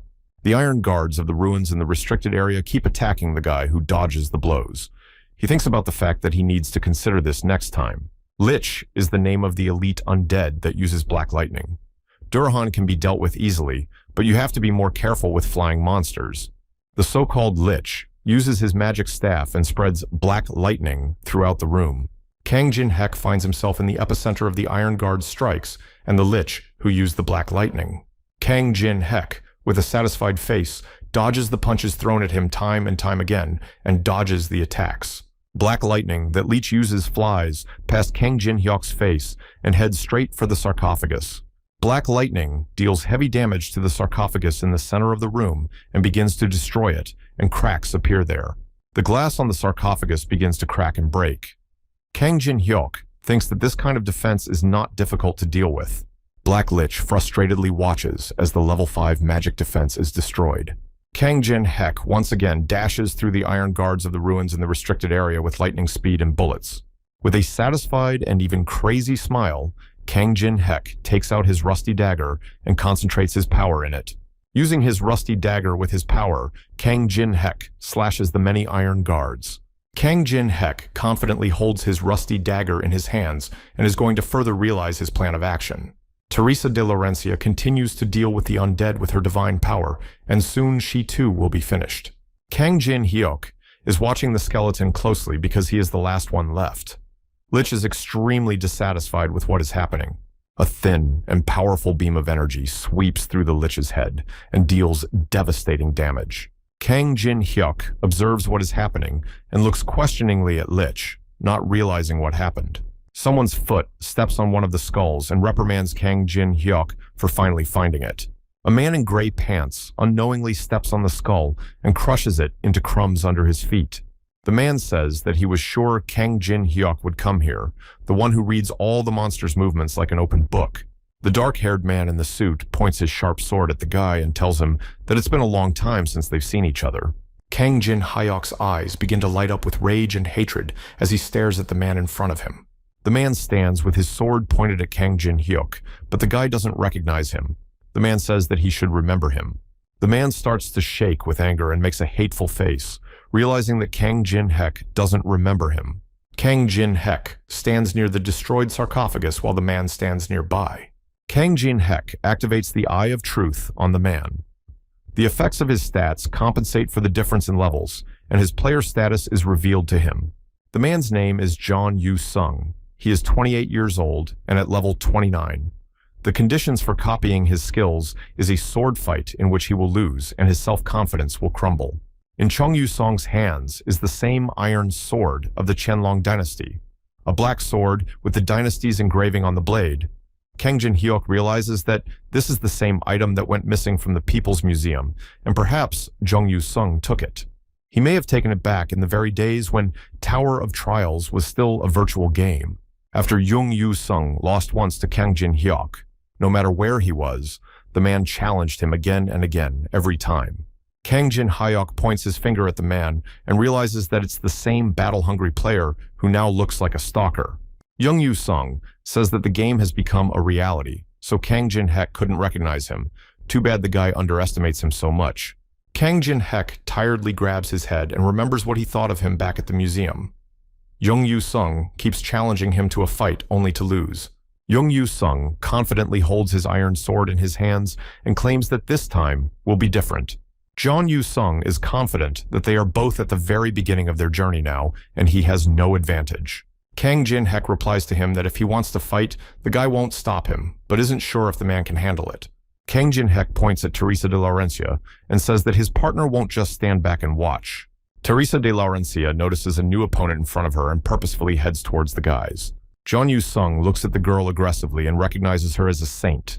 Kang Jin-hyuk has an interesting partner. John Yu-sung isn't about to let anyone get in their way. The guy applies a level 5 battlefield selection. The man swiftly aims his iron sword and stabs into the stone floor, creating an air vortex around him. Kang Jin-hek gets his bearings just in time and is about to retrieve something from the sarcophagus behind him. Inside the destroyed sarcophagus, something glows a bright purple color and the guy is going to retrieve it. Teresa de Laurencia notices what's happening and loudly calls out to Kang Jin-hyuk, who is about to disappear. The guy pulls out a small and black balloon from the sarcophagus, replying to Teresa by saying that they'll see each other again soon. Teresa de Laurencia watches as Kang Jin-hyuk, along with John Yu-sung, disappear somewhere. Thanks to John Yu-sung's skill, the guys move to some other space and battlefield. John Yu-sung thrusts his sword up in front of his face and says that no one else will interfere with them. The man challenges Kang Jin-hyuk to a fight. John Yu-sung activates the level 5 duel, and all of his stats increase by 10%, while Kang Jin-hek's decrease by 10%. Kang Jin-hek watches Jung Yu-sung walking towards him and realizes that his special skills duel and battlefield selection have weakened the guy a lot. Kang Jin-hek smirks and thinks about how this situation has now become extremely disadvantageous to him. Because of the disadvantageous situation, special conditions appear, and the special conditions of the skill synthesis are activated. The conditions are adjusted according to the changing situation. Kang Jin-hek copies John Yu-sung's unique ability, then the conditions of copying can be fulfilled after the skill. Kang Jin-hek copies the unique S-rank Sword Song ability. The skills of a swordsman with this ability are increased by 200%. Also, the player's perception is greatly enhanced. While the copied ability is stored in the world memories, John Yu-sung demands the guy not to relax and ignore him. Kang Jin-hek grabs his improved rusty dagger in his hands and prepares for the upcoming battle. Kang Jin-hek is very quick and skillful in dodging and fending off Jung Yu-sung's sword strikes. Jung Yu-sung asks what Kang Jin-hek is counting on. After all, he is fighting at a medium distance, so why only use the dagger? Kang Jin-hyuk smugly answers him that a rusty dagger is enough. Sword fighting is interesting too. Jung Yu-sung is extremely unhappy that Kang Jin-hyuk is underestimating him. He activates the 6th level sword soul skill. John Yu-sung is very skillful with his iron sword and delivers graceful blows that have devastating effects. Kang Jin-hyuk thinks the man is trying hard, using supreme techniques in a battle with a novice. Jung Yu-sung angrily replies to Kang Jin-hyuk that he is far from a beginner anymore. He shows him an obscene gesture. Kang Jin-hyuk realizes that if he continues to parry Jung Yu-sung's attacks, his dagger will be finished. Kang Jin-hyuk pulls out the very ball he took with him from the sarcophagus. It's about time to use it. He is going to use the balloon for a skill that can resist the sword. He combines Sword Song and Demon Soul. Kang Jin-hyuk puts the balloon to his rusty dagger, and the out-of-rank fusion begins. John Yu-sung shields himself from the light of the fusion of the Sword Song ability and the Demon Soul item. Kang Jin-hek gains the unique SS rank Sword Graveyard ability in front of John Yu-sung. Kang Jin-hek's sword skills are now increased by 500%. The body only uses the most effective sword techniques. This ability is required to obtain the title Demonic Swordsman. Kang Jin-hyuk activates the 1st level Knight of the Dark Moon, but the ability only gives out about 1/10 of its power. He lacks the mana to control the power. All the while, Jung Yu-sung watches the transformations and combinations of Kang Jin-hek's techniques. John Yu-sung is amazed at the incredible power, even though he is fighting on a battlefield that is comfortable for him with the most favorable conditions possible. John Yu-sung tries to fight at an unfamiliar distance to Kang Jin-hyuk, but is angry because he still can't win. Every time in and out of the game, John Yu-sung tries to fight Kang Jin-hyuk and defeat him. Jung Yu-sung tries his best to win every time, but he still can't beat Kang Jin-hyuk in the fight. John Yu-sung starts to aggressively yell and get angry, wondering why he can't beat Kang Jin-hyuk. The man is not going to accept this situation and is going to defeat Kang Jin-hyuk by continuing his attacks. Kang Jin-hek stands coldly in front of the man, and all of his attacks seem to not hurt the guy at all. Kang Jin-hek's eyes begin to light up with a purple color, most likely due to his active Sword Graveyard ability. Kang Jin-hyuk continues to parry and fend off multiple attacks from Jung Yu-sung like a demon that has risen. Jung Yu-sung is stunned and unhappily surprised that Kang Jin-hyuk manages to parry his attacks again. At one point, Kang Jin-hyuk appears behind Jung Yu-sung and says that he's already fought something stronger and faster than him, but he's had enough. Kang Jin-hyuk raises his rusty dagger up with a cold-blooded expression and is about to attack. Kang Jin-hyuk swings his dagger and attacks Jung Yu-sung, who stops his strike with his iron sword. Jung Yu-sung puts a lot of effort into pushing Kang Jin-hyuk's dagger away from him. He is extremely tense. Kang Jin-hyuk's rusty dagger strikes right on the hilt of the man's iron sword, where the blade starts from. Kang Jin-hyuk looks like a demon with burning red eyes in the shadows.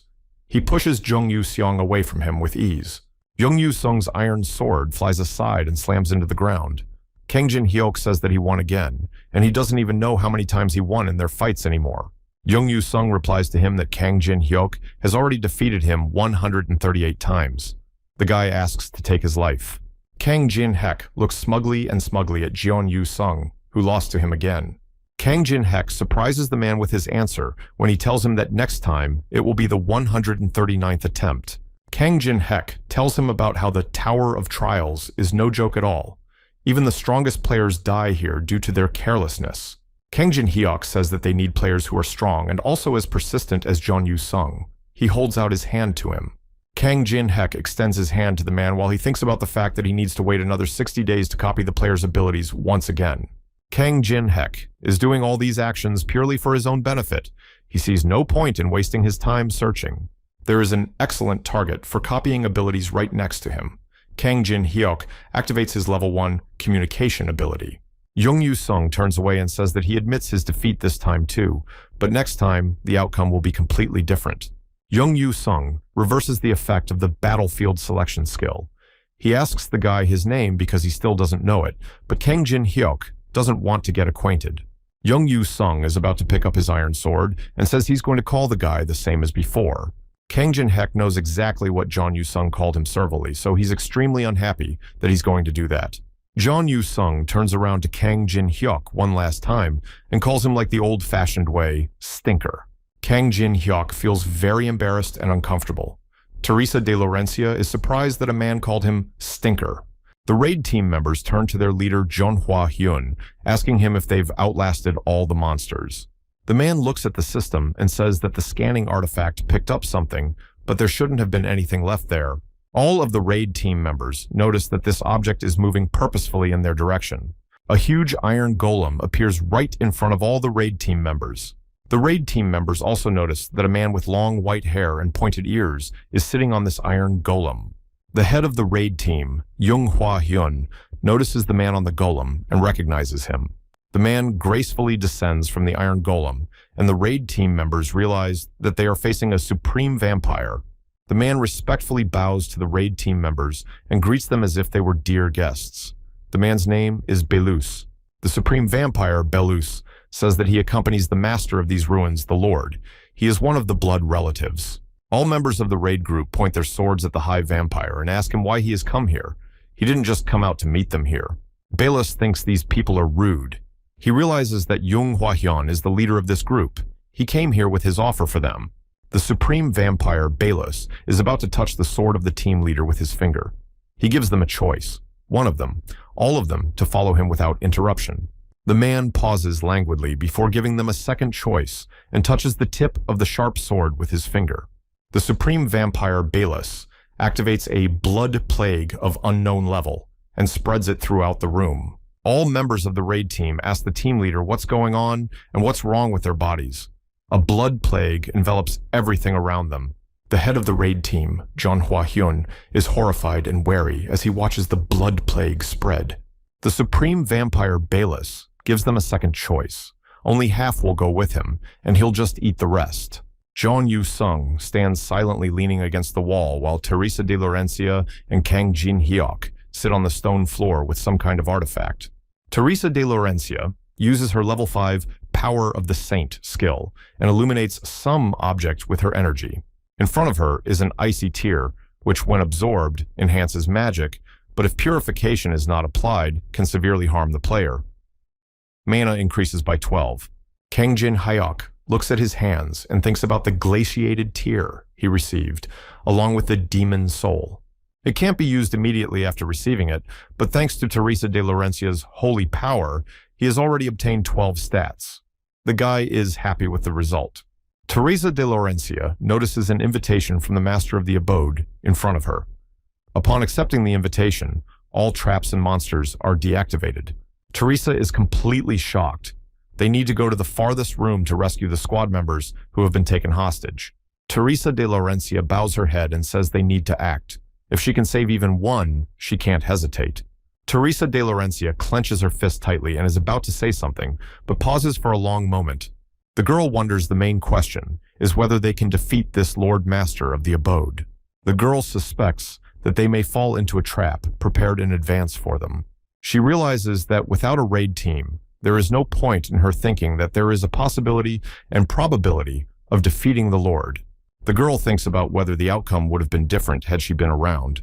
She joined the warband as a paladin to protect the players. Teresa de Laurencia stands between the guys in her dark musings and thinks she might have made the wrong choice. Jung Yu-sung exhales heavily and says that none of this has anything to do with him, so he'll go. Jung Yu-sung walks past the girl and tells her that if she's having a hard time making a decision, she should listen to what he has to say. He looks at Kang Jin-hyuk and says that this man doesn't have an ounce of honor, he's just plain selfish. For that, he really hates him. But aside from all the other flaws and nuances, there is something extremely special about Kang Jin-hyuk. Jung Yu-sung assures Teresa that the only one who can defeat this lord is Kang Jin-hake. Jung Yu-sung gives Teresa all the instructions she needs and gives her opinion, then leaves. Teresa de Laurencia bites her lips nervously and hides her eyes under her bangs. The girl ponders the man's words. Teresa de Laurencia thinks it over extremely quickly and follows Jung Yu-sung to thank him for his advice. The girl walks up to Kang Jin-hyuk and grabs his hand. She tells him that she will accept the invitation of the master of the abode. Kang Jin-hyuk smugly makes his arms at his sides and says that his services are worth quite a bit. The girl confidently clenches her fist and says she'll pay him as much as he needs, as long as he helps. It's like Kang Jin-hyuk expected such a request from the girl and realizes that she'll still go there no matter what. Teresa de Laurencia and Kang Jin-hyuk bump their fists and accept the quest with an invitation, and the monsters go into hibernation. Teresa de Laurencia, in company with Kang Jin-hyuk, come to the farthest room, and a huge and tall gate appears before them. Teresa stands before this gate and feels that there is just an unreal amount of mana here. Kang Jin-hyuk reassures the girl that there is no need to be scared because they have an idea of their opponent and his power. Teresa de Laurencia asks the guy if he has a plan. Kang Jin-hyuk says that the strongest man doesn't always win. Kang Jin-hyuk looks very confident and says that he already has a plan prepared. A huge gate opens in front of the faces of the guy and the girl, and Kang Jin-hyuk tells her that no matter what, she should trust him and believe in him. Teresa de Laurencia and Kang Jin-hyuk walk into this room that was hidden behind this gate. The stairs to the throne appear before them. Teresa and Kang Jin-hyuk walk across the room and head straight to the bone throne above the stairs. There on the throne, a supreme vampire named Bellis, with long white hair and pointed ears, is already waiting for them. He smirks contentedly. The supreme vampire watches Kang Jin-hyuk and Teresa heading towards him and says that he's glad to see them here, or he was already waiting for them. Sitting on the throne is a beautiful and young girl with black wings. This is the same Lord Alice von Ataraxia. The girl with red eyes tiredly rests her chin on her palm and says that she is already tired of waiting. Kang Jin-hyuk coldly asks Alice von Ataraxia if the raid team members and the others are all right. The girl offers him to look and see for himself, pointing upward with her finger. The girl applies a dimension gap of unknown level and can be seen bound people appearing in space as hostages. Kang Jin-hyuk's eyes light up with some kind of yellow color, and Teresa peeks out from behind his shoulder and watches him in surprise. Kang Jin-hyuk notices among the bound hostages the very same Pak Ha-jin who shouldn't be here. Kang Jin-hyuk studies the hostages and realizes that it was Pak Ha-jin who awakened these guards. Alice von Ataraxia says that she invited Kang Jin-hyuk here because of the smell that comes from him. The player's girl shifts her foot over and says that she sensed a sweetness in him that she feels for the first time. The girl gambles and playfully puts her finger to her lips and says that she was very taken by the smell of his blood. Alice von Ataraxia licks her finger and says that his smell is not comparable to that of ordinary people. That sweet and arousing scent of hers. Kang Jin-hek is alarmed and uncomfortable because the Lord is talking about some sweet blood because it's never happened before. Lord Girl Alice von Ataraxia smiles contentedly and playfully when she realizes that Kang Jin-hek is alarmed. The guy tilts his head in embarrassment and puts a finger to it. Of course, when a vampire talks about blood, a person can't be calm. The girl tells him not to worry, as she eats the delicious stuff very slowly. He will manage to live for another 60 years. Kang Jin-hyuk realizes what it all means. She puts a tube down his throat and keeps it to herself. He refuses to live as an expensive lunch. When Alice von Ataraxia points some long and thin ray at Kang Jin-hek, the guy abruptly and deftly withdraws his shoulder from it. This long and thin ray burns a notch in the stone surface. The girl lord says that his opinion is of no consequence. Lord Alice von Ataraxia aggressively puts a finger with her power forward and says that Kang Jin-hyuk has no other choice. Teresa de Laurencia stands behind Kang Jin-hyuk and asks him if he's okay. The guy replies that he's fine. Kang Jin-hek starts smiling smugly and says that he's not scared, because he's not just saying all this for no reason either. Kang Jin-hek gets down on one knee in front of the Lord and says he'll give her something sweeter than blood. Teresa doesn't realize what he's doing. Lord Alice von Ataraxia smirks and laughs at such words, for there is nothing sweeter than blood. The girl says that Kang Jin-hyuk can stop sucking up. Nothing is more important to them than blood. No matter what he proposes, her opinion won't change. Kang Jin-hek confidently raises his gaze to the vampire girl, suggesting her to think again about his proposal. After all, he is willing to offer her freedom. Lord Alice von Ataraxia's gaze changes drastically and expresses shock at what she has heard. She clearly did not expect such an offer from Kang Jin-hyuk. All of Lord Alice von Ataraxia's servants start shouting out that Kang Jin-hyuk dare not speak of such a thing at all. It would tear him apart. Lord Alice von Ataraxia raises his hand up, showing it to the servants. This gesture tells the others to shut up immediately. The girl Alice von Ataraxia confidently gets to her feet and shows herself in front of Kang Jin-hyuk. She says that the guy better back up his words with deeds. Kang Jin-hek shows his respect by standing on one knee and bowing his head in front of the girl. Kang Jin-hek says that if he wasn't responsible for his words, he just wouldn't have come here. The girl Lord Alice von Ataraxia notices such confidence from the guy and is willing to listen to what he has to say. A mask appears in the guy's hands, which he is about to put on himself. The guy introduces himself as Kang Jin-hek. Kang Jin-hek brings the mask up to his face and says that he swears in front of the girl as a representative of the Mang. The guy puts his mask on his face, on which a notch in the shape of a lightning bolt appears. He swears that he will free Lord Alice von Ataraxia. This masked man is someone who has turned his back on the rest of the people because of money, revenge, and personal beliefs. The Mayans looked like grim fighters. They prevented players from climbing the Tower of Trials. Among other things, the Mangas helped all the monsters in the labyrinths and ruins. Lord Alice von Ataraxia looks at Kang Jin-hyuk thoughtfully and says that she has heard of the Mangas. She asks if he is one of them. With a mask on his face, Kang Jin-hyuk talks about making a connection with the temple on the 27th floor. Kang Jin-hek reveals that the Lord is here, how to cheat the barrier that covered the ruins. Everything was told to him there.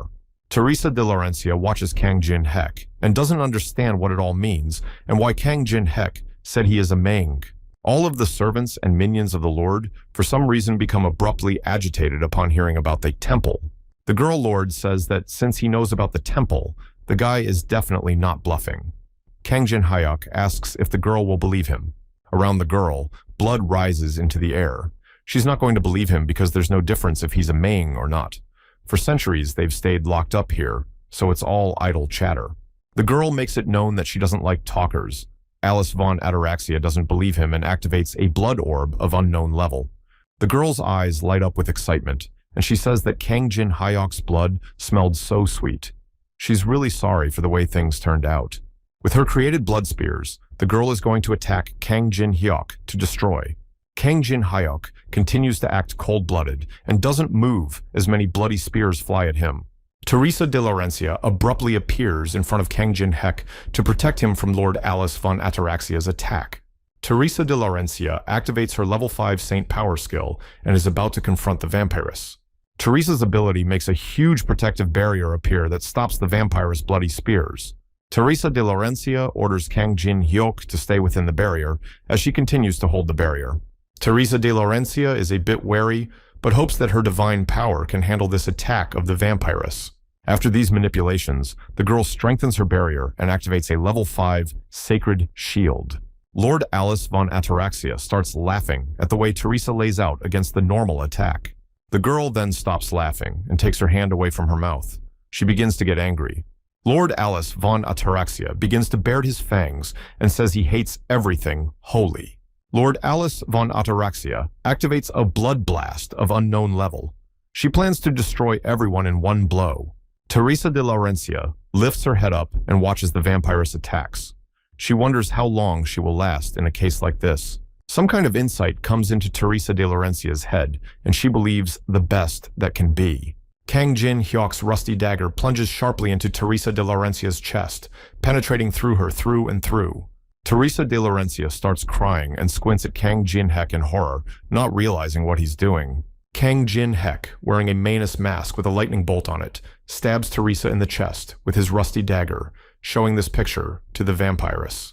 Lord Alice von Ataraxia sighs thoughtfully and watches Kang Jin Hyuk, trying to figure out what he means by this. Kang Jin Hyuk pulls out his rusty dagger and says that if he proves to her that this isn't all a bluff, will she believe him? Lord Alice von Ataraxia finds this all interesting. She notices that Kang Jin Hyuk has betrayed the comrade who is protecting him. She demands to prove it all with something else. Teresa de Laurencia's hand in Iron Knight armor grabs Kang Jin Hyuk by the pant leg. The girl tells Kang Jin Hyuk with the last of her strength that they promised to save the squad members. Could it be that this is his whole plan? Kang Jin Hyuk looks at the girl through his main mask, listening to her extreme words for the moment. Kang Jin Hyuk swings his rusty dagger again and is about to strike another blow at Teresa de Laurencia. The girl's knight shield is splattered with the thick blood of Teresa de Laurencia that Kang Jin Hyuk stabbed with his rusty dagger. Teresa de Laurencia's blood also splatters the Manus mask on Kang Jin Hyuk. Lord Alice von Ataraxia tries to contain her laughter as she watches Kang Jin Hyuk's actions. The girl starts laughing loudly and resoundingly. She realizes that Kang Jin Hyuk is on her side and will give him a chance to explain himself. The guy holds up the Bram ring and says to cheat the barrier that is preventing them, he prepared a special spell. The guy shows the Lord the Braham ring and says that if they place your soul in this ring, they will be able to cheat the barrier for a short while. Lord Alice von Ataraxia hears for the first time in her life that you can seal your soul into this ring. There's a reason why Kang Jin Hyuk was giving up all experience points and staying with level 1. The reason that stopped the guy in such a case was the use of the soul relocation skill. Thanks to all his manipulations and sticking to his prepared plan of action, the guy managed to reach Lord Alice von Ataraxia. Kang Jin Hyuk channels his energy and creates a magical triangle in front of him. Only a first-level player can activate the soul movement skill. The player Kang Jin Hyuk meets all the conditions, and so the magic circle of soul movement is activated. The recharge of the shield will trigger after a year, and only one soul can be sealed at a time. Kang Jin Hyuk turns to the Lord and says that the magic circle will disappear in a minute. If the girl gives her consent, the spell will work. The decision is up to the Lord. Apparently, Lord Alice von Ataraxia didn't believe in Kang Jin Hyuk's words and actions until the last. But now, she has a choice to make. The Lord's minions and servants have been watching from the sidelines and now see with their own eyes how this magic circle is being used. Lord Alice von Ataraxia uses her telekinesis and mentally calls out to her loyal servant Bayless. The girl tells him that it's rather difficult to trust Kang Jin Hyuk in this situation. The girl asks Bayless to destroy Kang Jin Hyuk and the magic circle if the guy does something suspicious. The girl is going to take that step and trust her life to Kang Jin Hyuk. She has been imprisoned for too long. It's been over 1,000 years. If she doesn't do it now, she may never be able to get out of this dungeon again. She's going outside the magic circle. Lord Alice von Ataraxia points her finger at Kang Jin Hyuk and asks him one last time if she can trust him. Kang Jin Hyuk extends his hand to the lady and says that if she trusts him, she will never regret it. Alice von Ataraxia and Kang Jin Hyuk's fingers touch, and the guy uses his level 1 communication skill. The girl shows interest in Kang Jin Hyuk. The girl listens to every last word the guy says and says she'll let him use her soul movement. Braham's ring instantly reacts to her words and starts activating its magic power. Alice von Ataraxia's soul moves into the Bram ring. The magic circle seems to suck the girl into itself, dissolving her silhouette in the air. From the Braham ring comes her voice. She thought it would be uncomfortable inside it, but it's quite cozy here. Kang Jin Hek carefully and cautiously lifts the Braham ring with Alice von Ataraxia's soul from the floor and says he's glad. Kang Jin Hek expresses his satisfaction that the vampire girl likes her new home. Teresa de Laurencia tries to get to her feet and activates her Patronize the Heavens ability. The girl does manage to get her body to her feet. In front of her, she sees Kang Jin Hyuk standing in the center of the visitation. The Maying mask on Kang Jin Hyuk's face begins to fade away, seemingly dissolving into thin air. He tells Teresa, "Welcome back." Teresa uses her Heaven's Protection ability, with which she can bring a fallen and dead person back to life. The girl smiles contentedly and sweetly at Kang Jin Hyuk and is already standing on her feet more confidently. Kang Jin Hyuk dissolves the mask on his face as he won't be needing it anymore. The ring lord starts yelling that the guy doesn't dare treat her like that. Kang Jin Hek tucks his Bram ring into his pocket, from where the lord's voice screams for Bellis to destroy this vile deceiver. Teresa J. Laurencia turns to the guy and says she has a lot of questions, but it's probably best to ask them later. Kang Jin Hek picks up his rusty dagger again and says that now is not the best time or place for questions. The supreme vampire and blood relative of Alice von Ataraxia calls these Shay people stupid. He plans to destroy them. The supreme vampire Belus activates a level 13 blood wave. He is not going to let them live after they betrayed his master. The entire space of the ruins is enveloped by a powerful and thick blood wave, with Teresa and Kang Jin Hek standing in the middle of it. Kang Jin Hek is about to confront the supreme vampire Belus by activating his level 5 fire element. Kang Jin Hek leans on one knee and directs his fire flame to underneath, spreading it around him. Kang Jin Hek spreads his fire element over the supreme vampire's blood wave, then pulls out his rusty dagger. Kang Jin Hek is going to confront the supreme vampire, and Teresa de Laurencia is instructed to save the raid team members. Teresa de Laurencia moves to the bound and restrained members of the raid team to rescue them. Teresa de Laurencia walks to the team leader and activates her level 4 cross skill. The raid team leader gratefully relieves herself and asks where the vampires are now. Teresa is glad they weren't too late. Teresa de Laurencia turns her attention to Kang Jin Hyuk and says that he is confronting the vampires alone. The supreme vampire is surprised that some ordinary human was able to repel his special magic. Kang Jin Hyuk explains to him that his fire and his magic have extinguished each other. Bellis doesn't seem to understand anything at all. He continues that the moment he was imprisoned from the mistress, then all of her minions had already lost. He pulls out his rusty dagger again, the blade of which shines brightly. When Kang Jin Hek activates his unique Sword Graveyard ability, Bellis activates a level 9 Dark Martial Art. He's going to destroy the guy with his sword since it doesn't come out with magic. All of the vampire minions begin their attack and screamingly demand Kang Jin Tung to release their lord. The raid team leader watches Kang Jin Hyuk, shocked and surprised, and calls out to Teresa. A drop of sweat drips down on the team leader's face. He looks at Kang Jin Hyuk and the vampires in horror and worry. Kang Jin Hyuk manages to dispose of most of the minions. The head of the raid team asks who this guy is. Teresa thinks that since he's still wearing the mask, it means he doesn't want to reveal his identity. She doesn't know much about Kang Jin Hek, and they met completely by chance. Kang Jin Hek dispatches Lord Alice von Ataraxia's henchmen with deftness and ease and returns to the boys. Teresa de Laurencia tells the guy that it hurt. It was the first time she died, so also at the hands of an ally. Kang Jin Hyuk asks if they made it through. Teresa de Laurencia, smilingly but a little upset, lowers her head and says they made it through. A stream of tears begins to flow down Teresa de Laurencia's face as she looks at Kang Jin Hyuk. Kang Jin Hek watches Teresa de Laurencia closely and dissolves his mask on his face. The girl starts crying and thanks Kang Jin Hek for keeping everyone alive thanks to him. All the conditions are met, and the guy manages to copy and save the SS rank Heaven's Protection ability in the memories of the world. This divine protection allows him to avoid being killed. Kang Jin Hyuk asks Teresa what she's crying about, but she says the tears are flowing on their own. Teresa de Laurencia turns to Kang Jin Hek and suspects that the guy knew in advance that she would be resurrected. Kang Jin Hek says he's just glad she survived. He pulls back the curtain and says it's about time for them to take the relics and get the hell out of here. Group leader Song Jonghwa says that the rights to the relics from this raid belong to the guild. Kang Jin-hyuk, disgruntled, turns to the team leader and says that he saved their lives, and he's also demanding the relics. Team leader Song Jonghwa says that's not what he meant. He'll pay the guy with money or something, he won't be left out. Kang Jin-hyuk thinks about how even after the defeat, their leader is still acting cocky. He doesn't like him. Kang Jin-hyuk points his finger at the relics and says that if they need it so badly, they can have it all.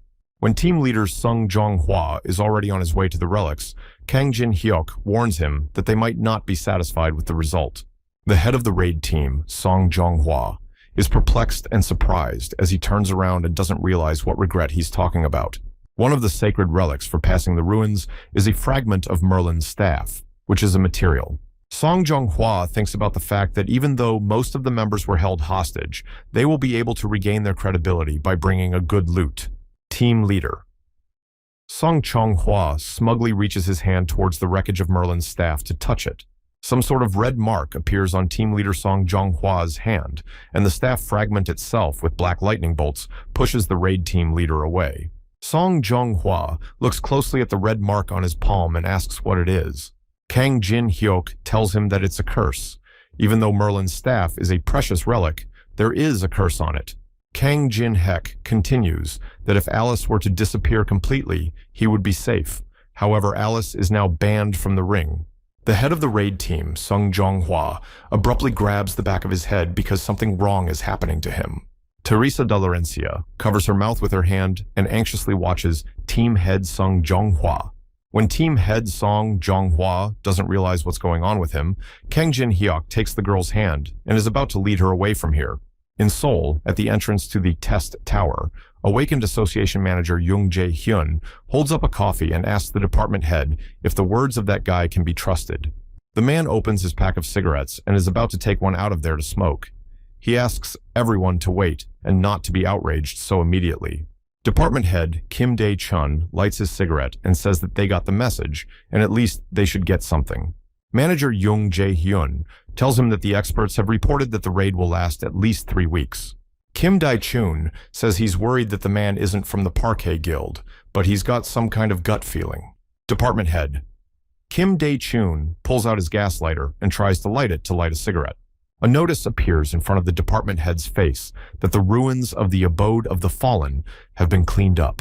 In Seoul, a magical portal appears at the entrance to the Tower of Trials, from which all members of the raid team emerge. All the members of the Awakened Association who are here notice the members of the Parhe Guild. Instantly, cameras and phones rise in the air. Everyone congratulates the guys for clearing the ruins of the first floor. Everyone wonders what strategy they used. Questions erupt from the crowd about who was the best player in clearing the ruins. They notice the raid team leader coming out. The raid team leader, Sung Jonghwa, has all of his hair fallen out, including his eyebrows and eyelashes. His partners cover for him and tell him that the ruins are scary, dangerous, and unpredictable. One of the employees holds a pen and notepad in his hands. Upon seeing the balding head of the raid team, the man begins to cry. Everyone is very curious about what happened there, inside the ruins where the raid team was conducting its sweep. Teresa de Laurencia appears in front of the cameras and addresses everyone, and says that it wasn't the raid team that cleaned up the ruins. All the people try to ask her if it was the Zion Guild, but Teresa denies it. Someone else comes out of the magic portal. Kang Jin-hyuk, whose face is hidden by a mask, appears in front of Teresa de Laurencia. The girl claims that the guy almost single-handedly handled the ruins. Teresa de Laurencia talks about how all the members of the raid team were just watching from the sidelines as this mysterious masked man massacred them. Awakened Association Manager John Jae-hyun says to call their association leader. Park Ha-jin squints at Kang Jin-hyuk with a bandaged head, realizing that they barely survived. If it wasn't for the masked player, they would have definitely died. All the members of the ruins cleanup raid team turn around and are about to leave this place to go home. Kang Jin-hyuk makes himself some instant noodles and reads what's been written about him on the forums and news. Kang Jin-hyuk is about to start his meal and knew it would become a topic of discussion, but not to this extent. Good thing he was wearing a mask. Kang Jin-hyuk brings up the fact that Teresa de Laurencia knows his face, but promised to keep it a secret. One cannot worry. Kang Jin-hyuk finishes his meal and finishes his noodles, leaving the empty box and chopsticks on the table. Kang Jin-hek takes out the Braham ring hanging on a chain. He wonders if it's time to talk to the trapped vampire. From the Brahm ring comes the voice of Alice von Ataraxia, who resents how the guy dared to put it in a dark and smelly pocket.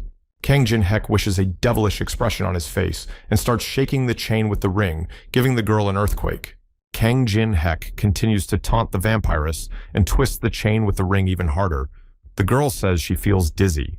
Kang Jin-hek gives the girl a whipping, but soon stops shaking the ring. He asks if she's come to her senses. Alice von Ataraxia tells Kang Jin-hek to put himself in her shoes and think, and after all, vampires never forget a grudge. Kang Jin-hek thinks about shaking the ring again. The girl demands him to stop and orders him not to do that again. Kang Jin-hyuk says that the girl still hasn't realized anything. He starts shaking the ring even harder, and the girl is about to throw up. Kang Jin-hek devilishly unwinds the chain with the ring, giving the vampiress a carousel of doom. He's enjoying it. Alice von Ataraxia begins to sink into this earthquake and seem to dissolve into space from the violent shaking. 3 hours later, Kang Jin-hek finally puts the chain ring on the table, taunting the vampiress. Kang Jin-hek tells Alice von Ataraxia to stop roaring and come out. He releases the power from the Brahm ring. Instead of the Braham ring, Lord Alice von Ataraxia appears in front of Kang Jin-hek, whom he releases. The girl gets to her feet, saying that it's finally time for revenge. She'll pay him back 1,000-fold. Kang Jin-hyuk leans his back and arms on the table and looks at little Alice von Ataraxia. The girl resents being so much smaller. The guy explains to her that he only materialized a part of the girl. The girl doesn't understand what part means. He says that she can be called a mini version of Alice, who can use barely 1% of her power. Kang Jin-hyuk thinks about how, even though he put a restriction on her, she's still stronger than any vampire. Lord Alice von Ataraxia falls to the floor and covers her eyes with her palms because she starts crying. Kang Jin-hyuk turns to the girl and tells her to stop crying and listen to him. What he said in the ruins are not empty words. Alice von Ataraxia continues to cry and demands him to stop crying because this isn't the kind of freedom she wanted. Kang Jin-hyuk says that he knows it's not freedom, but he will give him the true freedom that the girl longs for. The girl Alice von Ataraxia puts her sad gaze down and continues to cry. Suddenly, the girl's eyes light up with hope, and she asks what Kang Jin-hek means.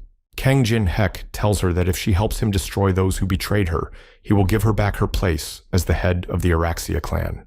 A new video is uploaded to the honor roll about a raid that was supposed to fail. However, the masked player who appears has completely changed the situation. People are admiringly discussing the masked guy's confrontation with the vampires and the Lord in the comments. Kang Jin-hyuk is holding his phone and cocking his head up. He knows that many guilds have a lot of money indeed. Kang Jin-hek walks up to one of the tall buildings in Seoul. He realizes that all of this seems to be true. Kang Jin-hek is about to put his mask back on, but he's not going to get involved in the guild's affairs or the squabbles between them because he doesn't care about them. Kang Jin-hek breaks down the door at the entrance of the tall building with a bang. They all wanted to destroy him, and he's not going to forgive. Kang Jin-hek appears in front of many guards that are in that tall building. Kang Jin-hek uses his fire element and is going to direct the fire flames to attack. Kang Jin-hek says that for all of this, he will just tear everyone to shreds. He accumulates his fire element in his palm. Shin Gun-soo is sitting on the top floor of the building, covering his face with one palm in anger and calling someone names. Park Han-jin stands with his head resting on the floor. Shin Gun-soo let him know that someone should have died in those ruins, but the guy did the exact wrong thing. Shin Gun-soo thumps his fist loudly on the table and says that Park Han-jin woke up the guards, but ended up accomplishing nothing. Shin Gong-soo, the head of the Black Raven Guild, says that because of some lunatic they can't handle, their guild is losing reputation and may cease to exist altogether. Shin Gun-soo kicks Park Han-jin with his foot and continues to call him bad names in every way possible.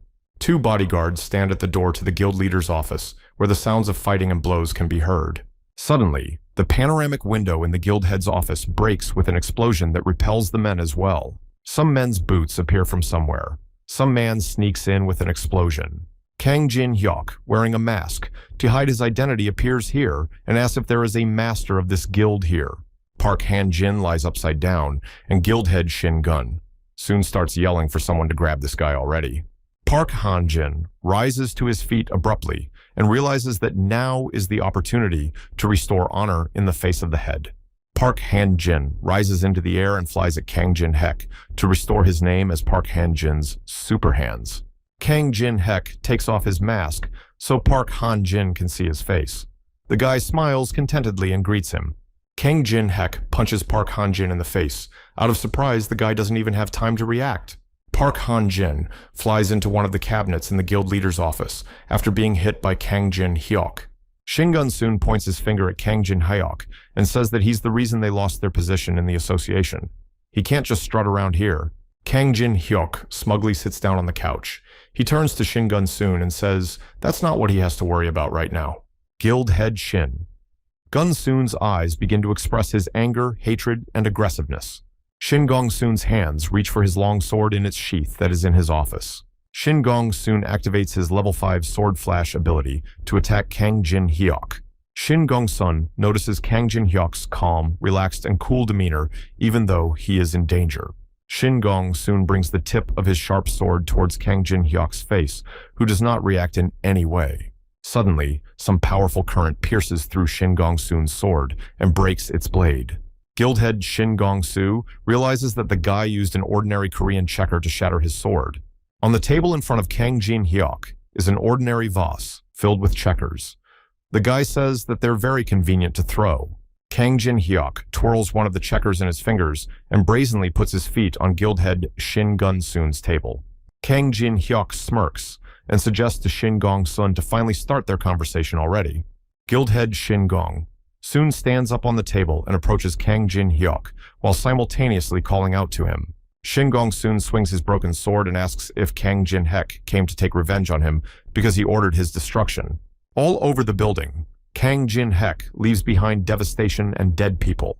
Kang Jin-hek drinks a Korean checker with his magic power and is about to throw it at the guild leader. Kang Jin-hek violently throws the Korean checker, which hits the guild head Shin Gun-soon in the forehead. From the Korean checker hitting his forehead, Guildhead Shin Gong soon falls on his back right on the floor in his own office.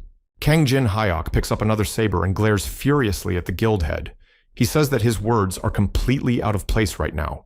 Guildhead Shin Gun soon lies on the floor and says that all of this is enough already. Kang Jin-hyuk says that he's not going to stop in the middle. A checker mark remains on Shin Gun-soon's forehead. He says that the guy needs to be more objective since they have a lot of rankers in the tower. Kang Jin-hyuk calmly lets the guild head Shin Gun-soon speak and listens to him carefully. The guild head says that even if the guy takes his life, there are a lot of people who will chase after him for revenge. Apparently, Kang Jin-hyuk doesn't understand what that means at all. Blood for blood, revenge begets revenge. Until one side forgives the other, there will be no end to the endless bloodshed. Kang Jin-hyuk runs his fingers over the checkers and says that Shin Gun-soon's words make sense. Blood and revenge will prevent a peaceful sleep. Kang Jin-hek picks up a few checkers at once and suggests that guild head Shin Gor-sun is already finished. Kang Jin-hek uses the fire element in the hand that holds the checkers. He says that he will retaliate and their side will forgive and finish the battle. Kang Jin-hek starts raising many checkers in the air, and when he's about to attack, Shin Gong-soon asks what the point of this is. Guildhead Shin Gong soon starts to tense up and asks Kang Jin-hek in horror to wait. Kang Jin-hek puts his palm forward and starts launching many Korean checkers at once. Kang Jin-hek channeled a powerful force into these checkers. When he attacks the guild head, the man flies into the window from the impact and shatters it. Kang Jin-hek, smugly but grudgingly, looks through the broken window, following the guild leader. Kang Jin-hek briefly stands by the broken window and at some point turns around to leave. Kang Jin-hek walks over to Park Han-jun, who is lying on the floor and starts shaking with fear. Kang Jin-hek tells him that his sister Park Ha-na has done a lot of good, so it's only because of her that he kept Park Han-jin himself alive. Kang Jin-hek tells him that it would be best if he stays out of his sight for the rest of his life. Park Han-jin continues to lie face down on the floor and listen to Kang Jin-hek without answering him anything. Kang Jin-hyuk calls out to one of the guards who is pretending to be dead. Kang Jin-hek tells him that if the man proves himself useful, he will keep him alive. He demands to know about himself. The man says his name is Kim Hee-woon, and he's 26 years old. He does general work in the guild. He studied IT and accounting at Stanford. He can be assigned to anything. Kang Jin Hyok turns to face the man and says he's quite diligent. He says that the situation here isn't good at all. Kang Jin Hyok tells him that it's not really profitable to destroy a guild like this, so he wants to give it to the man. Kim Hee-woon doesn't understand what the guy means. Kang Jin-hek tells him not to worry so much about it, he'll just be the official representative. Kim Hee-woon doesn't see any point in that because no one will follow him at all, even if he becomes a guild master. Kang Jin-hek explains that if an ordinary member suddenly gets a high position, everyone will be against it. Kang Jin Hyok tells him not to worry about those who won't accept. The man asks if the guy can handle them on his own. Kang Jin-hek holds on to his Bram ring on a chain and says he doesn't want any unnecessary trouble. He'll lend him something. Someone is holding his phone and reading messages saying that all players of rank above A need to gather on the top floor of the tower. A red-haired man with a scar is gritting his teeth because the top floor knows they're busy after all, so why call them now? The Black Raven Guild players react to the message about the meeting and are about to go to the top floor. These men are all A-rank players of the Black Raven Guild. They look disgruntled and furious. A red-haired man with a scar approaches some pandemonium and tries to figure out why everyone is gathered here. The department head shushes the people, grabbing them by the shoulders. He asks why they're piled up in front of a strange building. The body of Shingun. Soon, the head of the Black Raven Guild lies on a crushed car. A red-haired man with a scar is shocked by what he sees and calls out to the head of the Black Raven Guild. Their guild head is dead, and on the top floor lie the bodies of people who have already been taken from their lives. A red-haired man with a scar panics as he skips into the guild leader's office and wonders who then gave the order for the players to come up here. The eyes of the red-haired man with the scar looks at the guild leader's desk, and something is very, very, very alarming. The red-haired man with the scar notices Kim Hee-woon sitting at the desk of their deceased guild head. The red-haired, scarred man instantly recreates his sword in midair and is about to attack Kim Hee-woon with it. Kim Hee-woon jumps up sharply from his chair to dodge the strike from the department head and his sword. The red-haired man with the scar grabs the man by his tie and demands that he tell everything without leaving out any details. Kim Hee-woon anxiously replies to the red-haired man with the scar and says that there's a new owner. The red-haired man with the scar asks in surprise who the new owner is. Alice von Araxia stands at the window and says how much everyone pisses her off. A smaller version of Alice von Araxia stands at the window and turns to the men. She says she doesn't need to start first. The red-haired man with the scar turns to Kim Hin-woon again and says that it's nonsense that the little girl is blowing this place up. Saying that the girl is petty really sets her off and stresses her out a lot afterward. Alice von Araxia makes a disgruntled and furious look on her face, asking the man who he called petty here. The department head turns his attention to the enraged girl and becomes alarmed. A bright flash of light appears in the panoramic window of the tall Black Raven Guild building. After the bright flash of light, there is a loud and violent explosion. Kang Jin Hyok turns toward the building where the explosion is coming from. People realize that it's coming from where the man fell from. Kang Jin-hek shamefully covers his face with the palm of his hand and says that he only gave the guild to Alice, and she's already been dabbling in this kind of thing since the beginning. Kang Jin-hek takes out his phone, which makes a ringing sound. He reads a message that he is invited for a secondary test on a certain date and time. It's been about 2 months since the test tower appeared. The world was changing rapidly, and people were quickly adapting to the changes. The news showed that masked man everywhere because he sparked interest by single-handedly mopping up ruins that large units couldn't handle. Only 2 people know that the masked man is Kang Jin Hyok and was actually a porter. The first is the leader of the porters, Uncle Kim. Kang Jin-hek asked him to keep it a secret. Teresa de Laurencia also made a promise to Kang Jin-hek that she would keep it all a secret. Kang Jin-hek knows that there is him with the mask and there is him without it. This way it will be much easier for him to act. Kang Jin-hek comes to the Awakened Association again. All his preparations are finished and there are no more restrictions. Kang Jin-hek walks smugly and with a smile on his face into the Awakened Association building. It is the time of his power. Kang Jin-hek looks at his simple certificate on his phone, which confirms the passing of this player's test. As Kang Jin-hek looks at his certificate with a serious face, someone calls out to him from the side. Kang Jin-hyuk is greeted by his comrades Yu Yun-hwa and Yi Dai-min. The guys tell him that they've managed to get a little pumped up here. Yu Yunhua points back at someone with his finger and says that they said they know Kang Jin Hyuk here, so they had a little chat. Kang Jin Hyuk smiles back at the girl and says that he'll be sure to formally introduce them now. Kang Jin Hyuk points his hand at a smaller version of Alice and introduces her as a player from Northern Europe. If he says the girl is a vampire, a commotion starts. Kang Jin Hyuk introduces Kim Hee-woon, his appointed manager of the Black Raven Guild. He will be exploring the dungeons and helping them with pumping. The man cries happily and thinks about the fact that he was even introduced. Compared to Shin Gun-soo's exploitation, this kind of treatment is a real reward. Kang Jin Hyuk says to go to Kim Hee-woon if he needs anything, and Dae-min is delighted that the guildmaster is Kang Jin Hyuk, even though the paperwork says it's Kim Hee-woon. Both Dae-min and Yu Yun-hwa smile contentedly and happily because this is all very cool.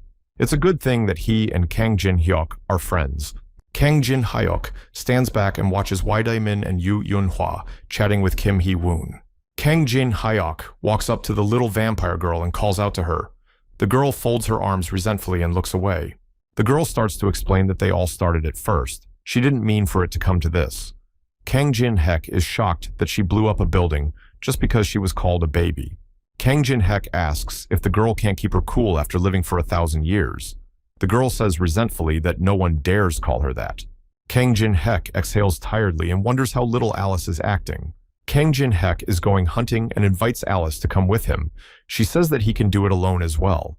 Kang Jin Hyuk puts his hand up and shouts out that he's going on a legitimate hunt. Kang Jin Hyuk, in company with little Alice, looks at a tall building in the distance. The girl asks if there are still places left to hunt. Kang Jin Hyuk says that the third cleared is open, but the fourth is not yet open. The most valuable dungeons are under guild control, and everyone thinks there are no more places to hunt. Everyone but himself.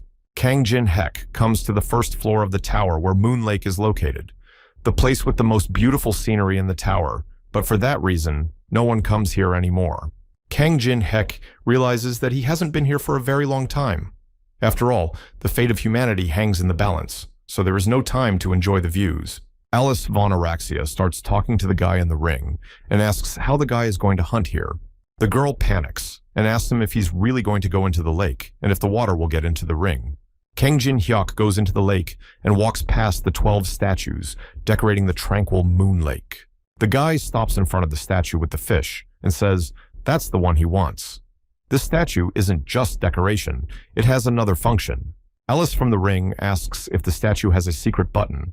Kang Jin Hyuk answers her that it's far from simple. The secret of this statue with the fish in the middle of the Moon Lake has only been revealed by 3 players. Very rarely has it been talked about in the community, but no one has been able to find the right key. Kang Jin Hyuk says it's understandable because it was an unusual key. This key is the moonlight. Kang Jin Hyuk puts his palm against the hole, through which some sort of mechanism can be seen. The guy explains that using his fingers to adjust the amount and angle of the moonlight. After such manipulations, the system of this statue will begin to respond to the reflection of the incoming light. Kang Jin Hyuk continues to twist his palm in every way possible, properly adjusting the light using his fingers. The mechanism inside the statue begins to respond to his actions. Kang Jin Hyuk knows that it will open. Kang Jin Hyuk stares at the statue with his interested gaze, realizing that he has succeeded. In front of Kang Jin Hyuk, the water splits in two and a passage to the lower floors opens up. He invites Alice to come with him. Kang Jin Hyuk and little Alice get to the -1st floor of the Tower of Trials. The girl wonders what was under the tower here. The girl walks rather close to the stream of water and slips her hand in there. She hasn't felt something like this in a long time. Little Alice covers her eyes contentedly, enjoying the forgotten freedom. Kang Jin Hyuk notices little Alice's satisfied face and asks her how she feels now. Kang Jin Hyuk asks the girl if she regretted making a contract with him. The girl blushes embarrassedly. The girl pretends to be offended, but is still able to believe the guy a little. She says that what he said didn't sound like a complete lie. Kang Jin Hyuk walks down the stairs and applies Heaven's protection, activating the sacred power. He begins the second stage of unfreezing the icy tier, and his mage power increases by 18 units. Kang Jin Hyuk exhales tiredly and thinks about the fact that after reabsorbing the tier, it was easier for him to control Alice.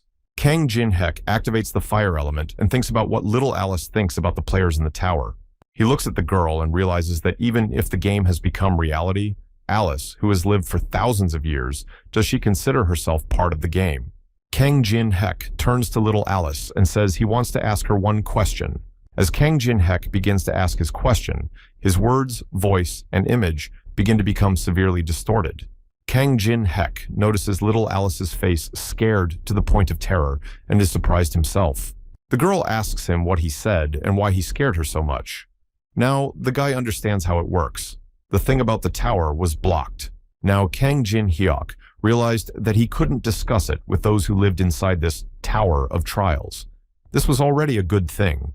Suddenly, the little Alice flying beside Kang Jin-hyuk abruptly turns back and becomes alert. The girl's eyes light up and she informs her boyfriend that something is now approaching them. From somewhere out of the shadows, the black claws of some unknown monster begin to appear. Kang Jin-hek continues to hold the flames of fire in his palm and turns around towards the noise. Kang Jin-hek calls the minuscule first floor in the Tower of Trials the spawning ground. He instantly attacks the creature with his fire. Some huge scarab-like bug approaches Kang Jin-hek, who attacks it with his fire flame. The incredibly large-sized scarab is completely enveloped by the fiery flames, but continues to rush towards Kang Jin-hyuk. An entire army of huge and fast scarabs head towards Kang Jin-hek, trying to avoid the flames of fire. Kang Jin-hek smugly watches as his fire flames spread to his opponents. Kang Jin-hek stands with his little Alice in front of an endless stream of monsters climbing out of the abyss. A huge 25th level scarab beetle appears in front of the boy and girl. Little Alice shouts indignantly and clutches her hand to her chest. She is really disgusted to see such scarab beetles. Kang Jin-hek is standing in the ruins on the -1st floor, surrounded by many scarabs. He orders Alice to stand behind him. Little Alice obediently stands behind Kang Jin-hek, who puts his hand forward and activates the unique ability, Patronize the Heavens. The guy's unique ability, Patronizing the Heavens, sets up a powerful and strong whirlpool in the air. Kang Jin-hek directs a powerful beam of holy power towards the army of enormous scarabs. Kang Jin-hek smugly and confidently watches the powerful stream of holy power attacking the scarabs. In the midst of the holy power, one of the enormous scarabs can be seen. Kang Jin-hek reduces the monster's physical defense by 30%.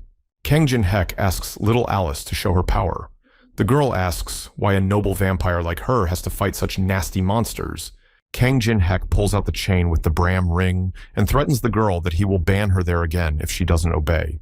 The girl understands everything and points her palms to the ground, making a red magic circle appear from where red streams of blood are coming from. Little Alice activates the blood wands of unknown level and directs them at the scarabs. The huge scarabs are enveloped by the bloody putas and are trapped as if being restrained by the bloody streams. Kang Jin-hek praises Alice satisfactorily and pulls out his rusty dagger. The guy applies a power surge stat. There are 100 such stats in total, and the difference is reduced by 33 levels. Kang Jin-hyuk uses his rusty dagger to strike many times, and he manages to level up several times. The guy is holding his rusty dagger with black liquid dripping down it. He was having a hard time keeping up while he stayed at the first level. He had a lot of stress built up. The number of scarabs only increases, and they surround Kang Jin-hyuk again. The guy is ready to confront them. Kang Jin-hek activates his unique sword graveyard ability, enveloping the space with black and purple energy. Kang Jin-hek gets satisfaction and excitement from hunting scarabs. He says that he is very happy about their appearance. At this time, several members of the Olympus Guild gather in the meeting hall. Frederick, the head of the Titan Guild, folds his hands in a lock in front of his face and says that since everyone is gathered, the meeting can begin. The blonde man says that everyone already knows that the 8th raid on the 4th floor ended in failure. The man talks about the fact that out of 100 people divided into 15 squads, only 9 of them came back alive. To get to the 4th floor, you have to go through the 3rd floor, on which the boss is quite ordinary, but he summons thousands of statues. They need a way to defeat them. One of the men in the red jacket clenches his hand into a fist and slams it sharply on the table he's sitting at. The man in the red jacket is the head of the China Guild, Teng Wei. He realizes that they failed, even after using the divine artifact. He asks how he will be ordered to deal from the statues. Teresa de Laurencia is a loner, and she stands next to Maria, the head of the Olympus Guild. Maria talks about how the 2nd and 3rd floors were passed too quickly. The good players had too little time to pump.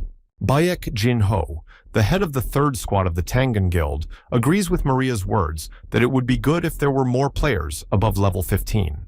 Baek Jin-ho thinks that they're only in trouble because of the China Guild, which monopolizes dungeons for the sake of controlling magic crystals. Tang Wei, the head of the China Guild, thinks that Baek Jin-ho is challenging him. He issues overly serious statements. The men start arguing amongst themselves. Tang Wei says that they are just passing the Tower of Trials for the sake of humanity. He won't stand for insults. Baek Jin-ho says that such an excuse won't help him. The head of the Titan Guild, Frederick, demands the men stop arguing. Only infighting is all they need here. Frederick calmly sits in the center of the table in the same position and says that they are here to solve a completely different problem. Baek Jin-ho stands unhappily with his arms folded across his chest. Maria asks Frederick if he has any thoughts. Frederick anxiously grabs his head and tells everyone that a message came in yesterday from the mains. All the heads of the different guilds are shocked at this news. Frederick says that if they fulfill one condition, they will help them. No one is going to cooperate with them as they are internationally wanted. Teresa thinks about how they are all afraid to interact with the mangas. It's not surprising, since the guild's influence is now greater than the government. Teresa knows that the greater the influence, the more important morality becomes. They must act with that in mind. Suddenly, the candles on the huge chandelier in the study begin to extinguish with the flow of the wind. Someone out of nowhere repeats the chapter's words about lowlifes. Flames appear from the fireplace in the study, and some voice from there says something about how he somehow dislikes hearing such things. Ite. One of the mains appears from the fireplace and says that pride is a good thing, but the guild heads themselves know they can't do it on their own. Mains flies out of the fireplace and puts out the fire after him. All the guild heads jerk up from their seats and tense up at the man's appearance. Baek Jin-ho tensely looks at Mayan, who thought he dared to show up here at all. Baek Jin-ho abruptly grabs the table with his fingers, and with all his might, he breaks the wood through. The veins on Baek Jin-ho's face swell with anger, and he is about to destroy Mayan. The man holds the table with his fingers and swings it at Main. Tang Wei, the head of the China Guild, stands behind the flying table and forms a sword in his hands. China Guild, head Tang Wei, chops the table in half with his sword and says that he agrees with Baek Jin-ho for the first time. Old Man Meng stands by the fireplace and says that the guys have hot heads, but after hearing his suggestion, they will change their minds immediately. Old Man Meng starts to smirk and tells them to help them out. They will help them deal with the third floor boss. Baek Jin-ho waves his hands aggressively and says that if they team up, even that man won't be enough. How can you even handle a huge army? The hooded old man Main folds his hands in front of him and says that such a number of warriors can be created. The old man Main envelops the space with his magical energy and applies the skill Black Graveyard Guardian. The head of the Titan Guild, Frederick, walks over to the window and looks out the window, noticing something appearing there. Titan Guild leader Frederick watches through the window as skeleton arms begin to burst out of the asphalt right outside. The old man of the Manus says thank you to the long-dead warriors, and there are many useful skeletons here. There are strong people among the man, such as necromancers. Frederick, the head of the Titan Guild, keeps squinting out the window and is simply amazed at the number of skeletons that have risen. A whole huge army of rebellious skeletons appears in front of the building where the various guilds are meeting. The head of the Titan Guild turns to the old man and notices a staff in his hands. Maying realizes that the man recognizes this staff. The old man Main shows his Staff of Greed, which can only be created by collecting all 99 items. The head of the China Guild observes the Main and realizes that it is an amalgamation of the Necromancer and the Staff of Greed. Tang Wei, the head of the China Guild, turns to the others and says that there is a chance to deal with the third floor boss. Maria doesn't believe his words, after all, they're Mina's. Baek Jin-ho agrees with Maria's words and says that it would be the right thing to destroy it here and now. Baek Jin-ho instantly thinks it over and says that if the public doesn't find out about the pact, then the game is well worth the candle. Teresa watches the turmoil as the guild heads can't decide which side to take. Teresa de Laurencia wonders how things have turned out. Everyone has gone crazy since they are going to cooperate with the Mainas. The girl thinks about how if Kang Jin-hyuk was here, none of this would have happened. She thinks about what she should do. Suddenly, a request for a video call from outside comes to the girl. The girl has to choose to accept the video call from Kang Jin-hyuk or not. Teresa de Laurencia accepts the call without too much thought and is very happy to see Kang Jin-hyuk, who asks how she is doing. While talking to Teresa de Laurencia, Kang Jin-hek turns around at the noise and doesn't realize what's going on. Kang Jin-hek tries to ask Teresa de Laurencia what kind of strange situation she has going on there. Old Man Maine turns around at Kang Jin-hek's voice and orders him to reveal his countenance since he has raised his voice. Kang Jin-hek switches to conference mode while Teresa anxiously watches everything. Kang Jin-hyuk's face appears on the screen in front of everyone in the meeting, but wearing a mask to hide his identity. Everyone in the meeting recognizes this person as the unknown person who cleaned out the first floor dungeon. That incredible player who cleared the dungeon alone, unknown to anyone. Major guilds from all over the world wanted to get their hands on this player. Now this super rookie player was right in front of them, even though they had made great efforts to contact him before. This caused all the guild heads in the meeting to have dry mouths from the joy of seeing the unknown player in front of them. The old man Ming starts smiling widely and finds this interesting. He too heard about the guy who single-handedly cleared the first floor dungeon. Old Man asks Kang Jin-hyuk if he knows that there will be a boss capture of a completely different level this time, and Old Man will definitely be able to defeat him. Old Man points to the rebellious skeletons and says that so many summoned are enough, and the guild heads have already given their consent. Kang Jin-hek listens to Old Man Ming's words and gloats at him because he doubts his words.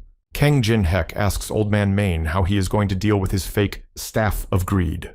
Kang Jin-hek starts to explain, proving his point. Old Man Ming created his staff without the heart of a saint, and prison mold dabbed with oil. Frederick, the head of the Titan Guild, turns to Kang Jin-hek and says if he has proof. Kang Jin-hek explains that the real staff has a red stone under the skull, and the open floors lack some of the materials needed to create the real staff. Kang Jin-hek points out the rebel skeletons and says that they are very weak and won't last even a quarter of a day in the boss room.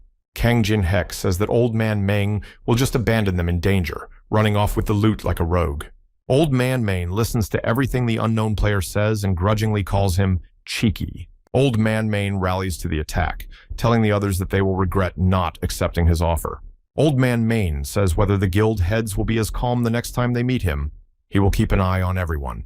Through the window from the meeting hall, you can see that the rebels and summoned skeletons are beginning to dissolve into thin air. The head of the Titan Guild, Frederick, is frustrated and tense as he watches the rebellious skeletons disappear. All the heads of the different guilds are standing in the meeting room, and now they don't know what to do or how to be. An unknown player asks them to leave it to him. They will not have to cooperate with the mangas, and he takes responsibility for the operation. The head of the Titan Guild, Frederick, asks if the guy can really do it alone. Kang Jin-hek confirms it. Frederick tensely thinks about the fact that even if he can't handle it, at least he'll be closer to them. Maria smirks contentedly and thinks about the fact that unlike the deal with the mangas, this deal doesn't have any serious downsides. Tang Wei smiles contentedly and happily, realizing that they can't miss out on such a fortunate moment. Baek Jin-ho smiles widely with his white teeth, and he clearly agrees with what the other guild heads think. Tang Wei asks what kind of payment would suit Kang Jin-hyuk, but Maria stops him and says that the Olympus Guild will fully fund him. Frederick and Baek Jin-ho start arguing amongst themselves about which one of them will provide the unknown player with everything he needs, but he says he doesn't need anything. Kang Jin-hyuk turns to everyone and says that they should limit entry to other players and will let him go through alone. He doesn't need the rewards. Maria doesn't understand why he needs all this. Tang Wei also says that such a thing is questionable and they need to know the reason for such actions. Kang Jin-hyuk playfully but thoughtfully taps his finger on his cheek and thinks about what reason to tell them. Teresa de Laurencia is greatly embarrassed when she hears the guy's words that he's just doing what he needs to do, and for the sake of his dear colleague. Kang Jin-hyuk is already covered in sweat, and he himself is disgusted by how much meaningless pathos he's showing. Teresa de Laurencia watches Kang Jin-hyuk embarrassed and happy and repeats his words about his dear colleague. Baek Jin-ho starts shouting admiringly because he is amazed to see such a strong camaraderie of an unknown player. Baek Jin-ho says that as a guild representative, he has nothing to add. Kang Jin-hyuk's words touched him deeply.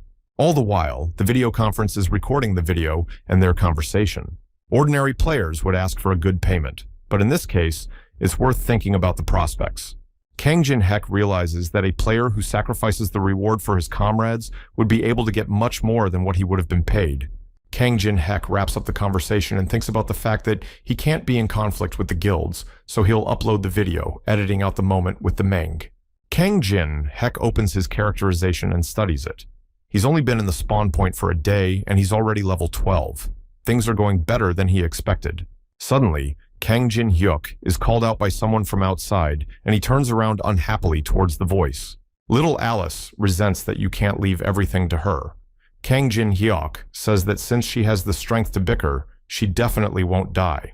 Little Alice wipes her tears with a handkerchief and says that they have an equal partnership, not slavery. Kang Jin-hek thinks this is an unfounded accusation. Kang Jin-hek opens the exchange and says he was just about to buy mana replenishment for Alice. Alice says it's not enough. It won't restore her strength. Plus, if her mana runs out, she won't be able to help him. The girl bares her fangs and drool begins to flow from her mouth. She says that she has to restore her mana naturally. Kang Jin-hek starts to tense up at that suggestion and tries to stop little Alice. Kang Jin-hek is already starting to scream and tenses up trying to stop little Alice. The girl wipes her mouth contentedly with a handkerchief and rejoices at the deliciousness she just tasted. Kang Jin-hyuk holds on to the bite on her neck and wonders how much of his blood she's had time to drink. The girl replenishes her mana and asks what they're going to do next. Kang Jin-hek tells little Alice that they need to shop for something first. Kang Jin-hek purchases the necessary attributes to enhance abilities and different materials. Alice thinks that he has procured some junk. Kang Jin-hek says that sometimes even junk can be useful. Kang Jin-hek and his little vampire are standing in front of some ravine, and he tells her that they will have a lot of things to do from now on. Kang Jin-hek tells the vampiress that they need to clear the minuscule floor in just a day. Kang Jin-hek takes a step forward and with a smirk on his face begins to fall into the huge abyss in front of him. Kang Jin-hek calmly gives in to his flight into the abyss. Alice asks him how he can jump so calmly when he doesn't even know how deep it is. Kang Jin-hek smirks at her question about the depth. He's jumped here over 100 times before, so he definitely knows everything. Kang Jin-hek turns around to face down and tells little Alice that this is the right moment. Little Alice instantly reacts and activates a reverse gravity of unknown level. Kang Jin-hek lands with the vampiress, who calls him reckless, not realizing if it's luck or skill. Suddenly, the little vampire Alice's attention is caught by something, and she becomes alert, calling out to Kang Jin-hek. Kang Jin-hek activates his level 4 fire element and approaches the large torch in the center, setting it on fire. Kang Jin-hek assures his partner that everything is fine and they've come to the right place. Huge worms with many fangs in their mouths appear here. In addition to these toothy worms, various insects like locusts and beetles also appear here. Kang Jin-hyuk says that he can't be defeated by such weak insects and suggests that the boss come out himself. The boss in the statue in the form of Anubis wonders what the guy knows about him. Kang Jin-hyuk stands calmly and smiles contentedly. He talks about what he knows about this boss without a doubt. Kang Jin-hek calls a huge statue of a hound wandering the desert, called Anubis. Anubis says that Kang Jin-hek is the first man to come down here and he wanted to mess with him, but the guy only brought his doom closer. Kang Jin-hek demands that he attack him, because he didn't come here to talk after all. Anubis starts laughing loudly because Kang Jin-hek thinks that such a gorgeous Anubis would fight him. Little Alice blocks Kang Jin-hek's path and tells him that Anubis is very dangerous. She suggests that he should leave. She can handle him herself. Kang Jin-hek smiles softly with the corners of his lips and is pleased that little Alice cares for him. Kang Jin-hek demands the girl to calm down and observe. Little Alice is worried and tells the guy to temper his ardor. Kang Jin-hek appears before the huge statue of Anubis again and says she will show him what kind of man Alice made a pact with. The huge statue of Anubis puts his hand down, in which he holds his Egyptian staff. He finds the situation entertaining. After Anubis activates his personal ability, Anubis's judgment, he questions the guy about whether he learned about him from that vampire over his shoulder. Anubis asks his first question. Kang Jin-hek knows that the statue always uses this ability on his opponent. When all questions are answered, he activates his absolute judgment of Anubis's judgment. Kang Jin-hek is going to copy his ability through which he can ask questions, but Anubis needs to be pissed off to do so. Kang Jin-hek answers the huge statue's question in the affirmative. The huge statue of Anubis asks the guy his next question. Did Kang Jin Hek come here for the hive? A second question is asked, to which Kang Jin Hek replies that he would be given a lot of money for the beehive on the black market. When Kang Jin Hek answers the second question, the judge who is standing next to Anubis picks up a human heart. Anubis asks his final question, if Kang Jin Hek came to his territory and thinks he will stay alive. Kang Jin Hek answers him that if he can't defeat Anubis, the only thing left to do is to throw away all his belongings and die. Kang Jin Hek answers the last question, and all conditions are met. Many spikes appear under the guy's feet. Right now, Anubis's judgment is activated, and all stats are reduced by 50%. Anubis's silhouette appears behind the guy. All abilities and skills are sealed for 1 minute. Anubis chooses a representative to pass judgment on Kang Jin Hyuk. A huge locust appears in front of Kang Jin Hek and little Alice, who will be Anubis's representative to pass judgment. Kang Jin Hek watches coldly. Little Alice is disgusted to see the mantis appear. The statue of Anubis introduces the girl and her boyfriend to his representative, whose name is Zyont Mentis. He will be passing judgment. The huge black locust with red eyes stares silently at Kang Jin Hek, and Anubis asks how the guy rates him. Kang Jin Hek replies to Anubis that he's very impressed with his representative. The guy transforms something in his hands. Kang Jin Hek says that one mini gramophone that plays the selected music once will be enough for him. It can't be turned off until the music ends. Anubis's statue suspects that Kang Jin Hek wants to use human music to cloud the representative's mind. Kang Jin Hek negatively and surprisingly interjects what kind of mind we're talking about now. A huge flash of light appears from behind Anubis Locust representative Zyont Mentis. Kang Jin Hek begins to dance, holding his rusty dagger in his hands. He says that one should give oneself to the music wholeheartedly. Kang Jin Hek talks about how this is the perfect music that he found through trial and error. Kang Jin Hek swings his dagger in a dance, a rhythm that perfectly matches the attack patterns of Zyont Mentis. Kang Jin Hek, following this rhythm as always, is in complete control of this battle. Anubis watches in shock as Kang Jin Hek moves out of the way of the attacks, taking advantage of the music. This is not luck, but a precise calculation. A few drops of sweat appear on Kang Jin Hek's face, and he's about to capitalize on the best moment. 1 minute has passed, and Kang Jin Hek is able to use his skills again. As soon as the restriction time runs out, the guy activates the Sword Graveyard. A wound appears on Locust representative Zyont Mentis, and a green and thick liquid flows out. Kang Jin Hek stabs one of the mantis's claws. Anubis asks if the guy really thinks he can defeat his representative. Anubis says that Zyont Mentis recovers in seconds. If Kang Jin Hek uses up his strength, he's finished. Kang Jin Hek confirms that right now he can't destroy that mantis. Kang Jin Hek shows Anubis his dagger and says that he can make the mantis simply not want to live. Kang Jin Hek stabs Anubis multiple times with his rusty dagger and destroys the mantis's limbs. The huge mantis's eyes express tension and anxiety as Kang Jin Hek continues to attack it. Little Alice watches their confrontation, and she wonders if the guy is really playing around. She knew he was strong, but not that strong. Suddenly, some realization comes to little Alice, and she begins to suspect that Kang Jin Hek is the one. Little Alice looks at Kang Jin Hek in anticipation and realizes that he can help her exact her revenge. The enormous representative mantis falls to the stone floor with all its weight from Kang Jin Hek's blows. The statue of Anubis asks what his mantis is doing. He orders him to fight and not to run away. The proud warrior chosen by God, representative, falls with his whole body to the ground and shakes with fear and defeat. Kang Jin Hek walks past the remains from the limbs of the mantis with a calm and slow step. Kang Jin Hek embarks on the final stage in which he destroys it, a great warrior believing in his own invincibility. Kang Jin Hek approaches the huge mantis, sitting on its head. By doing so, he humiliates and provokes him. After doing so, the giant mantis instantly rises to its feet and tosses Kang Jin Hyuk into the air. The enormous mantis, the representative of Anubis, seems ready to fight again and will not tolerate humiliation, but he gives up. The statue of Anubis notices that his representative has been defeated because he takes his own life. Kang Jin Hyuk's level increases again.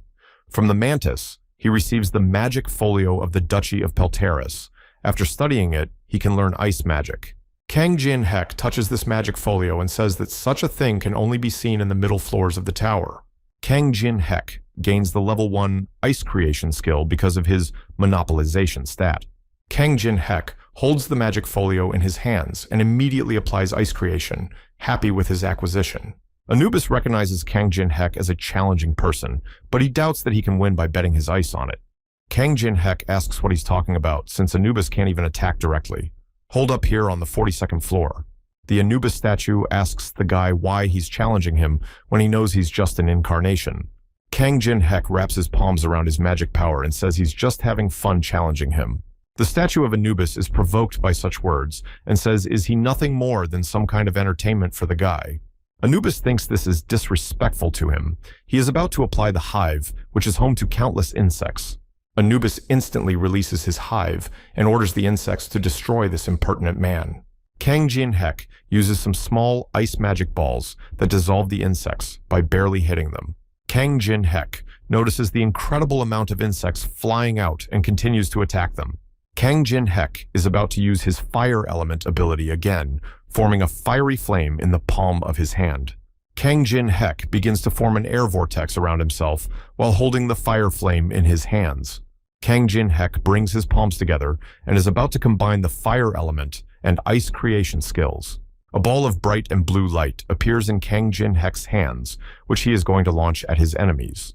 The merging of the two skills in Kang Jin Hek's hands is successful, and he gains a new AA rank Daylight skill. Kang Jin Hek activates his new level 1 Daylight ability, and this bright flash illuminates everything around him. A strong and powerful stream of daylight is purposefully directed at the insect army. Kang Jin Hyuk launches such a bright and dense stream of light upwards, striking all the insects in its path with it. The many insects from the hive of the Anubis statue still have time to watch as the flash of light illuminates everything around them. Guy uses daylight, which compresses and releases magical power. It has high power and limits the enemy's field of vision, which gives an advantage in combat. The statue of Anubis clenches his fist and brings it to his face thoughtfully. He realizes that it is time for him to change his tactics. The statue of Anubis concentrates his magical energy in his palm and activates the chosen being. With this ability of Anubis, a very strong and powerful individual is engendered in the hive. The eyes of this strong and powerful individual are red in color and very wide open, looking forward. A huge and strong bee flies out of Anubis's hive, ready to attack its opponent Kang Jin Hek. Kang Jin Hek notices the huge bee flying at him and applies a level 1 ice creation. Using his ice balls, Kang Jin Hek instantly dissolves the strong bee specimen in the air. The statue of Anubis says it's too easy because the chosen creatures don't die, they just multiply. One strong and enormous bee multiplies by several more, about to continue its assault on the enemy. The statue of Anubis tells Kang Jin Hek that whatever skill he uses, it doesn't matter. Kang Jin Hek picks up a C-rank enhancement pill that increases the size of an object 10 times. Kang Jin Hek makes one deft and quick swing to repel the attack of one of the bees. The many enormous bees sigh in surprise because Kang Jin Hek repels their attacks. Kang Jin Hek knows that the effect of the enhancement pill will only show up after 1 minute. He needs to stall for time.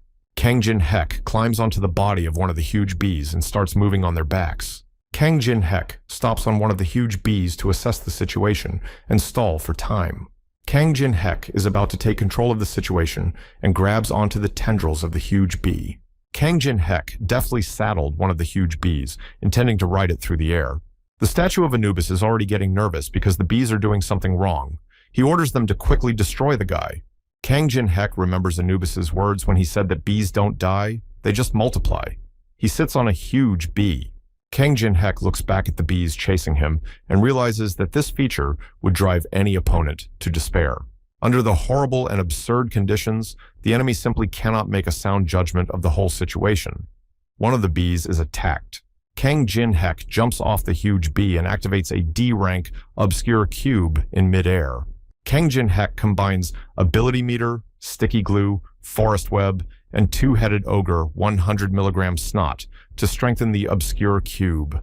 Kang Jin Hek uses his obscure cube skill to trap several enormous bees in this trap. Kang Jin Hek lands on the ground and thinks that through endless repetition, one can understand the tactics and then intelligently assess the situation. In the obscure cube where the bees are trapped, a small fire flame appears. This fire flame inside the obscure cube appears due to Kang Jin-Hek's activation of the level 5 fire element. Kang Jin-Hek cleverly traps all the strong bee individuals inside the obscure cube along with the hive. At times, one would come up with an unexpected solution. Strengthening Pill of rank C starts its effect right inside the obscure cube with insects. An infinite amount of the same enhancement pill starts to fall from the insects now and then. Kang Jin-Hek knows that in order to become an equal opponent for a boss with a huge army, you need the maximum number of these pills. The endlessly multiplying monsters allow the guy to gain not only tons of experience, but also items. He realizes that this is an excellent farming game. The statue of Anubis is anxiously and warily watching, not realizing what's going on. Anubis realizes that Kang Jin-Hyuk has prepared items to combine in advance, learned the characteristics of the hive, and created a trap. The statue of Anubis looks at Kang Jin-Hek and says that he now understands everything. The guy had been provoking him to do this from the beginning. The huge and powerful stone fist of Anubis abruptly hits the surface beside him. The Anubis statue clutches his palm a bit and bows out because he fell for the guy's tricks. The Anubis statue abruptly balled its stone palm into a fist and destroyed its hive. See, hive, summoned by Anubis himself, hovers in the air and abruptly cracks, completely shattering. Kang Jin-Hyuk notices that it's already over and he's only just getting into the swing of things. The Anubis statue's eyes light up with a fierce purple light, and he asks, how dare the man treat him with such disrespect? The Anubis statue begins to freak out and aggress like a child, endlessly repeating, disrespect, disrespect, disrespect. The Anubis statue points his Egyptian staff at Kang Jin-Hek and says that he just has to survive and go up to his floor. Kang Jin-Hek smirks rather smugly and asks him not to yell Anubis out since he was going to do all of this without him. The Anubis statue blurs into a grin with a grin, and he says that when the guy goes up to him, then he'll punish him for disrespecting him. The eyes of the Anubis statue stop burning with purple light, and it's clear that the Anubis Lodge has been destroyed. Kang Jin-Hek fulfills all the necessary conditions, and the ability Anubis Judgment is copied into his world memories. Such an Egyptian skill can only be applied to one person once, and if abused, the gods of Egypt will punish the person. The Tower of Trials system issues a notification that the gods of Egypt are showing their interest in Kang Jin-Hek, and some are feeling hostility. Kang Jin-Hek realizes that Anubis has already managed to snitch on him. He notices that the gods here are very picky. Kang Jin-Hyuk is approached by his partner, Little Alice. She asks how and what happened here. Kang Jin-Hek smiles contentedly and says that Anubis is just tired. The girl doesn't quite understand what was said. Kang Jin-Hek opens his characterization panel again and notices that this is the first time he's risen so many levels in this place. He doesn't know what's in store for him, so he's going to pump everything at once. Suddenly, a video call request appears in front of the guy's face. Kang Jin-Hyuk asks a disgruntled Alice to sit aside. On the screen, Jeon Yu-sung appears in front of Kang Jin-Hyuk and asks him what the man is calling him for. Young Yu-sung tries to figure out where Kang Jin-Hek is now. He doesn't know the place. The guy replies that it's none of his business and asks what he's calling for. Young Yu-sung confidently informs Kang Jin-Hyuk that he has a nice offer for him. Jeon Yu-sung tells him that in 24 hours, a martial arts tournament will begin at the Awakened Association, where players of AA rank and above, including him, have been invited. Kang Jin-Hyuk is surprised that the association decided to hold the tournament when there are more important things, the same third-floor boss. Jeon Yu-sung asks Kang Jin-Hyuk to participate in the tournament and fight him. Kang Jin-Hek asks why he would waste his precious time on this. Kang Jin-Hek mentally says that only if Jeon Yu-sung doesn't have any new skills to copy. Jeon Yu-sung assures him that he can't say no. Jeon Yu-sung shows Kang Jin-Hyuk a card that is a black market pass. This is the reason why he can't refuse him. A blonde man in a suit and holding a microphone taps his pointer and informs him that some item is sold right now. Jeon Yu-sung explained to Kang Jin-Hyuk that the black market is not a place where players can buy something with coins. The black market is a secret place where invited participants can only purchase items with real money. Kang Jin-Hek realizes that people are holding these auctions because the Tower of Trials has become a reality. He just needs items to pass the boss on the third floor. He will be able to purchase a lot of good things there. A notification appears in front of Kang Jin-hyuk's face that his video has become a hot new item and has already been discussed. Kang Jin-hyuk edited the moment with the Mang, and no one spoke ill of the guilds. It's not favorable for him to conflict with the big guilds. People reacted predictably to the unknown player who hides under a mask and is the center of attention when he declares to the big guilds that he will go on a mission alone. That kind of thing can't help but be interesting. Kang Jin-hyuk's video has 50 million views, 100 coins for 10,000 views, so that's about 500,000 coins in total, and with a 90% commission, it's 50,000 coins, but that's not bad. Kang Jin-hyuk is distracted from his thoughts and musings and starts yawning from boredom or fatigue. Kang Jin-hyuk sits in the stands next to the other people who came to watch the tournament. He can't wait for this tournament to be over. Kang Jin-hyuk and the rest of the spectators are watching two unknown players fight. The organizers had selected 24 players of rank AA and above to hold such a tournament. After several failed third-floor raids, the association and the major guilds decided to widely distribute the recordings of this tournament to show the population the power and greatness of the top players. Kang Jin-hyuk thinks it's all just a simple show. Not everyone watches NewTubes, and here is such an opportunity to showcase the players' abilities. It's a great way to lighten the mood. Back during the video call with Jeon Yu-sung, a man offered Kang Jin-hyuk to give this ticket to the black market if he fights him.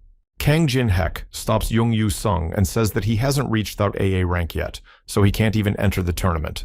Kang Jin-hyuk realizes that the man is ignoring him when he says that the winner of the tournament is given a choice in which he can choose a replica relic from the National Museum. Jeon Yu-sung continues that on top of all this, a player can invite a player who didn't participate in the tournament and fight him. Kang Jin-hyuk gets kind of uncomfortable when Jeon Yu-sung tells him that he will defeat him in front of everyone this time.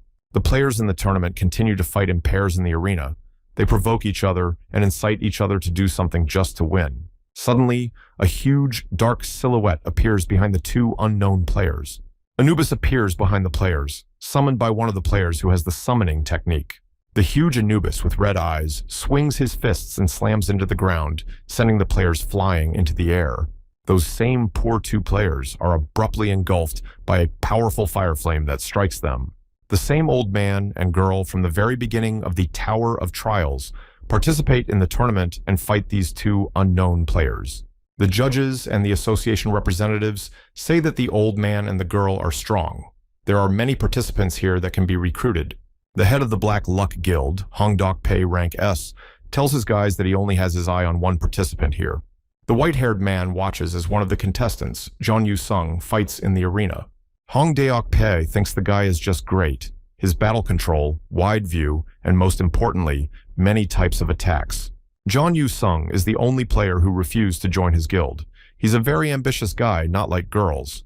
Hong Dok-pei is distracted from his thoughts by some man sitting behind him, who says that he can't look at all of this calmly anymore. The man fixes his glasses and says that if he participated, he would handle everyone and make the one who refused to join the guild kneel. The dark-skinned man takes off his sunglasses and smiles a white smile. It's the Baraspeo A-ranked John Do-hyun from the Black Luck Guild. Hong Dok-pei turns to the guy and tells him not to think about the tournament fights, but about the upcoming interview. He's invested in all of this for a reason. John Do-hyun says he knows how to shine in front of the cameras. Hong Dok-pei thinks about the fact that Do-hyun has every opportunity to rise to the S rank in 3 years. If everyone knows that he has nurtured a rising star, the prestige of the guild will increase dramatically. In the huge arena of the Awakened Association tournament, the battles between players continue. Among the players in the tournament, there is a man in a green hat who has 2 blades on his hands and a girl who is constantly blowing bubbles with bubble gum. Someone attacks this man and the girl with gum with a lightning technique that shreds everything with its beams. The old man with fire techniques and his partner are also attacked, which they try to cover themselves from. Jung Yu-sung appears in the tournament arena, attacking and hitting the other players with his sword. On the live broadcast of the tournament from the Awakened Association, the winner, Jeon Yu-sung, is already announced. People all over the world are watching this live broadcast, admiring and marveling at the winner, Jeon Yu-sung. On a big TV on a street in Seoul, this live broadcast is also on. Jung Yu-seong, as the winner, is offered the choice of a relic or the right to choose his opponent. He chooses the second one. All the people who are watching this live broadcast are wondering who the winner Jung Yu-sung will fight. Jeon Yu-sung thrusts his iron sword forward and points it at someone from the stands of the arena. Jo Do-hyun shouts out excitedly and cheerfully that he approves of Jeon Yu-sung's choice as he chooses him. From behind, someone's hand grabs the man by the collar of his shirt and pulls him down for him to sit back up. The white-haired head of the Black Luck Guild stops the dark-skinned guy and tells him that he's not the one who picks the winner. The guild leader tells the man to look at the tip of Jung Yu-sung's sword and the direction of his gaze. He looks a little higher. Jung Do-hyun is surprised that the winner didn't choose him, because he's sure that other than himself and their head, no one can match him. Jung Do-hyun's attention is caught by some man in the back, who is grudgingly about to stand up. Kang Jin-hyuk rises from the podium and says that Jeon Yu-sung knows how to harass people. All the spectators and those watching see Jeon Yu-sung lower his sword, which means that he really chose Kang Jin-hyuk.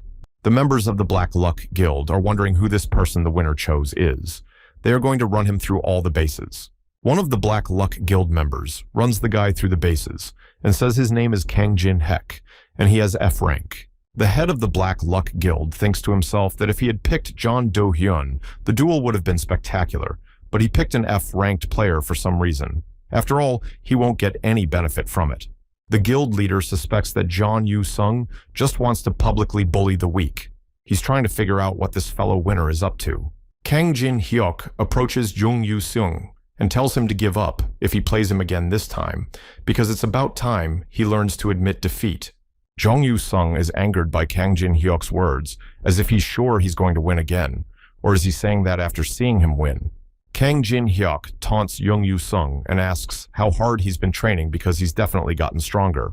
Jung Yu-sung grudgingly and irritatedly scowls, saying that he didn't stop for a second to catch up to Kang Jin-hyuk. Jung Yu-sung raises his sword and is ready for battle. Kang Jin-hyuk will have to try his best to get a black market pass.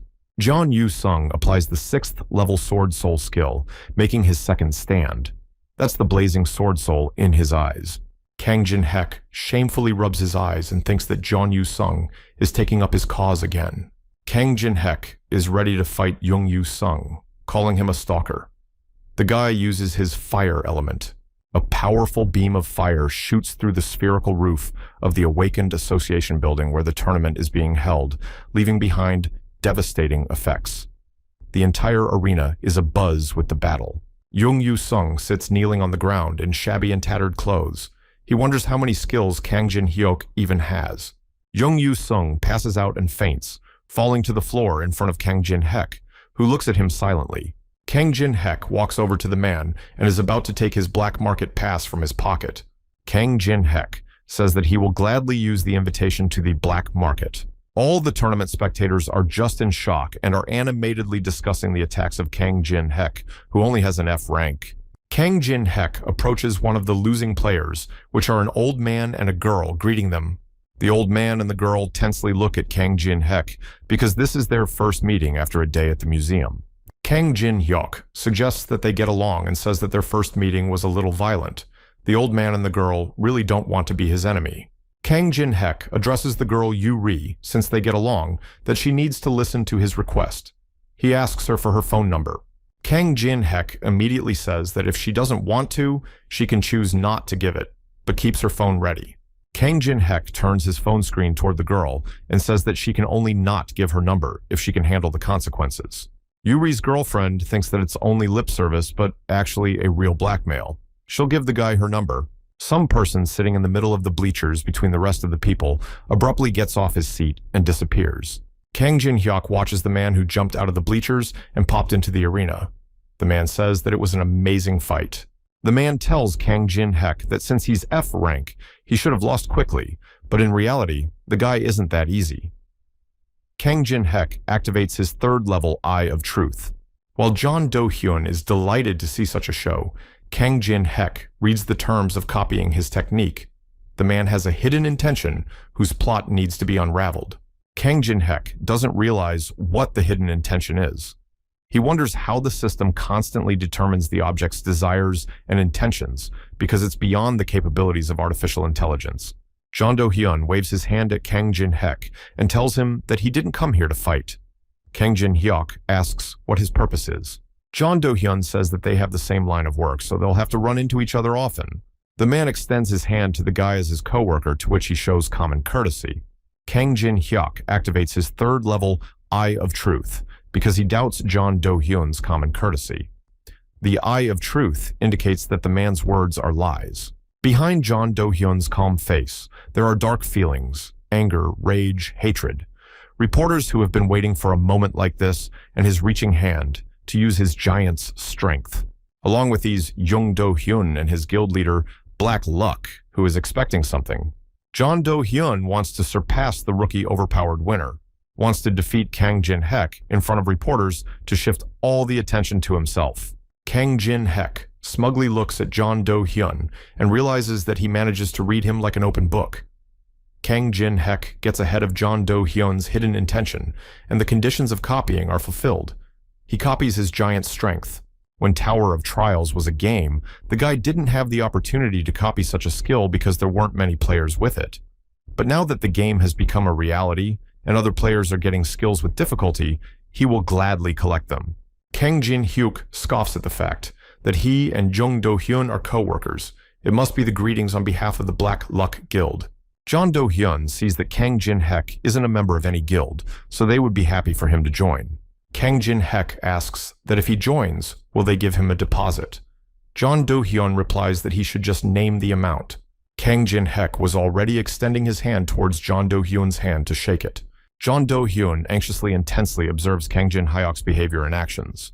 Kang Jin-hyuk is about to ask one last question.